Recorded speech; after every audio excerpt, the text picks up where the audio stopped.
Κυρίες και κύριοι, αγαπητές προσκεκλημένοι, αγαπητοί συνάδελφοι, με ιδιαίτερη χαρά σας καλωσορίζω στο 4ο ετήσιο συνέδριο της Μονάδας Δικονομικού Δικαίου του Πανεπιστημίου Λευκωσίας. Η σημερινή μας συνάντηση λαμβάνει η χώρα, όπως και οι προηγούμενες, σε μια κομβική στιγμή για τη δικαιοσύνη στην Κύπρο. Οι μεταρρυθμίσεις που έχουν δρομολογηθεί αποτελούν την πιο ριζική ανανέωση του συστήματος δικαιοσύνης στην ιστορία της χώρας μας. Η σύσταση νέων δικαστηρίων, η εισαγωγή ηλεκτρονικών διαδικασιών, η ενίσχυση της διαφάνειας και της ταχύτητας απονομής της δικαιοσύνης είναι μόνο μερικά από τα βήματα που ήδη εφαρμόζονται ή βρίσκονται στο στάδιο σχεδιασμού. Αυτές οι αλλαγές αναμένεται και ελπίζουμε να αλλάξουν ριζικά τον τρόπο λειτουργίας του νομικού μας συστήματος, με σκοπό την καλύτερη εξυπηρέτηση του πολίτη και την ενίσχυση της εμπιστοσύνης στο θεσμό της δικαιοσύνης.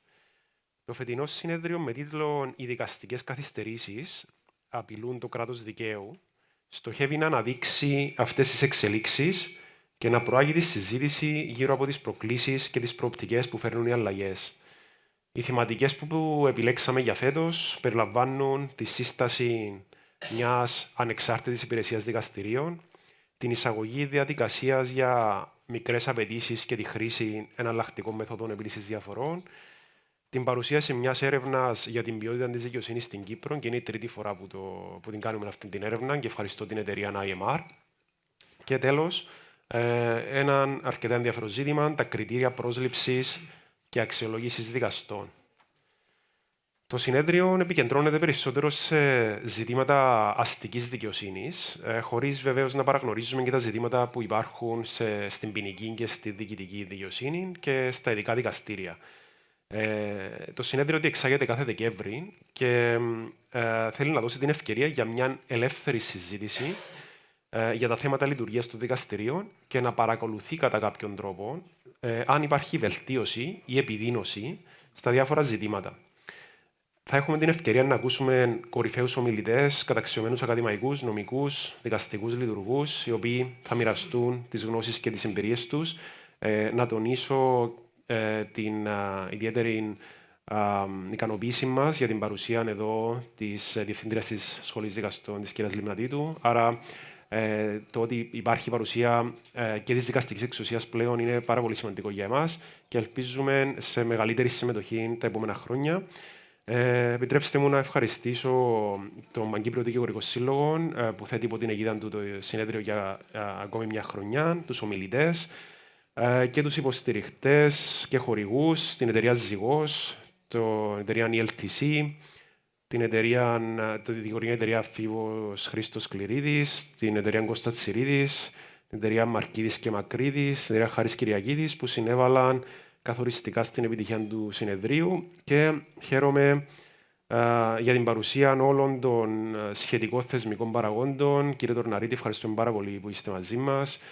Κυρία Ζανέτου, απλά να αναφέρω ότι το Υπουργείο Δικαιοσύνης ήταν σύσσωμη ομάδα δικαιοσύνης στις Βρυξέλλες και ο Υπουργός, οπότε δεν μπορούσαν να παρευρεθούν, όμως θα τους προωθήσουμε όλα τα συμπεράσματα και εισηγήσεις και είμαι σίγουρος ότι οι συζητήσεις που θα ακολουθήσουν θα είναι παραγωγικές και θα θέσουν τις βάσεις για περαιτέρω διάλογο και συνεργασία στον κρίσιμο τομέα της δικαιοσύνης. Ευχαριστώ θερμά και εύχομαι έναν επιτυχημένο συνέδριο. Ευχαριστώ.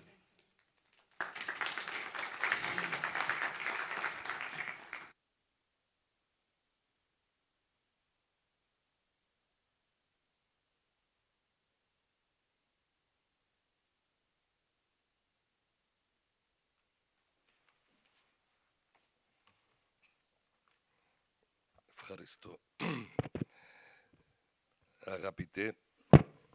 Αγαπητέ Αχιλλέα, φίλε Μιχάλη Βορκά, κυρία Επίτροπε, κυρία Λιμνατήτου, Νικόλα μου, κυρίες και κύριοι, είναι με μεγάλη χαρά και τιμή που αποδέχτηκα την πρόσκληση να απευθύνω αυτόν τον χαιρετισμό στο σημερινό συμπόσιο του Πανεπιστημίου Λευκωσίας για ένα χρόνιο και παράλληλα πολύ επίκαιρο θέμα. Η δικαιοσύνη αποτελεί θεμελιώδες συστατικό στην κοινωνία μας. Είναι ο μηχανισμός μέσα του οποίου προστατεύονται τα δικαιώματα των πολιτών, διαφυλάσσεται η τάξη και διασφαλίζεται η εμπιστοσύνη στο δημοκρατικό πολίτευμα. Σε μια εποχή που χαρακτηρίζεται από την ταχεία τεχνολογική ανάπτυξη και τις εξελισσόμενες κοινωνικές νόρμες, το δικαστικό σύστημα βρίσκεται στο επίκεντρο. Τα παραδοσιακά παραδείγματα των νομικών διαδικασιών αναθεωρούνται λόγω της ψηφιακής μεταμόρφωσης και των αυξανόμενων απαιτήσεων για αποδοτικότητα και προσβασιμότητα στη δικαιοσύνη. Ωστόσο, η απονομή της δικαιοσύνης, πέραν από δίκαιη, πρέπει να είναι και έγκαιρη. Όπως σοφά λέγεται, η δικαιοσύνη που απονέμεται με καθυστέρηση τείνει να μην είναι στο τέλος δικαιοσύνη. Δυστυχώς, η καθυστέρηση που παρατηρείται στην απονομή της δικαιοσύνης αποτελεί πρόκληση χρόνων, κάτι που υπονομεύει την εμπιστοσύνη των πολιτών στους θεσμούς, θέτει σε κίνδυνο τα ίδια τα ανθρώπινα δικαιώματα και δημιουργεί προσκόμματα στην οικονομική ανάπτυξη της Κυπριακής Δημοκρατίας, αλλά και στην προσέλκυση επενδύσεων.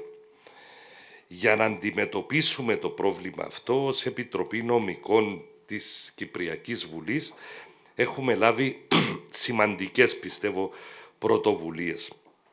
Προχωρήσαμε ήδη στη ψήφιση των νομοσχεδίων που αφορούν στη μεταρρύθμιση της ανώτατης βαθμίδας απονομής δικαιοσύνης, βάσει των οποίων λειτουργούν σήμερα το Ανώτατο Συνταγματικό Δικαστήριο, το Ανώτατο Δικαστήριο και το νεοειδρυθέν εφετείο, αλλά και με τη δημιουργία νέων δικαστικών δομών, όπως το Διοικητικό Δικαστήριο Διεθνούς Προστασίας και πιο πρόσφατα το Εμπορικό Δικαστήριο και το Ναυτοδικείο. Και επιπρόσθετα δόθηκε με τη ψήφιση νομοθεσίας η δυνατότητα στο Ανώτατο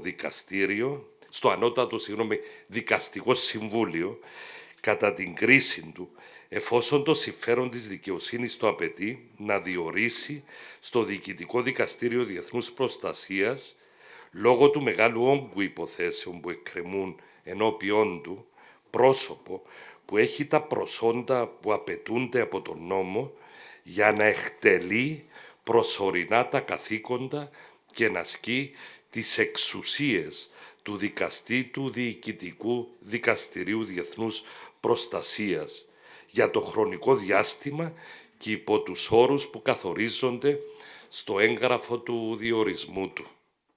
Πολύ σημαντική μεταρρύθμιση αποτέλεσε αυτή του οικογενειακού δικαίου, σύμφωνα με την οποία προνοείται, μεταξύ άλλων, ότι η σύνθεση των οικογενειακών δικαστηρίων θα είναι πλέον μονομελής για όλες ανεξαρτήτως τις υποθέσεις, ώστε να εξοικονομηθεί πολύτιμος δικαστικός χρόνος. Προνοείται επίσης ότι ο ίδιος ο δικαστής επιλαμβάνεται όλων των υποθέσεων που εγείρονται μεταξύ των ιδίων διαδίκων, ώστε να εξοικονομηθεί δικαστικός χρόνος, μιας και ο δικαστής θα είναι εξοικειωμένος με τα περιστατικά της υπόθεσης. Ωστόσο, αυτές οι μεταρρυθμίσεις δεν εξάλειψαν προφανέστατα το πρόβλημα. Απαιτείται, και πρέπει να το αναφέρω, ότι υπάρχει ευτυχώς η απαραίτητη συνεργασία όλων των εμπλεκομένων μερών της νομοθετικής, της εκτελεστικής και της δικαστικής εξουσίας, καθώς και η στήριξη της κοινωνίας των πολιτών. Η εξέβρεση λύσεων απαιτεί επίσης μια πολυεπίπεδη προσέγγιση. Από τη μια, χρειάζεται ενίσχυση του νομοθετικού πλαισίου, εκεί και όπου χρειάζεται, και από την άλλη, τη δημιουργία μηχανισμών που θα επιταχύνουν τις διαδικασίες. Από την άλλη, η αξιοποίηση της τεχνολογίας, η εισαγωγή ψηφιακών εργαλείων και η ενίσχυση της εκπαίδευσης των λειτουργών της δικαιοσύνης μπορούν να συμβάλλουν καθοριστικά στη μείωση των καθυστερήσεων. Η τεχνολογική πρόοδος βελτιώνει τόσο την αποδοτικότητα των νομικών μας διαδικασιών, όσο και την προσβασιμότητα, επιτρέποντας τη δικαιοσύνη να είναι πιο εύκολα διαθέσιμη σε όλους τους πολίτες. Δυστυχώς όμως όλοι γνωρίζουμε τα προβλήματα που προέκυψαν με την πρόσφατη προσπάθεια εισαγωγής του e-justice, για τα οποία προβλήματα ευχόμαστε να υπάρξει σύντομα λύση. Αναμένουμε να δούμε τα αποτελέσματα από την εφαρμογή των νέων κανονισμών πολιτικής δικονομίας, αλλά και του έργου της εξάλειψης των καθυστερημένων υποθέσεων. Έργα που εμπίπτουν στην αποκλειστική αρμοδιότητα της δικαστικής εξουσίας, ώστε με τη σειρά μας να συμβάλλουμε εκεί και όπου μπορούμε στην ταχεία και αποτελεσματική απονομή της δικαιοσύνης. Ως πρόεδρος της Κοινοβουλευτικής Επιτροπής Νομικών, θέλω να σας διαβεβαιώσω για ακόμα μια φορά ότι το Κοινοβούλιο είναι αρρωγός σε κάθε προσπάθεια που αποσκοπεί στην ενίσχυση της αποτελεσματικότητας του δικαστικού συστήματος. Θα συνεχίσουμε να εργαζόμαστε με συνέπεια και υπευθυνότητα, σε συνεργασία πάντα με τις αρμόδιες κρατικές αρχές, αλλά και με την κοινωνία των πολιτών, για τη διαμόρφωση ενός συστήματος δικαιοσύνης που να ανταποκρίνεται στις ανάγκες του σήμερα. Η δικαιοσύνη δεν είναι μόνο ένας θεσμός. Είναι ο θεματοφύλακας της ελευθερίας και της ισότητας για όλους. Σας καλώ λοιπόν, μέσα από τη γνώση και τις εμπειρίες που θα ανταλλάξετε σήμερα, να συμβάλλουμε από κοινού στην ενίσχυση του κράτους δικαίου, ώστε να παραδώσουμε στην κοινωνία και στις επόμενες γενιές ένα σύστημα δικαιοσύνης αντάξιο των προσδοκιών τους, των προσδοκιών μας. Σας συγχαίρω για την καθιέρωση πλέον αυτής της εξαιρετικής οργάνωσης, αυτού του συμποσίου, και εύχομαι από καρδιάς κάθε επιτυχία σε όλους. Ευχαριστώ πολύ και χρόνια πολλά.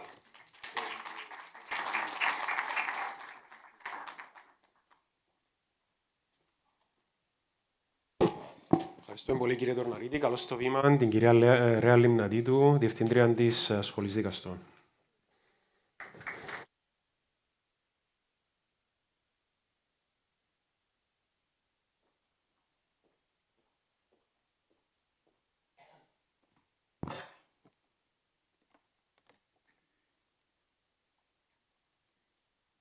Καλημέρα σε όλους. Κύριε Πρόεδρε της Κοινοβουλευτικής Επιτροπής Νομικών, κυρία Επίτροπε Νομοθεσίας, κύριε Πρόεδρε του Παγκύπριου Δικηγορικού Συλλόγου, κυρία Επικεφαλής της Ακαδημίας της Νομικής Υπηρεσίας, κυρία Κοσμήτορα της Νομικής Σχολής του Πανεπιστημίου Λευκωσίας, εκλεκτοί ομιλητές, κυρίες και κύριοι. Ευχαριστώ την Μονάδα Δικονομικού Δικαίου και ιδιαίτερα τον κύριο Νικόλα Κυριακίδη για την πρόσκληση τους να παραστώ και να χαιρετήσω το σημερινό συμπόσιο με θέμα «Δικαστικές καθυστερήσεις που απειλούν το κράτος δικαίου». Μια από τις βασικές αρχές του κράτους δικαίου είναι η αποτελεσματική δικαστική προστασία, η οποία κατοχυρώνεται από το άρθρο 30 του Συντάγματος και το άρθρο 6 της Ευρωπαϊκής Σύμβασης Ανθρωπίνων Δικαιωμάτων, όπου τονίζεται το δικαίωμα σε δίκαιη δίκη εντός ευλόγου χρονικού διαστήματος, αναγνωρίζοντας έτσι ότι η δικαιοσύνη που απονέμεται με καθυστέρηση τείνει όχι μόνο να μην είναι δικαιοσύνη, αλλά να παραβιάζει και θεμελιώδη ανθρώπινα δικαιώματα. Η Κύπρος δυστυχώς συγκαταλέγεται στις χώρες με τη μεγαλύτερη καθυστέρηση στην ολοκλήρωση των δικαστικών υποθέσεων και το γεγονός αυτό οδήγησε στην ανάγκη της δικαστικής μεταρρύθμισης, η οποία βασίστηκε στην έκθεση των Ιρλανδών εμπειρογνωμόνων. Άξονες επικέντρωσης της μεταρρύθμισης είναι η ταχύτερη και αποτελεσματικότερη διεκπεραίωση των υποθέσεων και η περαιτέρω αναβάθμιση της ποιότητας του κύρους της δικαιοσύνης. Ανάμεσα στα μέτρα που έχουν ληφθεί είναι και η εισαγωγή των νέων θεσμών πολιτικής οικονομίας, οι οποίοι τέθηκαν σε εφαρμογή τον Σεπτέμβριο του 2023.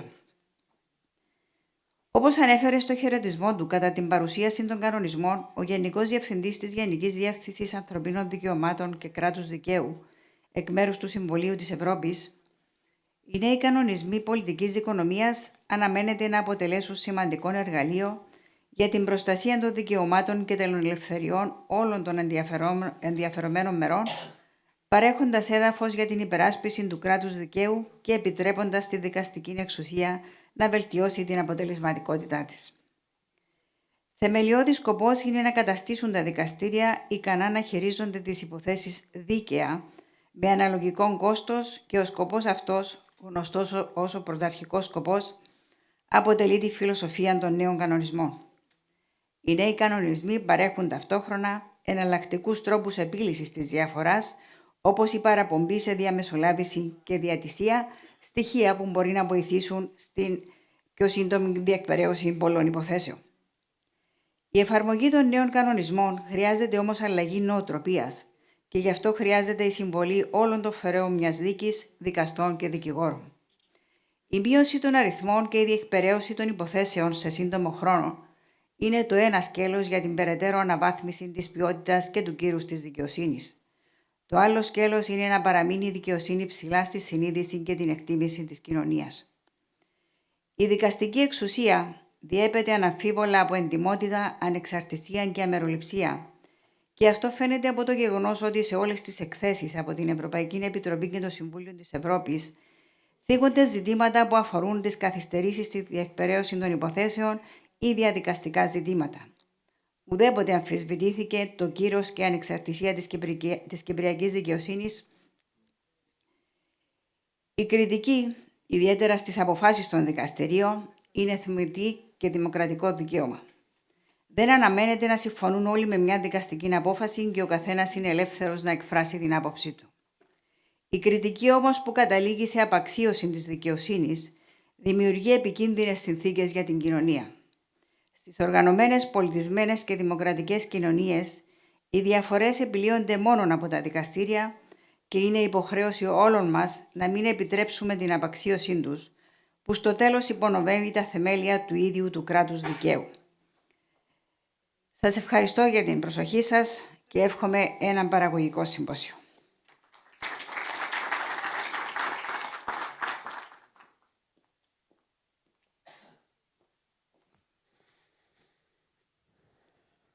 Ευχαριστούμε πολύ, κυρία Λιμναδίτου, και καλώς στο βήμα την Επίτροπο Νομοθεσίας, κυρία Λουίζα Ζανέτου, που είναι για τέταρτη συνεχόμενη φορά μαζί μας, και ευχαριστούμε.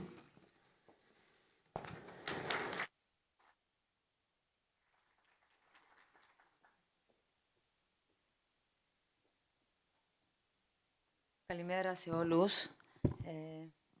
Κύριε Βουλευτέ, Πρόεδρε, αγαπητέ του Παγκύπριου Δικηγορικού Συλλόγου, Διευθύντρια της Σχολής Δικαστών, κυρία Εισαγγελέα, κυρία Κεπριανού, αγαπητοί καθηγητές, ακαδημαϊκοί, φοιτητές, είναι με ιδιαίτερη χαρά που απευθύνω για τέταρτη φορά, λέει ο κύριος Κυριακίδης, χαιρετισμό στο Συμπόσιο της Μονάδας Δικονομικού Δικαίου της Νομικής Σχολής του Πανεπιστημίου Λευκωσίας. Το γεγονός ότι αυτή η πρωτοβουλία καθιερώθηκε ως ετήσιος θεσμός καταδεικνύει τη δέσμευση της Νομικής Σχολής του Πανεπιστημίου Λευκωσίας για την ανάδειξη κέριων νομικών ζητημάτων, αλλά και τη διαρκή της συνεισφορά στο διάλογο για τη βελτίωση του δικονομικού δικαίου, αλλά και γενικότερα του κράτους δικαίου στην Κύπρο. Το φετινό θέμα του συμποσίου, που είναι Judicial Delays Threatening the Rule of Law, αγγίζει μία από τις πλέον επίκαιρες και κρίσιμες προκλήσεις του νομικού μας συστήματος. Η καθυστέρηση στην απονομή δικαιοσύνης αποτελεί όχι μόνο πλήγμα για τη θεμελιώδη αρχή του κράτους δικαίου, αλλά και παραβίαση του ίδιου του δικαιώματος των πολιτών στη δίκαιη δίκη, όπως κατοχυρώνεται από την Ευρωπαϊκή Σύμβαση Ανθρωπίνων Δικαιωμάτων του Ανθρώπου, αλλά και το ίδιο μας το Σύνταγμα. Παράλληλα, περιέχει σοβαρές κοινωνικές, οικονομικές και δημοσιονομικές επιπτώσεις για τους πολίτες και το κράτος. Η αργή δικαιοσύνη δεν είναι δικαιοσύνη, και όπως φέρεται να ανάφερε και ο Αυστριακός ψυχίατρος Sigmund Freud, το πρώτο προαπαιτούμενο του πολιτισμού είναι η δικαιοσύνη.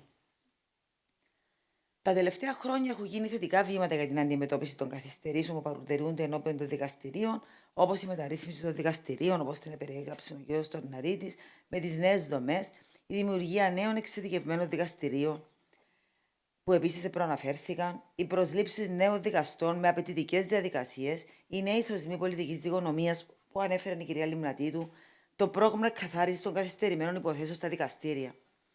Παράλληλα, αξίζει να σημειωθεί ότι στο πλαίσιο του σχεδίου ανάκαμψης και αθεκτικότητας τέθηκε ως στόχος η μείωση του υψηλού αριθμού των συσσωρευμένων εκκρεμουσών υποθέσεων ενώπιον των δικαστηρίων και η αύξηση της συνολικής αποδοτικότητας και ποιότητας του δικαστικού μας συστήματος. Διάβασε νωρίτερα στην εφημερίδα και για το νομοσχέδιο που προωθείται για την ψηφιοποίηση των πρακτικών του δικαστηρίου, έναν επίσης ενδιαφέρον έργο του σχεδίου ανάκαμψης και αθεκτικότητας, που θα συμβάλλει τα μέγιστα. Ως Επίτροπος Νομοθεσίας, είμαι μεταξύ άλλων αρμόδια για την αναθεώρηση της νομοθεσίας, συμπεριλαμβανομένης και της δικονομίας, καθώς και για τον εντοπισμό κενών με στόχο τη βελτίωση του νομοθετικού πλαισίου. Πρόκειται για ένα πολύ μεγάλο έργο που απαιτεί συνεργασία της εκτελεστικής εξουσίας, η οποία έχει τη σχετική αρμοδιότητα δυνάμει του συντάγματος, καθώς και με νομικούς, ακαδημαϊκούς και άλλους εμπειρογνώμονες που δύναται να συμβάλλουν στην έρευνα με την τεχνογνωσία τους. Στο πλαίσιο της σύνταξης σημαντικών νομοσχεδίων για την κυβέρνηση, ειδικότερα το τελευταίο διάστημα, δίνουμε έμφαση στην εξέβρεση πρακτικών λύσεων από άποψη επιτάχυνσης των διαδικασιών, συμπεριλαμβανομένης της θέσπισης χρονικών ορίων στη λήψη αποφάσεων από τα δικαστήρια. Πρόσφατο παράδειγμα αποτελεί η σύνταξη του περιπροσφύγων νόμου, που στοχεύει στη βελτίωση της διαχείρισης του μεταναστευτικού ζητήματος μέσω ταχύτερων δικαστικών διαδικασιών. Ευελπιστούμε ότι αυτές οι αλλαγές θα τύχουν θετικής ανταπόκρισης από τη Βουλή και το Ανώτατο Δικαστήριο. Η πρόσφατη συζήτηση στη Βουλή των Αντιπροσώπων του νομοσχεδίου για τη θεσμοθέτηση του θεσμού του Επιτρόπου Νομοθεσίας αναδεικνύει την πρόθεση ενδυνάμωσης του θεσμού που λειτουργεί στη δημοκρατία για περισσότερο από 50 χρόνια, συμβάλλοντας στην αναθεώρηση του δικαίου. Η συγκεκριμένη νομοθετική ρύθμιση θα καθορίσει με σαφήνεια τις αρμοδιότητες, τα καθήκοντα και τις υποχρεώσεις της Επιτρόπου, επιτρέποντας το γραφείο να λειτουργεί πιο αποτελεσματικά και να ανταποκρίνεται στις σύγχρονες απαιτήσεις, ακολουθώντας τα πρότυπα άλλων χωρών. Πρόκειται για μια εξέλιξη που θα ενισχύσει τη δυνατότητά μας να υπηρετούμε πληρότητα και συνέπεια το έργο μας με τις ορθές συνεργασίες. Έχουμε πολλά να κάνουμε ακόμα και έργο πολύ να παράξουμε. Μια πρώτη μου σκέψη προς μελέτη με κατεύθυνση στην αντιμετώπιση των καθυστερήσεων είναι η αναθεώρηση του δικαίου της διαιτησίας, η αναθεώρηση του δικαίου της επίλυσης εξωδικαστικά διαφορών, ακόμα και η αναθεώρηση του κώδικα δεοντολογίας των δικηγόρων. Ακόμα, να τολμήσω να πω, η πρόταση για μηχανισμό ελέγχου της αποτελεσματικότητας των νόμων, μια διαδικασία που γίνεται σε πολλές άλλες χώρες. Μιλώντας για πρότυπα άλλων χωρών, πρόσφατα φιλοξενήσαμε στην Κύπρο το Law Commissioner of England and Wales με την ομάδα του και τη First Parliamentary Drafter του Cabinet Office, οι οποίοι μας διαφώτισαν σχετικά με τον τρόπο λειτουργίας αυτής της σημαντικής υπηρεσίας στη χώρα τους, που διαθέτει μακρά παράδοση στο σύστημα δικαιοσύνης. Στις παρουσιάσεις τους, οι οποίες σύντομα θα εκδώσουμε για ενημέρωση των ενδιαφερομένων, κυριάρχησε η σημασία της ανεξαρτησίας του θεσμού και η καθοριστική σημασία της διαβούλευσης στη βελτίωση του δικαίου και των δικαστικών διαδικασιών. Επίσης, έδωσαν παραδείγματα έργων τους, όπως οι εισηγήσεις τους και τη διαδικασία παρακοής διαταγμάτων δικαστηρίων. Επιπλέον, τόνισαν τη σημασία αξιοποίησης της τεχνολογίας και των ψηφιακών εργαλείων που μπορούν να επιταχύνουν και να διευκολύνουν τις διαδικασίες, η ενσωμάτωση της τεχνολογίας στα δικαστήρια, όχι μόνο μέσω του iJustice, αλλά και μέσω άλλων καινοτόμων πρακτικών κατά τη διάρκεια της ακρόασης, αναμένεται να συμβάλλει ουσιαστικά στη μείωση των καθυστερήσεων. Η ανταλλαγή γνώσεων, η υιοθέτηση καλών πρακτικών και η διεθνή συνεργασία αποτελούν σημαντικούς παράγοντες που προσδοκούμε ότι θα αποδειχθούν καθοριστικοί για την ανάπτυξη και την περαιτέρω προαγωγή του έργου όλων μας προς τη βελτίωση της δικαιοσύνης στη χώρα μας. Αγαπητές παρευρισκόμενοι, παρευρισκόμενες, ως Επίτροπος Νομοθεσίας είμαι δίπλα στην κυβέρνηση, έτοιμη να συνεισφέρω σε ομάδες που πολλοί από εσάς θα μπορείτε να συμμετέχετε, αφού έχουμε κοινό όραμα και στόχους τη βελτίωση του συστήματος δικαιοσύνης στη χώρα μας. Είμαι βέβαιη πως το συμπόσιο αυτό θα αποτελέσει σημαντική συμβολή στην κατανόηση των παραμέτρων του ζητήματος και στη διαμόρφωση προτάσεων που θα συμβάλλουν στην αποκατάσταση της εμπιστοσύνης των πολιτών στο δικαστικό σύστημα. Θερμά συγχαρητήρια στους διοργανωτές για την πρωτοβουλία του σημερινού συμποσίου. Ευχαριστώ, κύριε Κυριακίδη, που κάθε χρόνο με θυμάστε. Εύχομαι κάθε επιτυχία στις εργασίες του και ελπίζω τα συμπεράσματα του να αποτελέσουν εφαλτήριο για την πρόθεση περαιτέρω μεταρρυθμίσεων. Ευχαριστώ όλους για την προσοχή σας.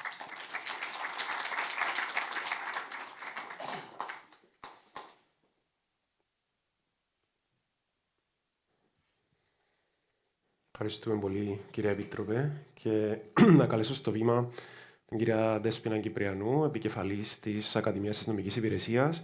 Επίσης, να ευχαριστήσουμε την νομική υπηρεσία που είναι κοντά μας και η κυρία Θεάνα Μαυρομουστάκη κάθε χρόνο ως επικεφαλής του τομέα αστικού δικαίου.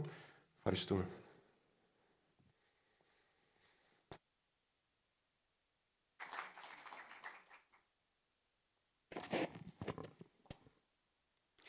Κύριε Πρόεδρε της Κοινοβουλευτικής Επιτροπής Νομικών, κυρία Διευθύντρια της Σχολής Δικαστών, κυρία Επίτροπε Νομοθεσίας, κύριε Πρόεδρε του Παγκύπριου Δικηγορικού Συλλόγου, κυρία Κοσμήτωρα της Νομικής Σχολής του Πανεπιστημίου Λευκωσίας, αγαπητέ Νικόλα, εκλεκτοί προσκεκλημένοι, αγαπητοί φοιτητές, κυρίες και κύριοι.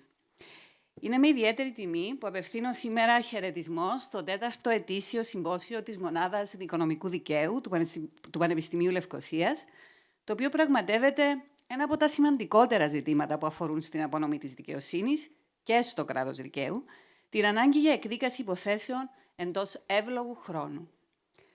Ο εύλογος χρόνος εκδίκασης μιας υπόθεσης ενώπιον δικαστηρίου αποτελεί μέρος του σχετικότερου ενδεχομένως θεμελιώδους δικαιώματος για το κράτος δικαίου, αυτού της δίκαιας δίκης. Καθότι δεν νοείται απονομή της δικαιοσύνης, όταν η καθυστέρηση εξοβελίζει τη θεραπεία που επιδιώκεται, σε βαθμό που εν τέλει η όποια διαδικασία να καθίσταται αλυσιτελής και άνευ αντικειμένου. Το δικαίωμα της δίκαιας δίκης εντός ευλόγου χρόνου κατοχυρώνεται, όπως όλοι ξέρουμε, στο άρθρο 30 του Συντάγματος και στο άρθρο 6 της Ευρωπαϊκής Σύμβασης Δικαιωμάτων του Ανθρώπου. Ας μην λησμονείτε όμως ότι σύμφωνα με το άρθρο 13 επίσης της Σύμβασης και το άρθρο 47 του Χάρτη Θεμελιωδών Δικαιωμάτων της Ευρωπαϊκής Ένωσης, η αποτελεσματική νομική θεραπεία αποτελεί επίσης ουσιαστικό δικαίωμα των πολιτών. Χωρίς την αποτελεσματικότητα του δικαστικού συστήματος, που αποτελεί ακρογωνιαίο λίθο μιας ευνομούμενης κοινωνίας, τίθεται σε κίνδυνο ο πυρήνας του κράτους δικαίου, μιας έννοιας στενά συνυφασμένης με την ορθή εφαρμογή του νόμου, με στόχο την επίλυση διαφορών και τη ρύθμιση των σχέσεων των πολιτών. Η ανάγκη ταχύτητας και αποτελεσματικότητας στην απονομή της δικαιοσύνης έχει επισημανθεί από τα δικαστήρια και έχει αναγνωριστεί εδώ και αιώνες. Όπως έχει αναφέρει επανειλημμένα η νομολογία του δικού μας, του Ανωτάτου Δικαστηρίου, η αξία των δικαιωμάτων του ανθρώπου εξαρτάται άμεσα από την αποτελεσματικότητα των μηχανισμών για την προστασία τους και των χρονικών ορίων για τη διαπίστωσή τους. Η έγκαιρη απονομή της δικαιοσύνης αποτελεί συστατικό στοιχείο αυτής τούτης της έννοιας της δικαιοσύνης, όπως αναφέρεται και στον πρώτο χάρτη ανθρωπίνων δικαιωμάτων της σύγχρονης εποχής, τη Μάγνα Κάρτα του 1215, όπου διακηρύσσεται ότι η καθυστέρηση στην απονομή της δικαιοσύνης συνιστά άρνηση της δικαιοσύνης. Η απονομή της δικαιοσύνης μέσα σε εύλογο χρόνο αποτελεί πρωταρχική ευθύνη της δικαστικής εξουσίας. Η προάσπιση και ενδυνάμωση του συστήματος της δικαιοσύνης καθίσταται ακόμη σημαντικότερη σήμερα, 8 και πλέον αιώνες μετά τη Μάγνα Κάρτα, υπό το φως των εξελίξεων στην τεχνολογία και των νέων προκλήσεων που αναφύονται διεθνώς και που τείνουν ενίοτε να υπονομεύουν την εμπιστοσύνη των πολιτών στους θεσμούς. Στο ίδιο πλαίσιο, η Ευρωπαϊκή Ένωση δίδει ιδιαίτερη βαρύτητα στην αποδοτικότητα και ποιότητα της δικαιοσύνης κατά την αξιολόγηση της κατάστασης του κράτους δικαίου σε όλα τα κράτη-μέλη της. Ενέργειες που βελτιώνουν την αποδοτικότητα της δικαιοσύνης περιλαμβάνουν μεταξύ άλλων την ψηφιοποίηση των δικαστικών διαδικασιών, την απλούστευσή τους όπου αυτό είναι δυνατόν, την επαρκή στελέχωση των δικαστηρίων και των θεσμών του συστήματος απονομής της δικαιοσύνης, την εξέβρεση εναλλακτικών μεθόδων απονομής της δικαιοσύνης, καθώς και την κατάρτιση, την εκπαίδευση και την εξειδίκευση. Στην Κύπρο, με τη δικαστική μεταρρύθμιση που τέθηκε σε ισχύ το 2023, την ίδρυση δευτεροβάθμιου εφετείου και τον διαχωρισμό του Ανωτάτου Δικαστηρίου και του Ανωτάτου Συνταγματικού Δικαστηρίου, δημιουργείται πλέον ένας νέος χάρτης του δικαστικού συστήματος που επιτρέπει την εξειδίκευση και δημιουργεί την ευχέρεια να αποδίδεται ακόμη περισσότερο ιδέουσα προσοχή για την εξέταση κάθε υπόθεσης που φτάνει στα δικαστήρια, ιδιαίτερα στον τελευταίο βαθμό. Η νομική υπηρεσία της Δημοκρατίας, ως θεσμός που αποτελεί αναπόσπαστο κρίκο στην αλυσίδα του συστήματος απονομής της δικαιοσύνης, αλλά και ως εκ του συνταγματικού της ρόλου, είχε ουσιαστική εμπλοκή στην όλη διαδικασία που οδήγησε στη μεταρρύθμιση της δικαιοσύνης, όπως βεβαίως και στην καθημερινή πραγμάτωσή της και εφαρμογή της. Οι μεταρρυθμίσεις που ανέφερα αμέσως πριν εντάσσονται σε μια ευρύτερη προσπάθεια εξυγχρονισμού της κυπριακής δικαιοσύνης, αρχής γενομένης από το 2015, με την ίδρυση του Διοικητικού Δικαστηρίου, το οποίο αποφόρτισε το Ανώτατο Δικαστήριο από την πρωτόδικη εξέταση προσφυγών βάσει του άρθρου 146 του Συντάγματος. Το σημαντικότερο ωστόσο βήμα των τελευταίων ετών για τη βελτίωση της ταχύτητας και αποτελεσματικότητας της απονομής της δικαιοσύνης στην Κύπρο είναι βεβαίως η θέσπιση των νέων κανόνων πολιτικής δικονομίας, οι οποίοι τέθηκαν σε ισχύ το 2023. Η νομική υπηρεσία είχε ουσιαστική συμβολή στην προσπάθεια αυτή, με τη συμμετοχή της στην ομάδα εργασίας για τους νέους κανονισμούς, όπως θα σας αναλύσει με μεγαλύτερη λεπτομέρεια η συνάδελφος εισαγγελέας της Δημοκρατίας, κυρία Θεανό Μαυρομουστάκη, κατά την ενότητα του Συμποσίου που αφορά στη διαχείριση των δικαστικών υποθέσεων. Οι νέοι κανονισμοί πολιτικής δικονομίας εγκαινιάζουν ένα νέο σύστημα πολιτικής δικαιοσύνης, φιλικό προς το διάδικο και τον πολίτη. Στόχος είναι η αποτροπή των αδικαιολόγητων καθυστερήσεων και της συσσόρευσης παράλογου οικονομικού και διοικητικού κόστους. Σημαντική καινοτομία αποτελούν επίσης τα κίνητρα που τίθενται για τον διακανονισμό και την εφαρμογή εναλλακτικής επίλυσης διαφορών. Οι εξουσίες που αποκτούν τα πολιτικά δικαστήρια κατά την προδικασία των υποθέσεων σκοπούν στην ορθή διαχείριση των πόρων και του χρόνου. Η εφαρμογή των νέων θεσμών αποτελεί ζήτημα έντονου ενδιαφέροντος για τον νομικό κόσμο και στο πλαίσιο αυτό η Ακαδημία της Νομικής Υπηρεσίας, μαζί με τη Σχολή Δικαστών και τον Παγκύπριο Δικηγορικό Σύλλογο, διοργάνωσε τον περασμένο Οκτώβριο σχετικό σεμινάριο υπό το φως της συμπλήρωσης 1 έτους από τη θέση τους σε ισχύ. Εκλεκτοί προσκεκλημένοι, κυρίες και κύριοι, το φετινό ετήσιο συμπόσιο θέτει ως κύριο θέμα του ένα από τα βασικότερα ζητήματα που απασχολούν όλους τους δρόντες στον τομέα της δικαιοσύνης. Τα δικαστήρια, τους δικηγόρους, το κράτος και σαφώς τον πολίτη που δικαιολογημένα αναμένει την προστασία του μέσω ενός διαφανούς και ασφαλούς μηχανισμού που κατανοεί και ανταποκρίνεται στην ανάγκη του για απόδοση δικαιοσύνης και λήψη θεραπείας. Εκ μέρους του Γενικού Εισαγγελέα τονίζω την προσήλωση της νομικής υπηρεσίας στην ορθή και έγκαιρη απονομή της δικαιοσύνης. Επαναβεβαιώνω προσέτητη την ετοιμότητα της υπηρεσίας μας να συνδράμει εντός των αρμοδιοτήτων της και ειδικότερα σε θέματα νομοτεχνικού ελέγχου, όταν πρόκειται για νέες νομοθετικές πρωτοβουλίες, στη διαμόρφωση ενός ακόμη πιο αποτελεσματικού συστήματος. Κλείνοντας, θα ήθελα να συγχαρώ τη Μονάδα Δικονομικού Δικαίου, τόσο για την εύστοχη επιλογή του σημερινού θέματος, όσο και για τη γενικότερη δράση της, που περιλαμβάνει μεταξύ άλλων το ετήσιο συμπόσιο, πλούσιο ερευνητικό έργο, καθώς και εξειδικευμένα σεμινάρια και διαλέξεις. Ως επικεφαλής της Ακαδημίας της Νομικής Υπηρεσίας, εκφράζω επιπλέον την ετοιμότητά μας για περαιτέρω ανάπτυξη της συνεργασίας μας σε θέματα αμοιβαίου ενδιαφέροντος.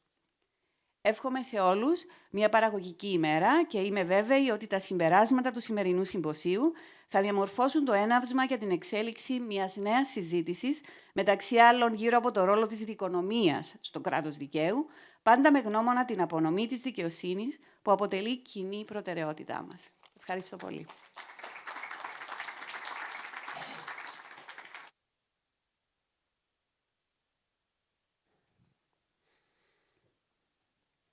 Ευχαριστούμε πολύ, Δεσπινά. Είσαι και εσύ συνειδητρία της μονάδας το 2019, μην το ξεχνάς αυτό.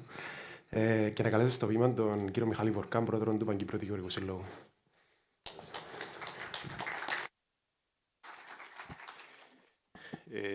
Καλημέρα. Να καλωσορίσω και εγώ με τη σειρά μου τον κύριο Τορναρίτη, πρόεδρο της Επιτροπής Νομικών, για την παρουσία του και για την στήριξη στα της δικαιοσύνης.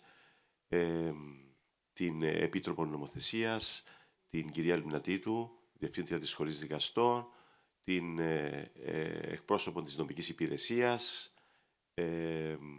τον αγαπητόν κύριο Εμιλιανίδη, και καθώς επίσης τους προσκεκλημένους, καθηγητές, ακαδημαϊκούς, τους συναδέλφους που είναι παρόντες, τους φοιτητές μας, τους γενικότερα όσους παρευρίσκονται. Ευχαριστώ.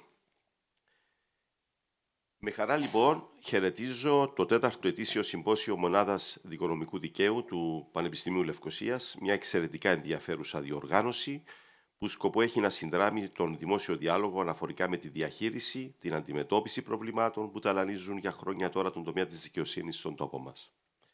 Η κατάρτιση, η γνώση και η μακρόχρονη εμπειρία των ομιλητών είμαι βέβαιος ότι θα συμβάλλουν ουσιαστικά στην εξαγωγή χρήσιμων συμπερασμάτων τα οποία θα πρέπει φρονών να ληφθούν υπόψη και να αξιοποιηθούν από την πολιτεία, από όλους τους αρμοδίους. Στο σημείο αυτό θα ήθελα να συγχαρώ τους διοργανωτές του Συμποσίου και τη συνεχή προσπάθειά τους για την ανάδειξη της δικαιοσύνης στον δημόσιο διάλογο. Η συζήτηση για την κατάσταση της δικαιοσύνης στην Κύπρο δεν είναι σημερινή. Πόσο μάλλον όταν αναφερόμαστε στο θέμα των καθυστερήσεων, το οποίο ιεραρχούμε στην κορυφή των προβλημάτων. Αναμφίβολα, οι καθυστερήσεις στην απονομή της δικαιοσύνης δημιουργούν ελλείμματα στο κράτος δικαίου. Σε κάποιες περιπτώσεις, οι καθυστερήσεις αυτές αγγίζουν το όριο της αρνησιδικίας. Το πρόβλημα αποτυπώνεται και στην ετήσια έκθεση της Ευρωπαϊκής Επιτροπής EU Justice Scoreboard για την αποδοτικότητα των συστημάτων απονομής της δικαιοσύνης στην Ευρωπαϊκή Ένωση, όπου η Κύπρος συγκαταλέγεται δυστυχώς στις χώρες με τη μεγαλύτερη καθυστέρηση στην επίλυση υποθέσεων. Πρωτίστως όμως το ζούμε καθημερινά.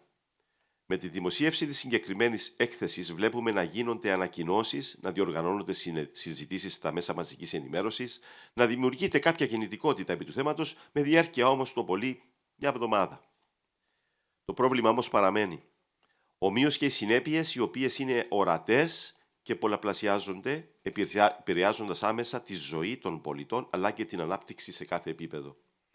Σαν Παγκύπριος Δικηγορικός Σύλλογος έχουμε χαιρετήσει και χαιρετίζουμε την πρόοδο που έχει σημειωθεί ως αποτέλεσμα της μεταρρύθμισης στην ανώτατη δικαστική βαθμίδα τον τελευταίο 1-1,5 χρόνο. Στην πρόοδο αυτή έχει συμβάλει και θα συμβάλει έτσι περισσότερο σε βάθος χρόνου και η εφαρμογή σίγουρα των κανονισμών πολιτικής δικονομίας, νοουμένου φυσικά πως και τα ίδια τα δικαστήρια θα μεριμνήσουν στην πιστή εφαρμογή τους, κάτι που μας ανησυχεί αν αναλογιστούμε ότι σήμερα όλοι οι επαρχιακοί δικαστές είναι επιφορτισμένοι ταυτόχρονα και με υποθέσεις του backlog. Ακόμα και οι ίδιες οι συχνές μεταθέσεις δικαστών πιθανόν να μην συμβάλλουν στον επιδιωκόμενο πρωταρχικό σκοπό. Ταυτόχρονα όμως δεν μπορούμε να παραγνωρίζουμε τις προκλήσεις, οι οποίες εντείνονται ιδιαιτέρως στο σύγχρονο ευμετάβλητο περιβάλλον. Η μεταρρύθμιση στα πρωτοβάθμια δικαστήρια προβάλλει ως επίγουσα. Για το θέμα αυτό, ο Παγκύπριος Δικηγορικός Σύλλογος έχει ετοιμάσει εκτενές σημείωμα με προτάσεις και εισηγήσεις, το οποίο έχουμε ήδη διαβιβάσει τόσο στο Ανώτατο Δικαστήριο όσο και στον Υπουργό Δικαιοσύνης και Δημόσιας Τάξεως.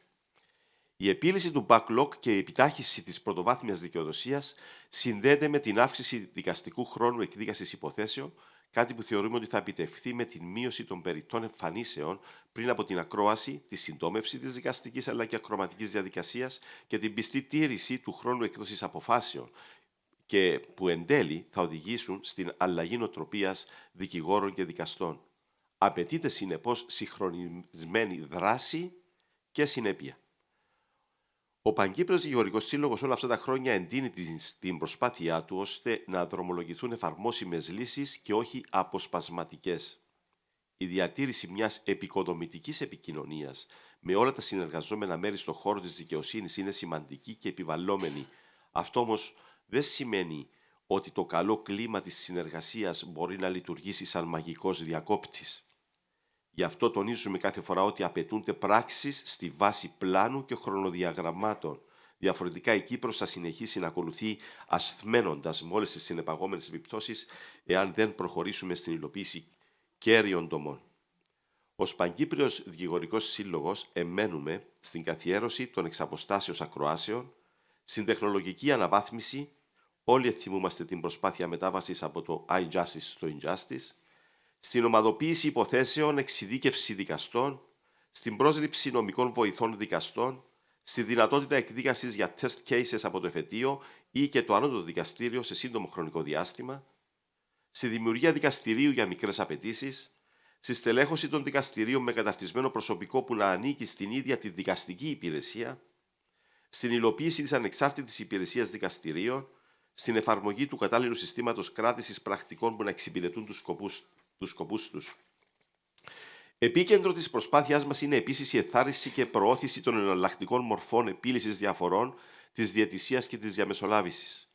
Το Κυπριακό Κέντρο Διαιτησίας και Διαμεσολάβησης, γνωστό ως CAMC, το οποίο ανήκει στον Παγκύπριο Δικηγορικό Σύλλογο, έχει υλοποιήσει ενημερωτικές δράσεις με στόχο την ενθάρρυνση των συναδέλφων να συμφωνούν σε παραπομπή αγωγών που εκκρεμούν ενώπιον των δικαστηρίων σε διαιτησία ή διαμεσολάβηση, καθώς επίσης και οποιοδήποτε άλλων μελλοντικά διαφορών προκύπτουν, εντάσσοντας τις σχετικές συμβάσεις στη σχετική ρήτρα διαιτησίας. Είναι σημαντικό να αναφερθεί πως στην όλη προσπάθεια εγκαθίδρυσης και προώθησης της διαιτησίας έχουμε έρθει σε συμφωνία ήδη με την Ομοσπονδία Εργοδοτών και Βιομηχάνων Κύπρου για ουσιαστική εμπλοκή και αυτή στο θέμα και κάτι που θα οδηγήσει στην ενημέρωση των επιχειρηματιών μελών της στα ωφελήματα της χρήσης της διαμεσολάβησης και διαιτησίας στην επίλυση των διαφορών τους.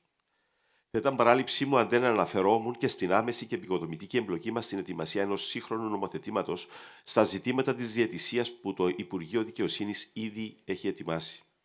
Απαιτείται βεβαίως συνέχιση αυτής της προσπάθειας προκειμένου να πετύχουμε να εδραιωθεί η κουλτούρα της εναλλακτικής επίλυσης διαφορών.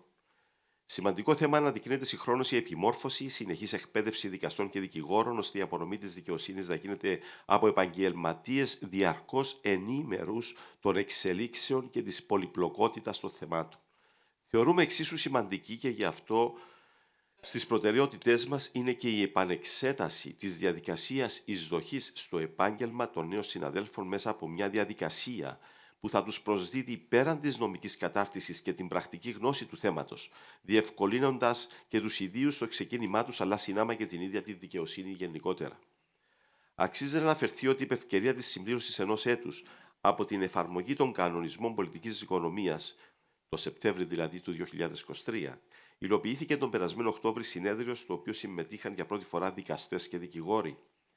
Αναφέρω τη δράση αυτή θέλοντας να τονίσω τη σημασία και την αξία αυτών των εκπαιδεύσεων σε σχέση με τον κεντρικό στόχο που είναι η αποδοτικότητα και η αποτελεσματικότητα του δικαστικού συστήματος.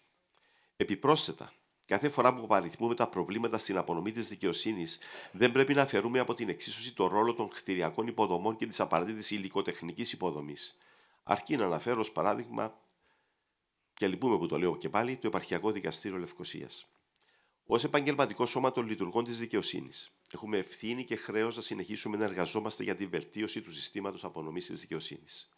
Αναλαμβάνοντας την ευθύνη που μας αναλογεί και συνεργαζόμενοι, όπως έχω προείπει και με όλους τους εταίρους, τη δικαστική, νομοθετική και εκτελεστική εξουσία και άλλους συναρμόδιους θεσμικούς φορείς, ευελπιστούμε προς το καλύτερο.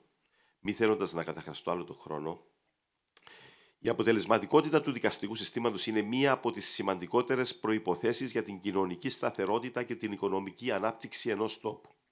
Κάθε φορά που αναφερόμαστε στην έννοια του κράτους δικαίου, θα πρέπει να κατανοούμε ότι η εγγυητής του κράτους δικαίου είναι τα δικαστήρια. Όταν λοιπόν η δικαιοσύνη αργεί να αποδοθεί, δεν μπορεί να επιτελεί την αποστολή της. Αυτό έχει ως συνέπειες την αστάθεια στην επιχειρηματικότητα, την ανασφάλεια στο επενδυτικό κλίμα, αλλά και τη διάβρωση της εμπιστοσύνης πολιτών και επιχειρήσεων απέναντι στους θεσμούς του κράτους. Σε αυτή την κατεύθυνση, σε συνεργασία με το Υπουργείο Δικαιοσύνης και την Νομική Υπηρεσία, εντατικοποιήσαμε την προσπάθεια για την όσο δυνατό ταχύτερη τροποποίηση της νομοθεσίας για την βέβαιη, αποτελεσματική και γρήγορη εκτέλεση των δικαστικών αποφάσεων. Κλείνοντας, θα ήθελα να επισημάνω το εξής. Η ταχύτητα απονομής της δικαιοσύνης δεν αποτελεί τη μόνη παράμετρο στην οποία θα πρέπει να επικεντρωνόμαστε οι όποιες τομές και μεταρρυθμίσεις. Να επικεντρώνονται οι όποιες τομές και μεταρρυθμίσεις. Σε καμία περίπτωση η επιτάχυση των δικαστικών διαδικασιών δεν πρέπει να αποβαίνει σε βάρος της ποιότητας του δικαιοδοτικού έργου. Πέραν της ταχύτητας, το σύστημα απονομής της δικαιοσύνης κρίνεται επίσης με γνώμονα τα κριτήρια της ποιότητας, της αποτελεσματικότητας και της ανεξαρτησίας. Τα κριτήρια αυτά θα πρέπει να αντιμετωπίζονται αλληλένδετα μεταξύ τους, καθώς είναι απαραίτητα για την ορθή λειτουργία ενός συστήματος δικαιοσύνης. Κατά συνέπεια, οι όποιες πρωτοβουλίες λαμβάνονται θα πρέπει να αποβλέπουν στον πολυεπίπεδο εξυγχρονισμό της δικαιοσύνης. Για τον λόγο αυτό η πολιτεία πρέπει να διαθέτει την τόλμη και να θέτει στόχους και να καθορίζει αυστηρά χρονοδιαγράμματα για την προώθηση πολιτικών προς επίτευξη του βασικού σκοπού που δεν είναι άλλος από τον εξυγχρονισμό της δικαιοσύνης, διαθέτοντας βέβαια τους απαραίτητους πόρους. Σας ευχαριστώ και αναμένω με ενδιαφέρον τις εισηγήσεις των ομιλητών μας. Ευχαριστώ πολύ.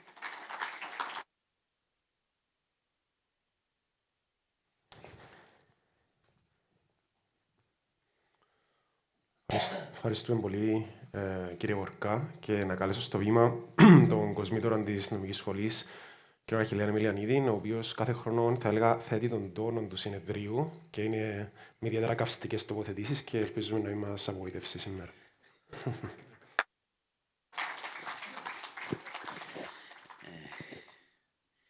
Αγαπητοί Νίκο Τορναρίτη, Ρεάλ Ιμνατήτου, Λουίζα Χριστοδουλίου Ζαρνέτου, Μιχάλη Βορκά, Δέσποινα Κυπριανού, εκλεχτή προσκεκλημένη, αγαπητέ μου Νικόλα.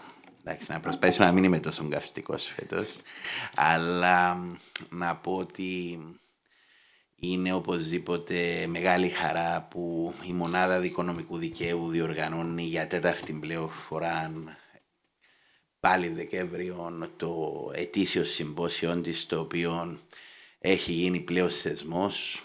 Είναι γεγονός ότι το συμπόσιο τυχάνει αρκετή συζήτηση και όχι μόνο σε επίπεδο του δικηγορικού κόσμου, αλλά και σε επίπεδο των δικαστηρίων. Νομίζω το γεγονός ότι εκδίδονται και τα πρακτικά πριν από κάθε επόμενο συνέδριο, αλλά και το γεγονός ότι υπάρχει και αυτόν που συχνά παραγνωρίζουμε, δηλαδή οι μελέτες του πώς ο κόσμος βλέπει τη δικαιοσύνη κατά τρόπο που μπορεί να γίνει μια αποτίμηση από χρονιά σε χρονιά. Είναι πάρα πολύ σημαντικές παράμετροι. Ήταν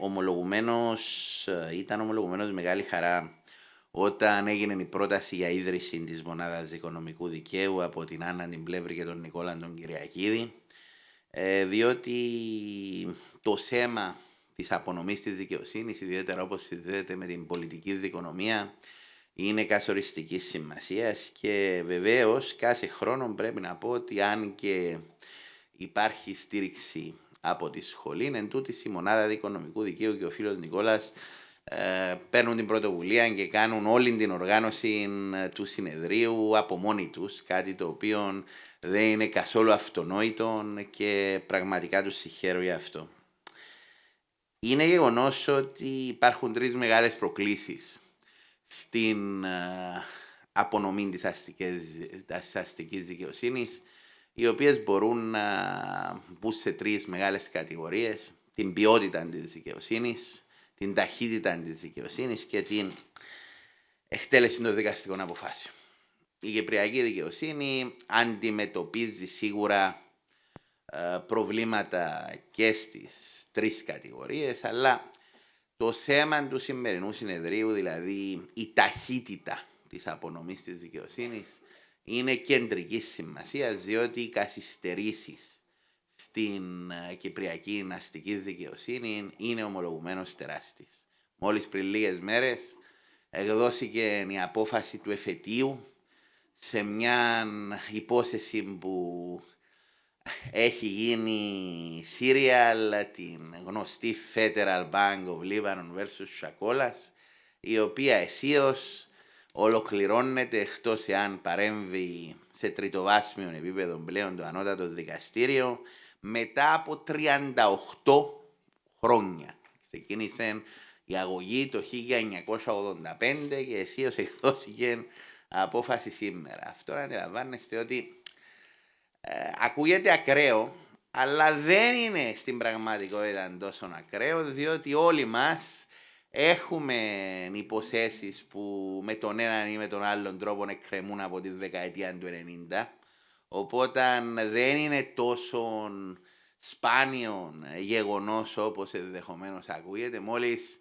πριν λίγες μέρες ολοκληρώθηκε με το καλό μια διαδικασία διαχείρισης στην οποία είχα εμπλακεί και στην οποία εκδόθηκαν και αποφάσεις και του Ανωτάτου Δικαστηρίου και άλλες λόγω εσφαλμένων αποφάσεων των πρωτόδικων δικαστηρίων και ολοκληρώθηκε με το θάνατο του αποβιώσαντα να έχει συμβεί το 1988 και τη διαχείριση να έχει ξεκινήσει το 1989. Δηλαδή αισίως συμπληρώθηκαν 35 χρόνια μέχρι που έδωσηκαν επιτέλους τα περιουσιακά στοιχεία στους κληρονόμους. Τώρα, αντιλαμβάνεστε ότι αν οι κληρονόμοι όπως σε αυτήν την περίπτωση ήταν στα 30-35 τους όταν επέσανε ο πατέρας τους και παίρνουν περιουσιακά στοιχεία στα 70 τους, καταλαβαίνετε ότι αν τα έπαιρνα στα 30-35 τους μπορούσαν, μιλούμε για μια μεγάλη περιουσία, να κάνουν πάρα πολλά πράγματα στη ζωή τους.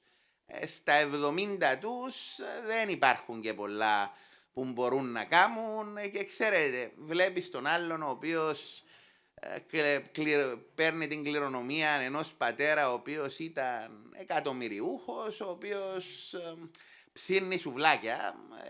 Δεν το λέω υποτιμητικά. Αν δεν... Όσοι με γνωρίζουν ότι τα σουβλάκια τα έχω ενδεχομένως πιο ψηλά και από τη δικαιοσύνη. Αλλά οπότε θέλω να είμαι ξεκάθαρος ότι δεν το λέω με διάθεση υποτίμησης. Απλώς θέλω να πω για τα κοινωνικά προβλήματα που δημιουργεί αυτή η διαδικασία καθυστέρησης. Οπότε είναι σημαντικό να συζητήσουμε πώς θα εφαρμοστεί και ανέφερε η κυρία Λιμνατήτου προηγουμένως για το θέμα της κουλτούρας. Όντως είναι καθοριστικό και στο συνέδριο που ανέφερε και η Δέσποινα και ο Μιχάλης Οβορκάς που συνδιοργάνωσαν η Σχολή Δικαστών, η Ακαδημία Επήρεται Μαθλίων το όνομα εκεί της Νομικής Υπηρεσίας και ο Παγκύπριος Δικηγορικός Σύλλογος. Είναι γεγονός ότι είχα πει ότι δεν έχω δει σε αυτόν τον ένα χρόνο της εφαρμογής των θεσμών την αναγκαία αλλαγή κουλτούρας. Αυτό οφείλεται σε πολλούς λόγους. Βέβαια, ένας από τα προβλήματα είναι και ότι ενώ η εισήγηση ήταν να τεσούν σε εφαρμογή οι νέοι θεσμοί μόλις απαλλαγούμεν από το backlog, οι νέοι θεσμοί ετέθηκαν εκ των πραγμάτων σε εφαρμογή με τον backlog να εξακολουθεί να υπάρχει με ό,τι αυτό συνεπάγεται, το οποίο δεν είναι καθόλου αμεληταίο.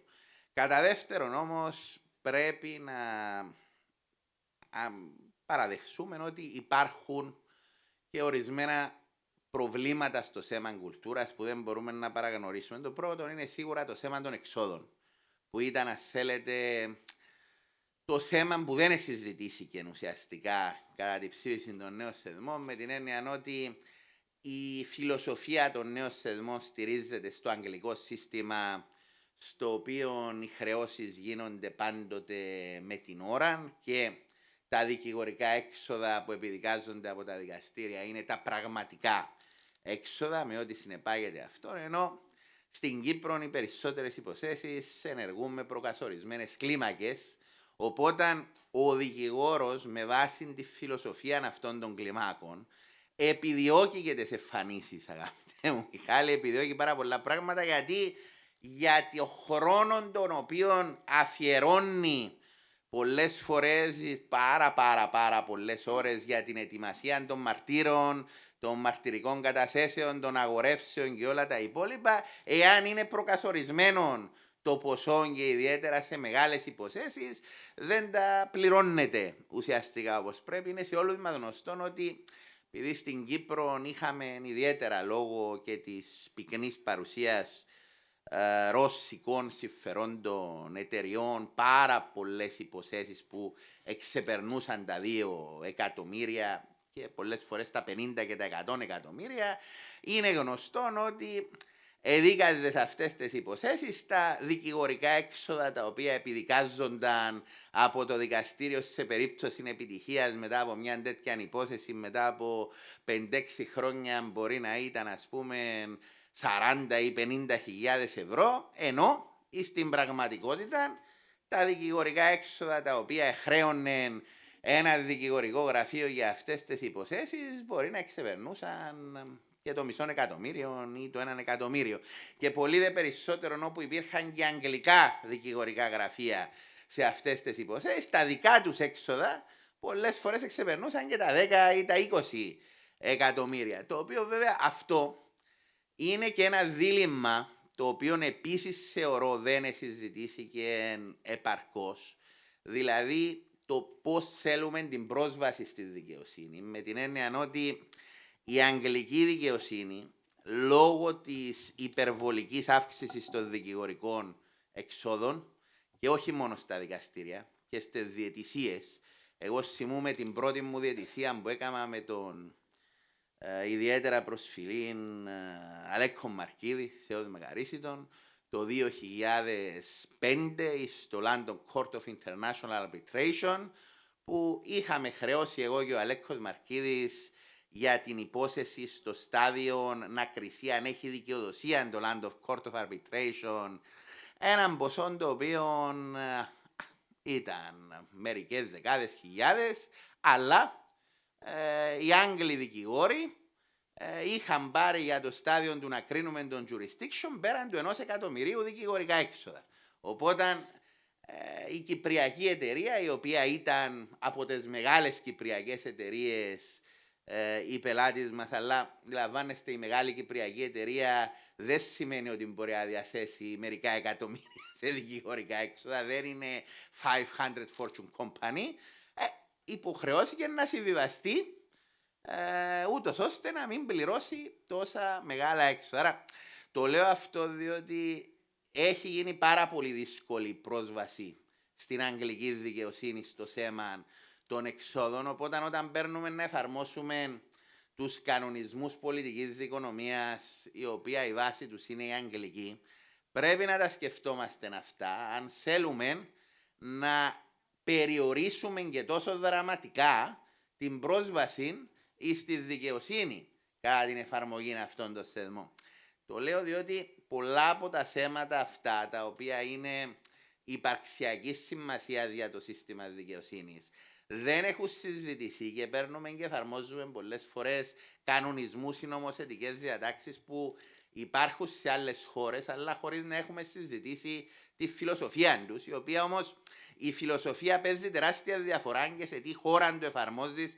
Άλλον να εφαρμόζεις κάποιες διατάξεις στο Λονδίνο που υπάρχουν πάρα πολλές εταιρείες δισεκατομμυρίων, άλλον να τις εφαρμόζεις στον Μπιρμιχάμ, άλλον να τις εφαρμόζεις ή στην Πάφο. Οπότε είναι παράγοντες του οι οποίοι πρέπει, θεωρώ, να μας προβληματίσουν και είναι σκόπιμο να έχουμε παρόμοια συμπόσια όπως το σημερινό, διότι η συνεχιζόμενη εκπαίδευση, η συνεχιζόμενη συμμετοχή στη διαδικασία εκπαίδευσης, εγώ έτσι θα το έβαζα, δεν είναι κάτι το οποίο χρειάζονται οι δικηγόροι, χρειάζονται όλοι οι φορείς της δικαιοσύνης. Θυμούμε όταν ετέθηκε για πρώτη φορά το ζήτημα της συνεχιζόμενης εκπαίδευσης των δικηγόρων, υπήρξε η αντίδραση, μα είμαστε δικηγόροι, άμα είμαστε δικηγόροι, εμείς θα ερμηνεύσουμε τον νόμο, εμείς θα κάνουμε, το οποίο είναι ένα επιχείρημα που ακούω πολλές φορές και από τους δικαστές, δηλαδή στο γιατί να υπάρχει συνεχιζόμενη εκπαίδευση των υφιστάμενων δικαστών, όπως υπάρχει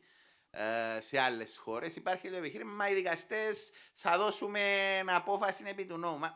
Δεν είναι αυτόν, θεωρώ, σωστή προσέγγιση, διότι ακριβώς γι' αυτόν το λέω με κάπως διαφορετικό τρόπο. Το ζήτημα δεν είναι ότι εκπαιδεύομαι διαρκώς με την έννοια ότι μου μαθαίνει κάποιος κάτι.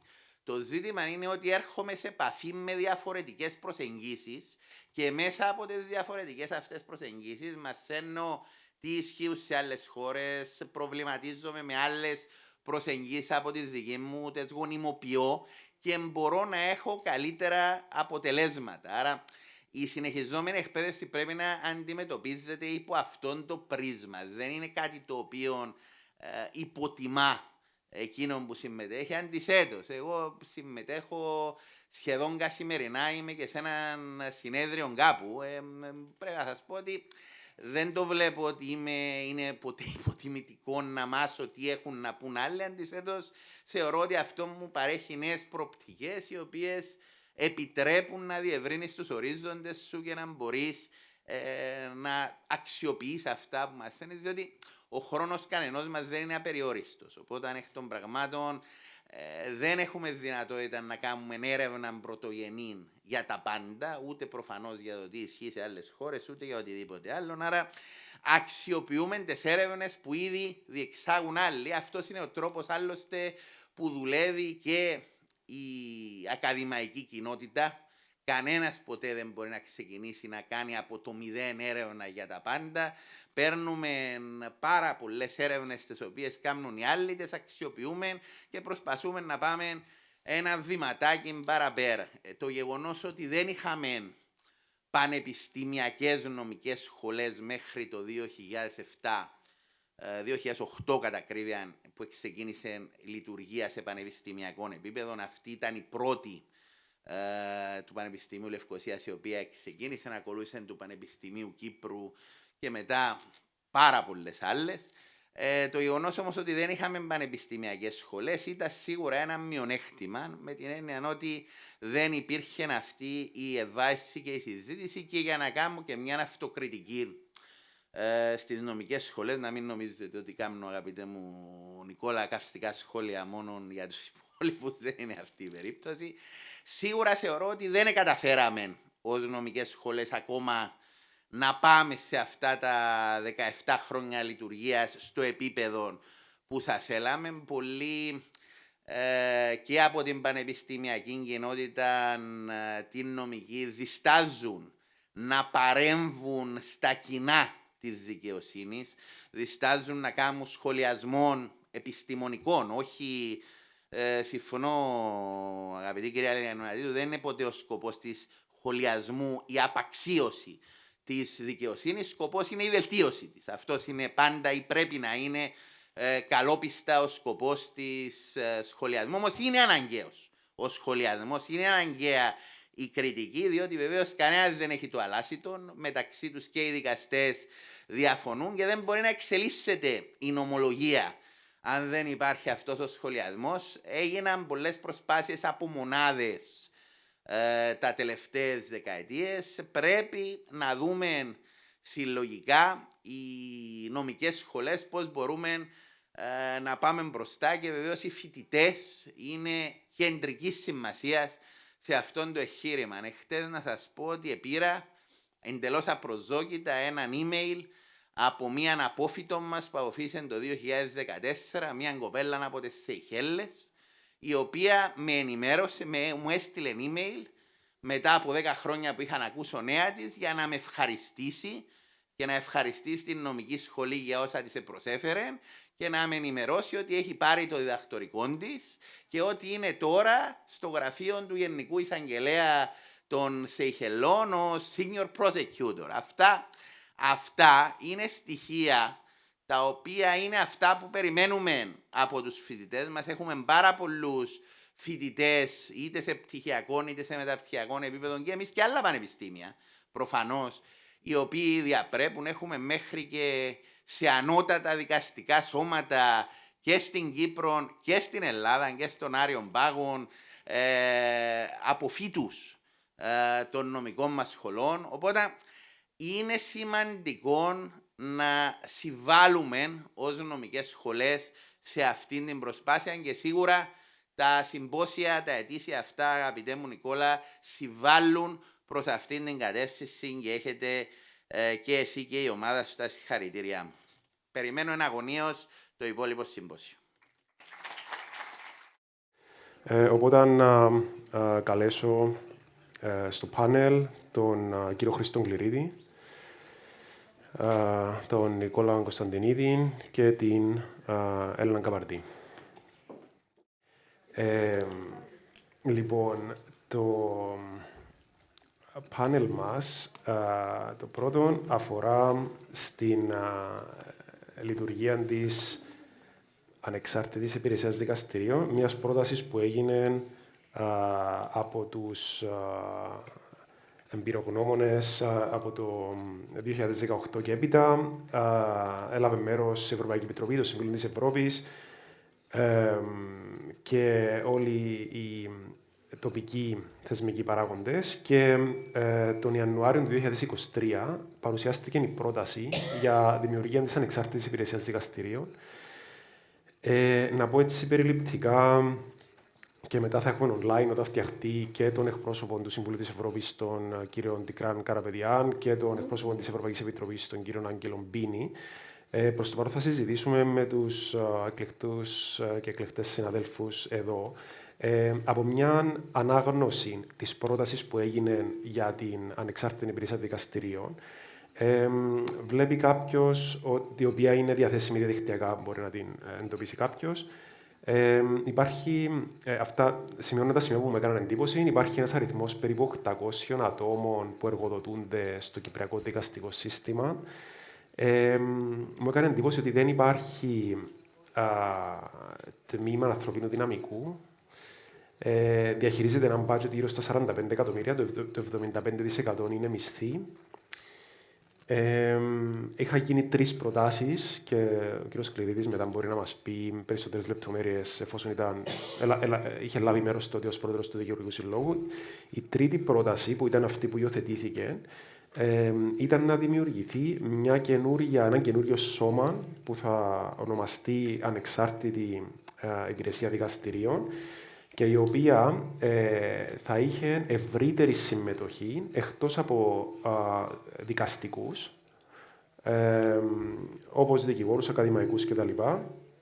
Και προβλέπει πρόταση για ένα 15μελές διοικητικό συμβούλιο, στο οποίο θα προεδρεύει η πρόεδρος του Ανώτατου Δικαστηρίου και θα αποτελείται επίσης από 4 δικαστές του Ανώτατου Δικαστηρίου, τον πρόεδρο του εφετείου, έναν διοικητικό πρόεδρο, έναν πρόεδρο ενός ειδικού δικαστηρίου, τον πρόεδρο ή την πρόεδρο της Σχολής Δικαστών, τον Γενικό Εισαγγελέα, έναν εκπρόσωπο του Παγκύπριου Δικηγορικού Συλλόγου, έναν εκπρόσωπο του Υπουργείου Οικονομικών, έναν εκπρόσωπο του Υπουργείου Δικαιοσύνης, έναν εκπρόσωπο των χρηστών των δικαστηρίων, όπως αναφέρεται εδώ, και το CEO, δηλαδή τον Γενικό Διευθυντή, Γενική Διευθύντρια. Και επίσης να πω στα εισαγωγικά ότι οι κύριες αρμοδιότητες αυτής της ανεξάρτητης υπηρεσίας δικαστηρίων, η οποία θα συσταθεί με σχετική νομοθεσία, όπως προβλέπει η πρόταση, είναι να εξετάζει και να διαμορφώσει και να χαράζει την πολιτική και τη στρατηγική σχετικά με τη λειτουργία των δικαστηρίων, να επιβλέπει το έργο του ή της διευθύντριας και να εγκρίνει ετήσια ή εξαμηνιαία στρατηγικά πλάνα και σχετικές άλλες στρατηγικές. Ο ρόλος του CEO θα είναι να διαχειρίζεται την καθημερινότητα της διοίκησης των δικαστηρίων, να επιλύει όλα τα προβλήματα, να κάνει εισηγήσεις, να ξέρει τις ανάγκες, να κάνει εισηγήσεις για προσλήψεις προσωπικού κτλ.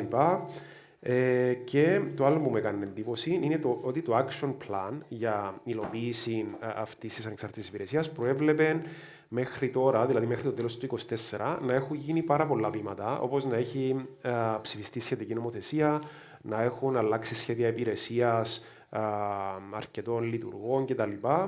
Και από την πρόσφατη συζήτηση που έγινε, που είχα λάβει μέρος στο Ανώτατο Δικαστήριο, φαίνεται ότι υπάρχει καθυστέρηση. Το Ανώτατο Δικαστήριο, όπως μας έχει λεχθεί, έχει κάνει τα δικά του βήματα που έπρεπε να κάνει και τώρα περιμένει από άλλες κρατικές αρχές για να προχωρήσουν. Και έχουμε εδώ, όπως είπα, τους συναδέλφους. Θα ξεκινήσω από τον κύριο Κληρίδη. Να μας πείτε πώς ζήσατε αυτή την πρόταση, ποιες ήταν οι εισηγήσεις. Θεωρώ ιδιαίτερα σημαντικά τα θέματα της ιεραρχίας, ποιος θα παίρνει τις τελικές αποφάσεις και επίσης θέματα budget, θέματα προπολογισμού. Επειδή και αυτό είναι ένα θέμα που παρουσιάζει δυστοκία, δηλαδή να ζητούνται κονδύλια, να μην εγκρίνονται από το Υπουργείο Οικονομικών κτλ. Ευχαριστώ πολύ. Καταρχάς να ευχαριστήσω το Πανεπιστήμιο Λευκωσίας και τον κύριο Νικόλα Κυριακίδη προσωπικά για την πρόσκληση αυτή, στο θεσμό αυτόν ο οποίος φαίνεται έχει καθιερωθεί τα τελευταία χρόνια. Χρήσιμος θεσμός, ο οποίος συνδράμει, όπως είπε και ο αγαπητός Αχιλλέας, στην βελτίωση της δικαιοσύνης, της κουλτούρας για τη δικαιοσύνη γενικότερα. Για πρώτη φορά είχαμε έρθει αντιμέτωποι σαν Παγκύπριος Δικηγορικός Σύλλογος με την ιδέα του Court Service, της Υπηρεσίας Δικαστηρίων, τον Ιανουάριο του 2021. Είχε προηγηθεί, όπως πολύ σωστά έχεις αναφέρει, Νικόλα, η έκθεση των Ιρλανδών εμπειρογνωμόνων για θέματα ευρύτερα της δικαιοσύνης, αφού ακολούθησε την έκθεση του Ανωτάτου Δικαστηρίου, την έκθεση Ροτοκρίτου, όπου είχαν διαπιστωθεί οι καθυστερήσεις στην απονομή της δικαιοσύνης και μέσα σε αυτή την έκθεση του 2018 το Institute of Public Administration, IPA της Ιρλανδίας, είχε διαπιστώσει ότι το ανώτερο δικαστήριο και ο αρχιπρωτοκολλητής, οι οποίοι διαχειρίζονται τα θέματα των δικαστηρίων και της υπηρεσίας των δικαστηρίων, είχαν αποτύχει στο ρόλο τους. Και όχι μόνο είχαν αποτύχει, αλλά είχε δημιουργηθεί επιπρόσθετο πρόβλημα για το γεγονός ότι οι δικαστές έπρεπε να αφιερώνουν τον χρόνο τους στην έκδοση δικαστικών αποφάσεων και στην εκδίκαση υποθέσεων και όχι σε θέματα που αφορούν τη διοίκηση των δικαστηρίων.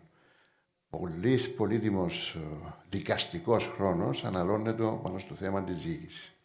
Και όπως λένε και οι θυμοσόφοι, όταν κάνεις δύο δουλειές, γελάς της μιας.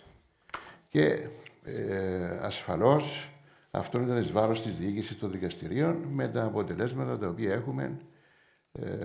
Να δούμε το δικαστήριο της Λευκωσίας στην κατάσταση την οποία βρίσκεται εδώ και πολλά χρόνια. Δεν ξέρω αν θέλετε να κάνουμε διάλειμμα γιατί βλέπω έχετε ξένον ομιλητή. Yes, it was my mistake. Maybe we can switch to English so that Tigran can also hear us. Tigran, are you with us? I am connected. I hope you can hear me too. Yes, we can hear you. Mr. Kliridis will conclude, and then we'll give you the stage to make your introductory remarks as planned. Yes. So Thank you. I will continue in English Yes, please. to make things easier. Yes. So the first meeting we had with the special committee of the IPA dealing with the matter was sometime in January 2021. The position of the Bar Council at the outset was that the administration of the courts should not rely so heavily on the Supreme Court and the Chief Registrar, and that there should be more involvement of the Bar Council in the management committee, and also other experts should be involved. As we can see in the final report of 2023 of the IPA, it is recommended that we have 4 divisions in the administration of the courts. The one is personnel, human resources, as you have mentioned. The other one is IT, technology. The other one has to do with estate management, and the other one with the finances of the university. Now, this, I think, should be reflected in the body of management. In other words, these 4 divisions with their heads should be people coming from the outside professions so as to put their specialized expertise in the management of the courts in the 4 divisions that it was suggested that we have. This is not reflected in the recommendations for the composition of the Board of Management, unfortunately. The second point is that the Board of Management, composing, of course, of judicial representation, because you cannot exclude that, should not rely heavily, or the majority should not be the judicial voice in the Board of Management. In the light of the previous report, as I have said, of 2018 of the Irish experts, that this is not recommended. But of course, in matters reflecting on judicial procedures, the judges should have the last and final say, but not in day-to-day management of the courts, administrative, finances, IT, estate management, personnel, etc. The recommendation of the IPA that you have just mentioned, 15-member board, unfortunately, again, relies heavily on the judicial input. 9 members of this suggested board are judges, judges from all levels.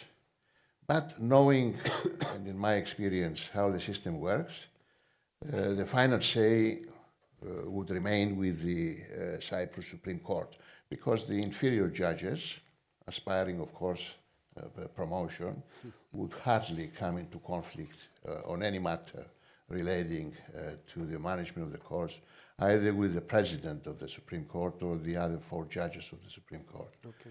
So at the legislative stage, and once the Ministry of Justice prepares the legislation, I think the Bar Council should make a point about not having a board with the majority, once again, of the judges, but confine their role in matters relating to judicial duties. Now, the second point I want to make is that this report also makes recommendations relating to the increased role of the registries and the registrars of the courts in dealing with preliminary matters, quasi-judicial is how I put it, duties. For example, directions that have to be given in the process of leading to the trial of a case. This is a very important matter. The Bar Council always suggested that the registrars of the courts should be involved in the administration of justice for formal matters relating to the procedure, and it's something to be followed and taken up. The third point I would like to make is that mention is made in the report in digital recording as part of the provision of the court service. Now, digital recording, as you know, as you all know, has been the demand of all lawyers to be introduced as soon as possible. When I spoke with Mr. Kokinos, who was the minister at the time relating to technological matters, he told me that the government was ready for the introduction of this technology for digital recording, but apparently there were delays. I don't know, maybe in the Supreme Court at the time, or the judicial side of the project. Is something which has to be tied up and expedited with the introduction of the court service. It is unacceptable in the 21st century to still have unrecorded proceedings with the many complications that arise, objections from time to time, and the delays noted as a result of not being able to have the proceedings of the court soon after the completion of a hearing. One case I'm involved in Larnaca, there have been at least 3 or 4 delays, adjournments, because the minutes are not ready or because the judge has not been able to review the minutes and sign them and approve them. This causes further delays in the procedure. Yeah. And the final point that I wish to make has to do with the e-justice. An essential part of the court service, as it transpires from the IPA report of 2023, January, is that the court service should be coupled with the e-justice, a program which is much wider than the iJustice, which was only introduced as a temporary solution to the problems that we faced, especially during the period of the coronavirus. The matter of the e-justice, everybody knows. It seems it has collapsed, and it's going to take many years more to be able to go back to it or upgrade the iJustice to cover matters of the registry. And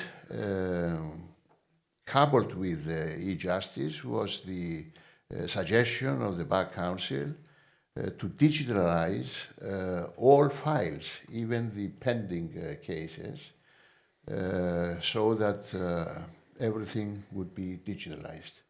The delays noted are unacceptable, as you have mentioned. This December of 2024, in accordance with the time schedule that is provided in the report, the court service should have been in operation fully. It was supposed that January 2024, the legislation would have been introduced in the House and that it would have been approved soon thereafter. So we're already 1 year behind. And 2025, next year, we're supposed to adopt the 3-year project ahead by the court service for the improvement of the court. And of course, all this is tied up with the construction of the new district court of Nicosia. I've been hearing about that since 1982 when I started my practice. I don't think it will ever happen, frankly, because there is no will on behalf of the government to go ahead with this project. The Minister of Finance considers other projects of more importance. Justice is the last in the priorities, not only of this government, but all governments, with the exception, I have to admit, with the government of Anastasiadis, who showed at least in some respects, he was more eager to help.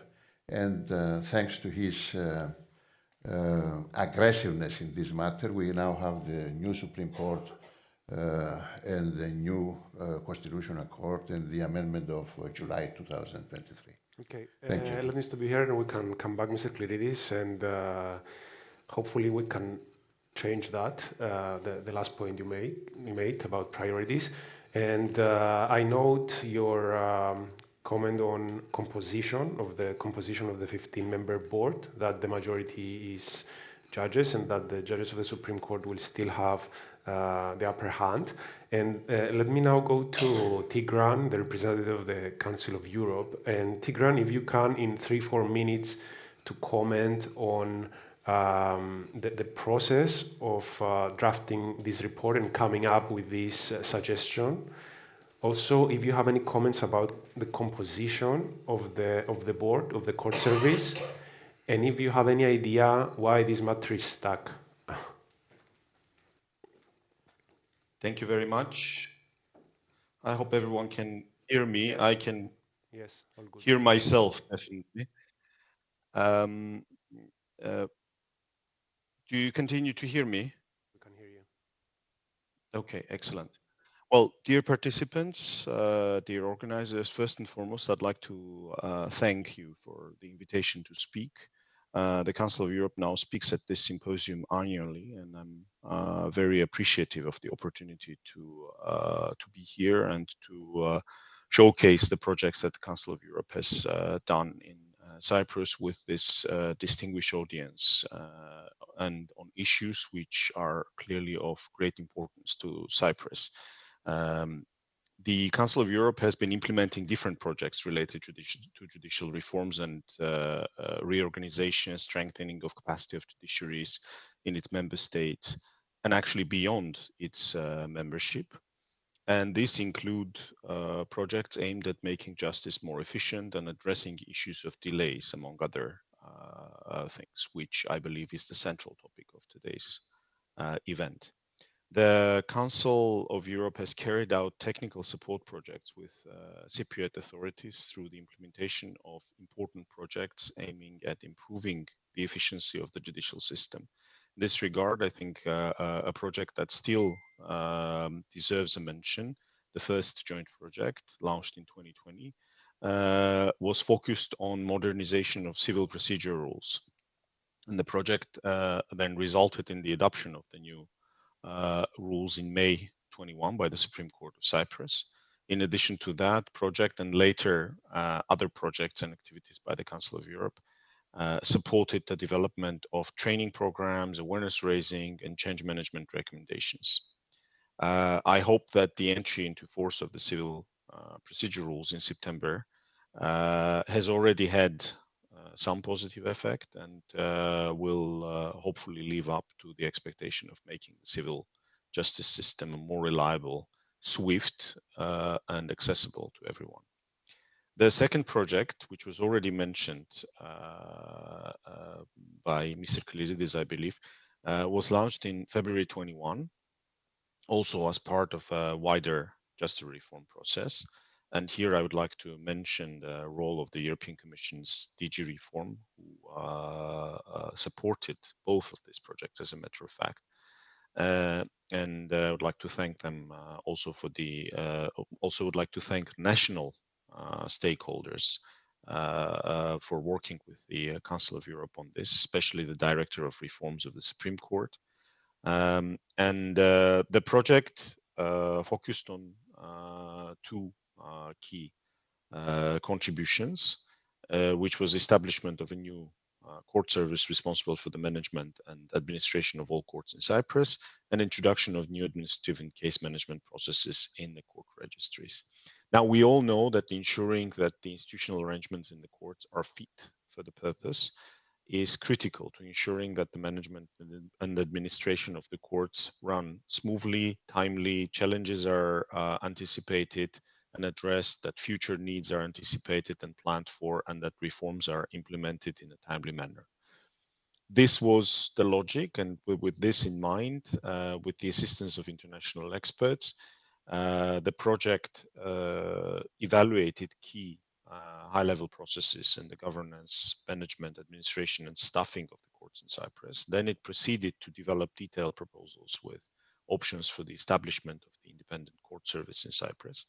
In addition, the project went on to then prepare an implementation roadmap, which covers the immediate actions in several stages to be undertaken in the first 3 years of setting up an operation of the independent court service.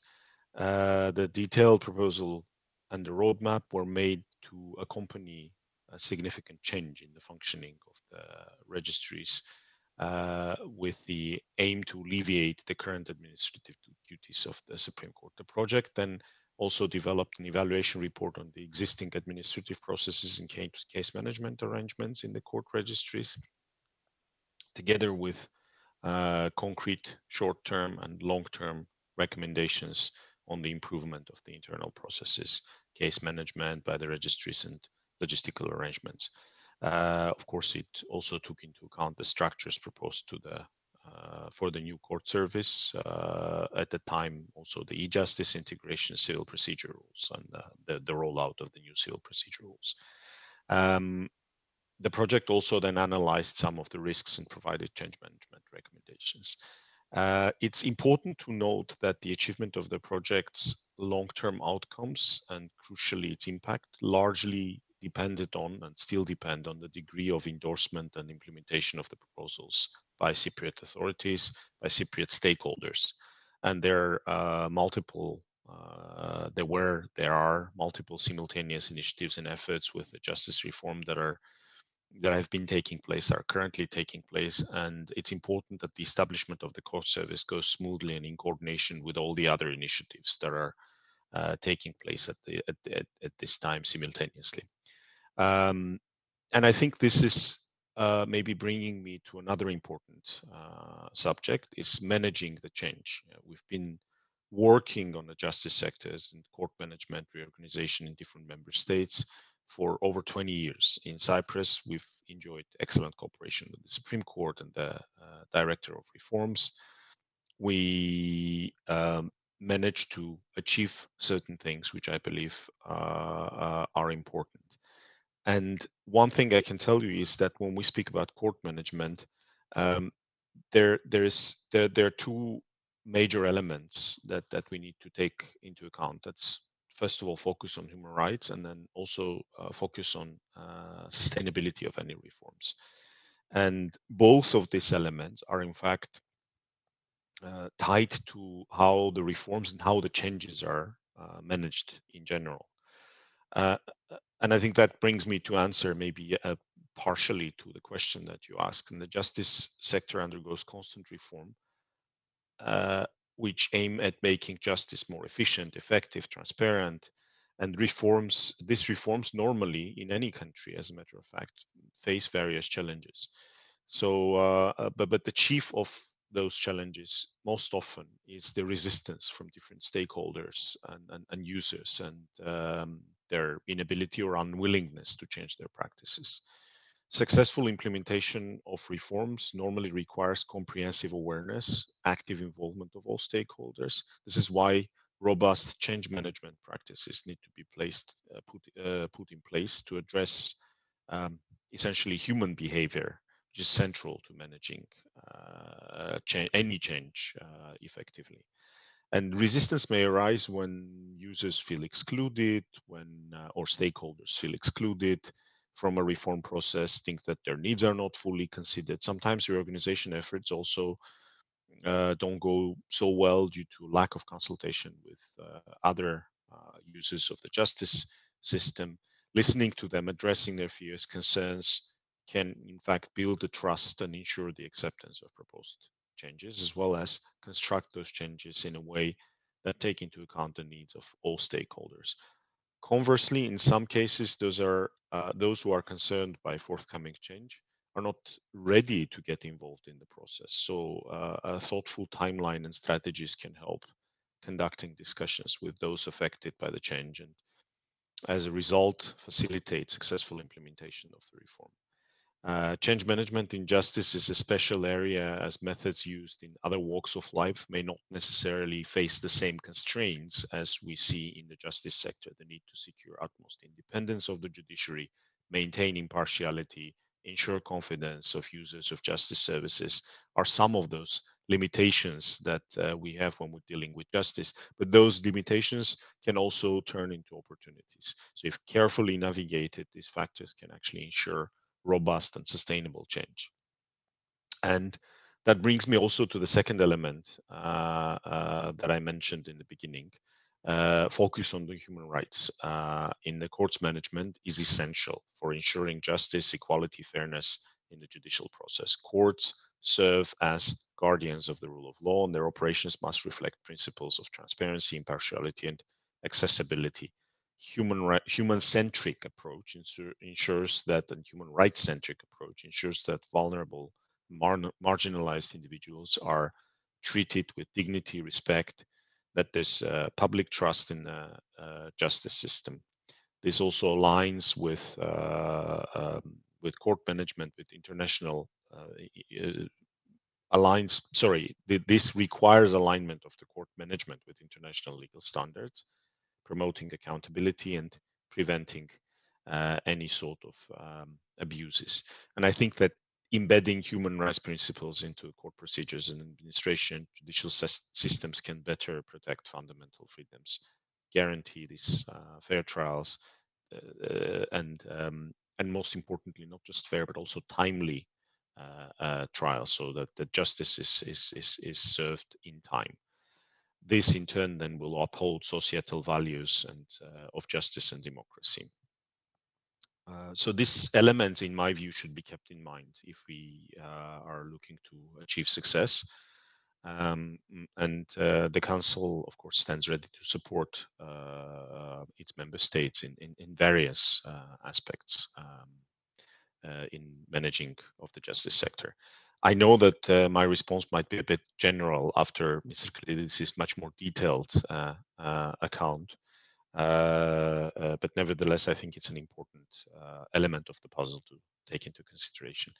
Thank you very much for your attention and for the opportunity to speak here.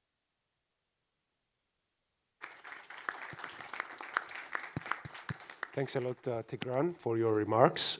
Indeed, we expected you to be a bit more specific, but we understand your role, and that's fine. And let me now turn to Nicholas Konstantinidis, current member of the board of the Cyprus Bar Association. We were together in the meeting with the Supreme Court and the Chief Registrar a few weeks ago. Do you have any updates? And does the Cyprus Bar Association have any specific points that need to be raised in the public discussion about the court service?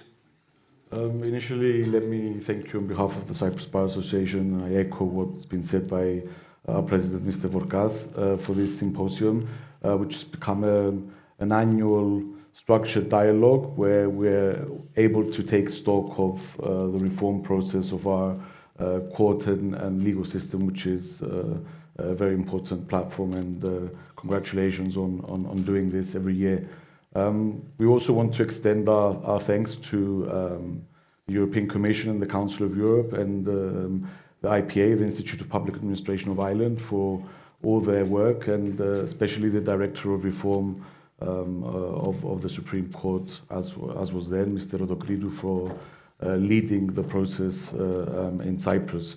I think the final report provides a clear roadmap for the establishment of a new court service, and it is for the Supreme Court and the government to take lead and bring before the Parliament a draft law.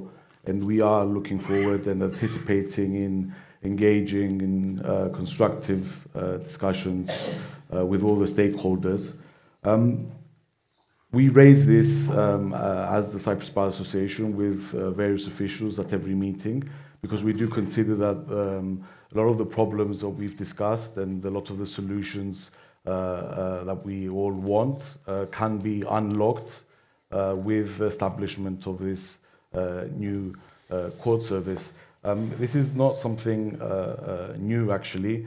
From the functional review report of 2018 of the IPA, a lot of the deficiencies that we currently face from the court management system that is now in place were noted, and the suggestion for a new court service date from then. So it's very timely. There's been a lot of reform taking place in the last few years, but we need to push on, and I think the new court service will have a central role in this. The CBA is a strong supporter of this change and this development, and for us lawyers, a lot of the deficiencies that are reported in the final report come as no surprise. We're the ones on the ground. We are the ones that sustain the various severe deficiencies from a management perspective.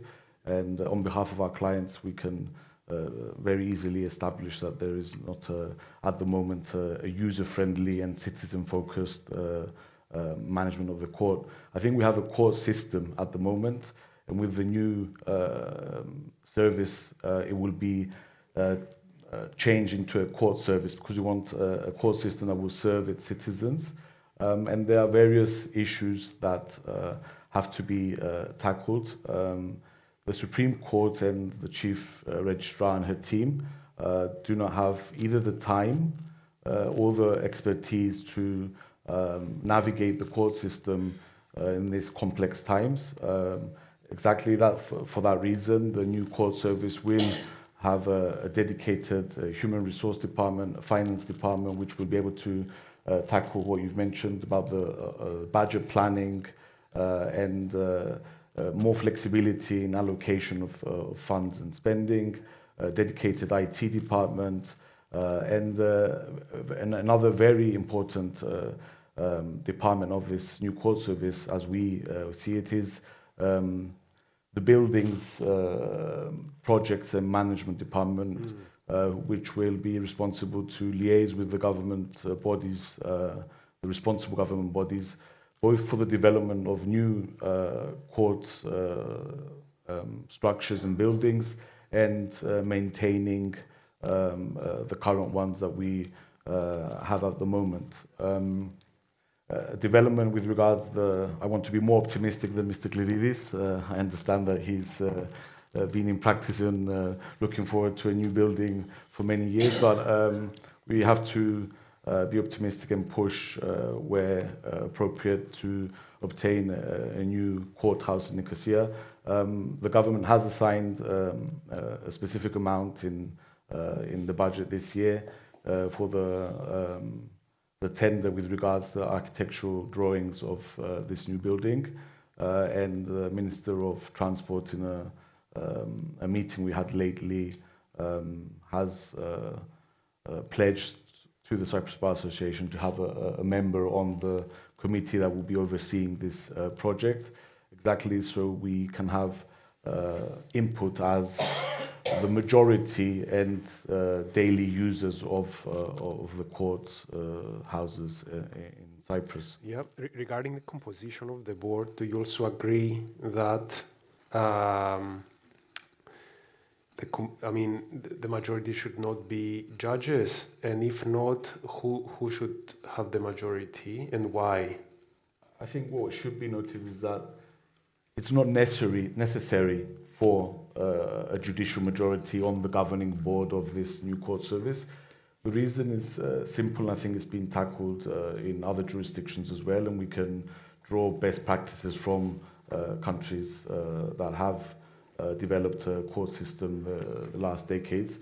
The reason is that there will be clearly enshrined in this law that the court service will not interfere in any way in the judicial functions of the court. So the new court service will be there to provide management, administration, and support the court and its users and the citizens, and not by any way interfere in the judicial functions of the judges in the court. So from this perspective, I don't see any issue arising with regards the independence of the judiciary. So I don't think it's necessary to have a judicial majority. But of course, I think there should be a strong, substantial presence of the judges and the court personnel. But we also envisage this governing body having a broad participation from the legal community and other experts, as mentioned by Mr. Glidis as well, who can bring their expertise to the table, but also some other court users from the civil society at large. That could be representatives of the business community, consumers, or other vulnerable groups such as children or prisoners. Could also have a seat at the table. Thank you, Nicholas. Turning to Elena Kabardis, from an academic point of view or from a research point of view, have you looked at other models also included in the report, like Ireland, and what are the lessons learned? Thank you very much again for the opportunity to speak here today and on such a very interesting topic. Before I get to your answer, Nicholas, let me and politely disagree with Nicholas. If we look at the options that were available, and you very succinctly described them, we've seen a model that's been created simply on the basis of judicial involvement. So there were three options, as you said, a judge-centric, without a separate agency, an agency with some form of independence, but not really in the form that was suggested. And then the third option, all of them judge-centric.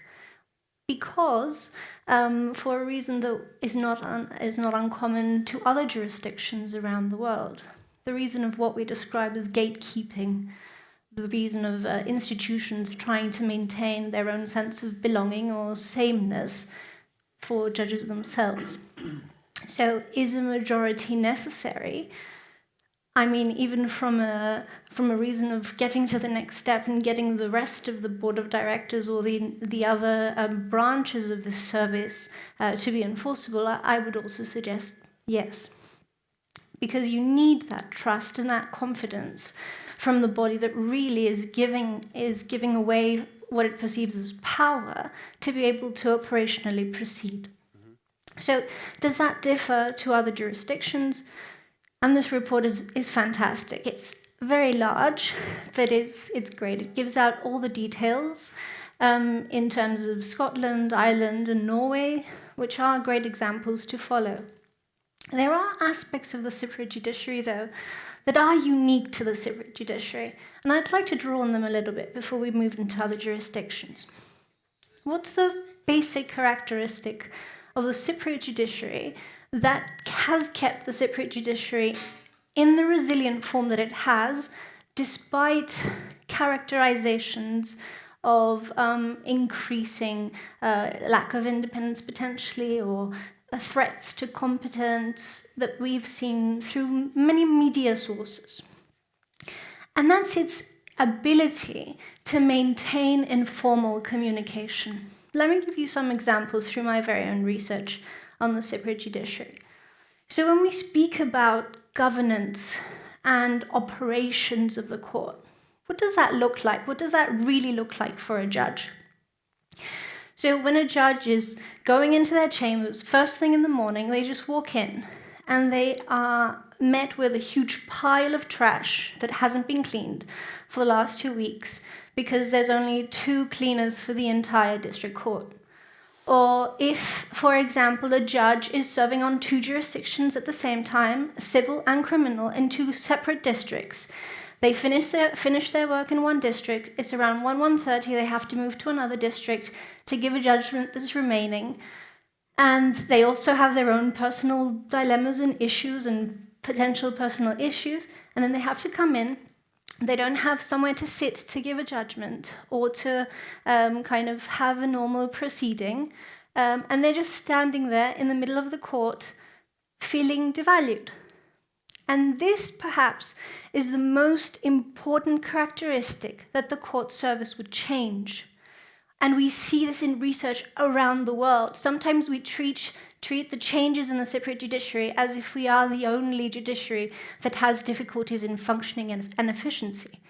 We see countries such as the UK with the Judicial Attitude Survey saying that judges with the payment structure and efficiency structure compared to us are thinking of leaving the judiciary within the next 5 years.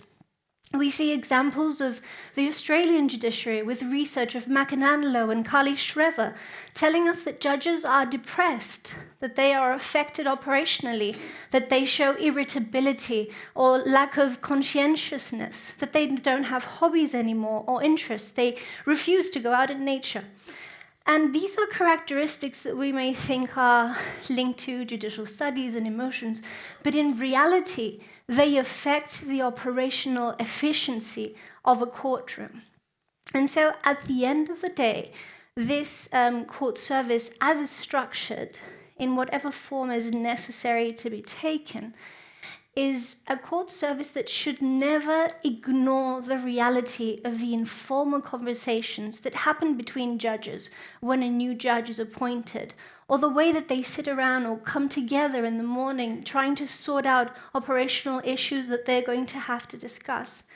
And although this isn't really brought out in the report, I think it's something that really should come together, both in the composition of the board of directors, but perhaps definitely in the employees that are going to structure this body at the end of the day. Okay, thanks a lot, Elena. Indeed, interesting remarks, and thanks for disagreeing. It's good to have a debate. I would also like to welcome Angelos Binis from the European Commission. Angelos, can you hear us? Yes, I can, and sorry for the delay. That's fine. I mean, I'm expecting from you to tell us why is this project taking so long? Because the Supreme Court is telling us that they are reporting to you every other month. So probably you know why it is stuck. I would like to share also some insights from other similar projects that we're working on across Europe, across European member states. The fact is that there is a multitude of stakeholders involved in the implementation phase and the buy-in. And I think in many cases, this is what is creating some delays on finding the most proportionate solution to address the challenges that were identified during the project. But it's not only Cyprus that is facing this kind of challenges. We're now having, for example, a very big project in France to address backlog. And again, bringing on board everybody from the judges associations, the lawyers, the Ministry of Justice on what is the best way to tackle backlog and avoid creating a new one is not an easy thing to do, from which tool to use, on which methodology. We're also doing the same project in Greece with the Athens and the Thessaloniki courts of first instance to identify what works best in reducing the backlog.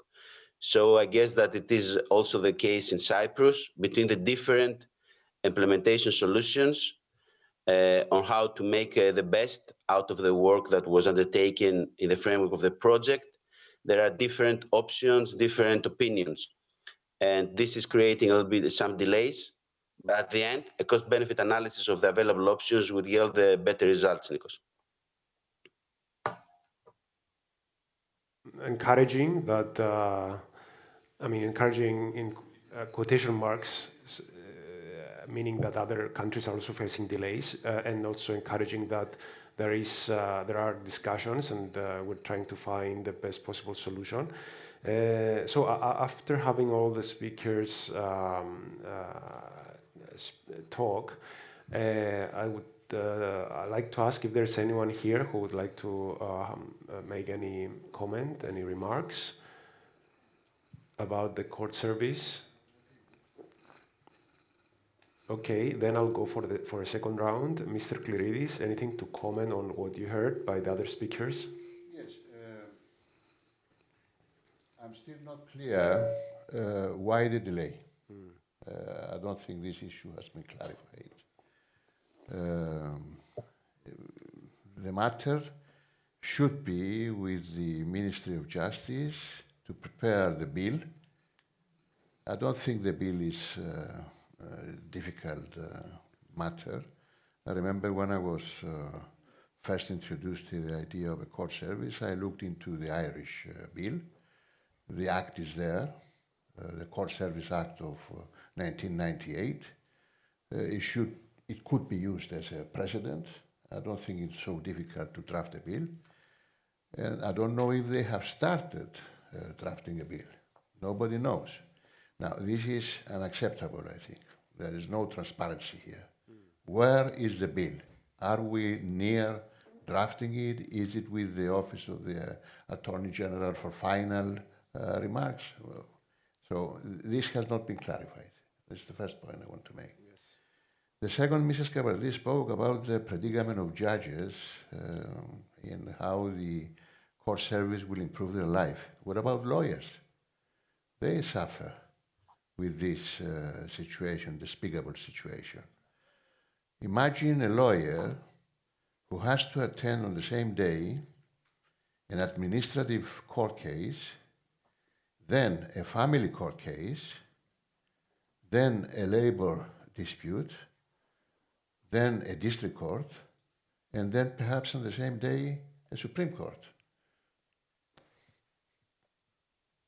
This is hell. I could be a judge. I don't mind the bin being full and be there for 7 days. That's the minimum of our problems. Imagine a lawyer who contests the proceedings, what has been recorded.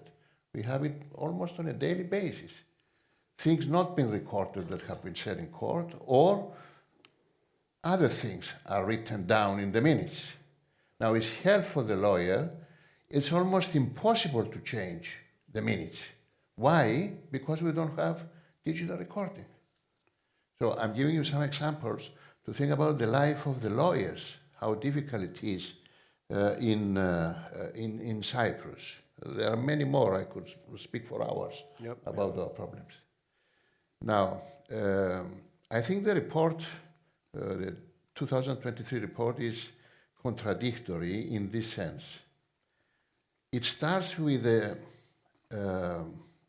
criticism of the existing system and the failure of the judges of the Supreme Court, basically, or the chief registrar, to administer and provide a modern service, court service, which it describes as unfit for the purpose. Now, you come to this conclusion, and then you end up giving the majority of running the service to judges again. This is entirely contradictory. It cannot be justified. Simply by putting in some judges from other levels, the new appeals court, the specialized courts, the administrative president, and the Supreme Court judges, doesn't change anything, because I have said these inferior judges are dependent, as the system works today, on the decisions of the Supreme Court, the Judicial Council, which is composed of the judges mainly of the Supreme Court, who will decide on their promotion. Mm-hmm. I don't see any judge coming into conflict with the president of the Supreme Court or the judges of the Supreme Court. So you still have basically a judge's management of this court service. This I don't think the Bar Council should accept. We should fight for a more open, transparent service to be provided. Thank you. Thank you very much. Tigran, do you have any follow-up comments based on what you heard? Well, thank you very much. Maybe one thing just to say about the report. Can you hear me still? Maybe one thing to say about the report would be that the report that criticizes the system rather than people, and then what goes on to propose changes that can be made to the system in order to achieve a better result. So I think that's a key thing to consider. I also think that some of the questions raised are probably difficult to answer by the panelists present today, and should be addressed to some of the stakeholders which are notably missing in the panel. And I would like to go back to the point that I made during my first intervention, that is, any change management will require talking to all stakeholders and considering everyone's point of view. We've tried during the project, in fact, to recommend certain change management measures as well, very concrete steps. Those are also included as deliverables of the project. And I would just encourage everyone to follow the advices that are there, and to try to have an inclusive process and a discussion over this matter in order to be able to achieve the result. Thank you. Just to mention that we have invited Supreme Court, any Supreme Court judge who wanted to be here on this topic. They didn't want to attend and comment on this, and also the Chief Registrar. And I hope the reason is that, there are very, delicate discussions between them, and that is why they don't want to come and compromise anything. Otherwise, if it's just lack of progress, this is really disappointing. Anyway, Nicholas? What I would say is that the court system doesn't belong either to the judges or the lawyers, and it is not a power struggle between these two groups of professionals. Court systems belong to society, and that's why we've mentioned that this governing body should be reflective of society, and we think that a broad representation from various groups would bring the democratization, let's say, of the court system and provide more transparency. I think a point to be made with regards to the comment made by Mr. Cleridis with regards to the composition of this governing body is that something very important would be to clearly define roles and responsibilities of this new structure. So regardless of what the composition of this governing board will be, we don't want a governing board micromanaging the court system every day. So this court system, this new court service will have a CEO and a senior management team.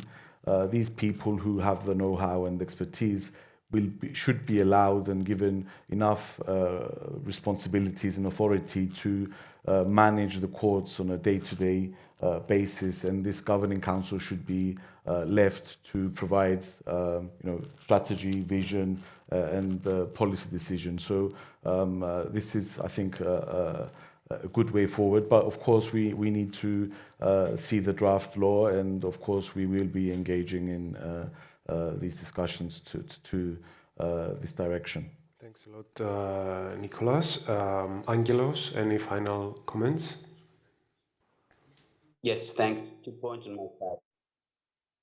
First, the Commission's technical support instrument was designed as a demand-driven tool. So the ownership of the implementation belongs to the European countries. It's not up to the Commission, the way this tool was designed, to enforce implementation, but we're doing ex post evaluations of the degree of implementation, of how the project recommendations, the project outputs were endorsed, and to what extent. And this will affect the assessment of future requests, not only from the country, but also from the specific beneficiary authorities. And point two, completely agree with the panelist, especially Mr. Cleridis, saying that it's not only about the judges, it's not only about the people, but also the legal professionals, the lawyers. And we're doing now 3 multi-country projects on enhancing the access to the judiciary. And I think this is the key factor for success. Include everybody early enough from the design phase, conducting the analysis, developing the recommendations, and then, of course, the implementation phase. Everybody that has a stake and is interested to find a solution for better access to justice, whether they are vulnerable groups or general population. It's not anyone competing with each other or fighting with each other, but finding the most fit for purpose solution depending on the legal background, the administration history, and the capacities of each member state. So I think the implementation should involve all early enough with transparency, and of course between the different solutions, we should take a decision and then follow up with an evaluation of whether we address the challenge. Thank you, Angelos. And last but not least, Elena, any final comment? I think that we have some easy solutions that we can prescribe or advocate for before the bill comes out or whenever the time comes for the court service to see the day of light. And I think one of the key persons or stakeholders in this game is our Judicial College that's here with us. And for example, we see in jurisdictions around the world where training of judges of what judicial management looks like at the Judicial College really helps their day-to-day experience of a judge speaking to their bailiff when they're on their phone and ignoring them, asking for exhibits. How do you confront that? That's also operational or management. Day-to-day concerns can also be dealt with by training in the judicial management setting.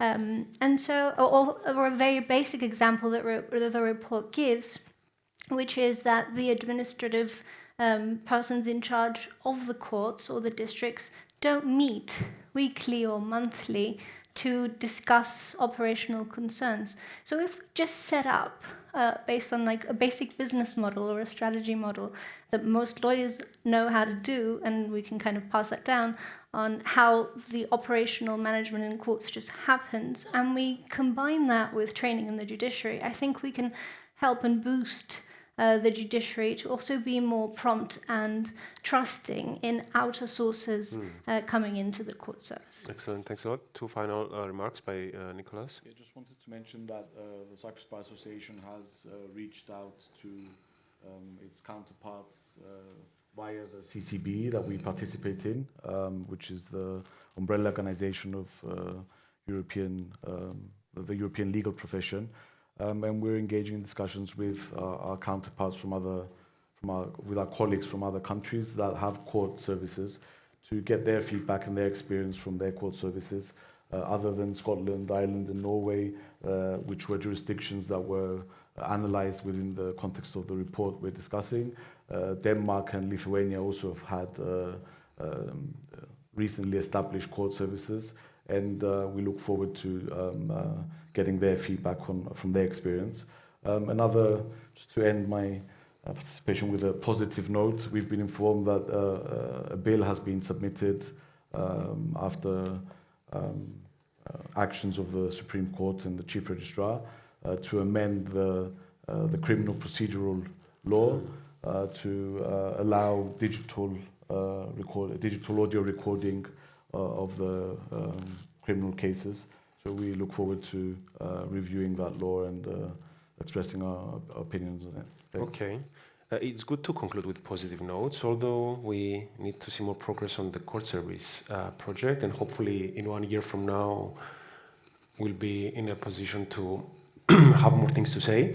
Thank you everyone, Mr. Kliridis, Nicholas, Elena, Tigran, Angelos, for participation. We'll go for a break until 12:10, and then we'll continue with the session we missed before. Thank you. Συνεχίζουμε με την συζήτηση μεταξύ της Ελίνας Ασεμοκοπουλού και της Ξάντρα Κράμερ, η οποία δεν έγινε πριν λόγω τεχνικών προβλημάτων. Ευχαριστούμε για την υπομονή. Οπότε, Ελίνα, ο λόγος σε εσένα. Ελπίζουμε τώρα δουλέψεις.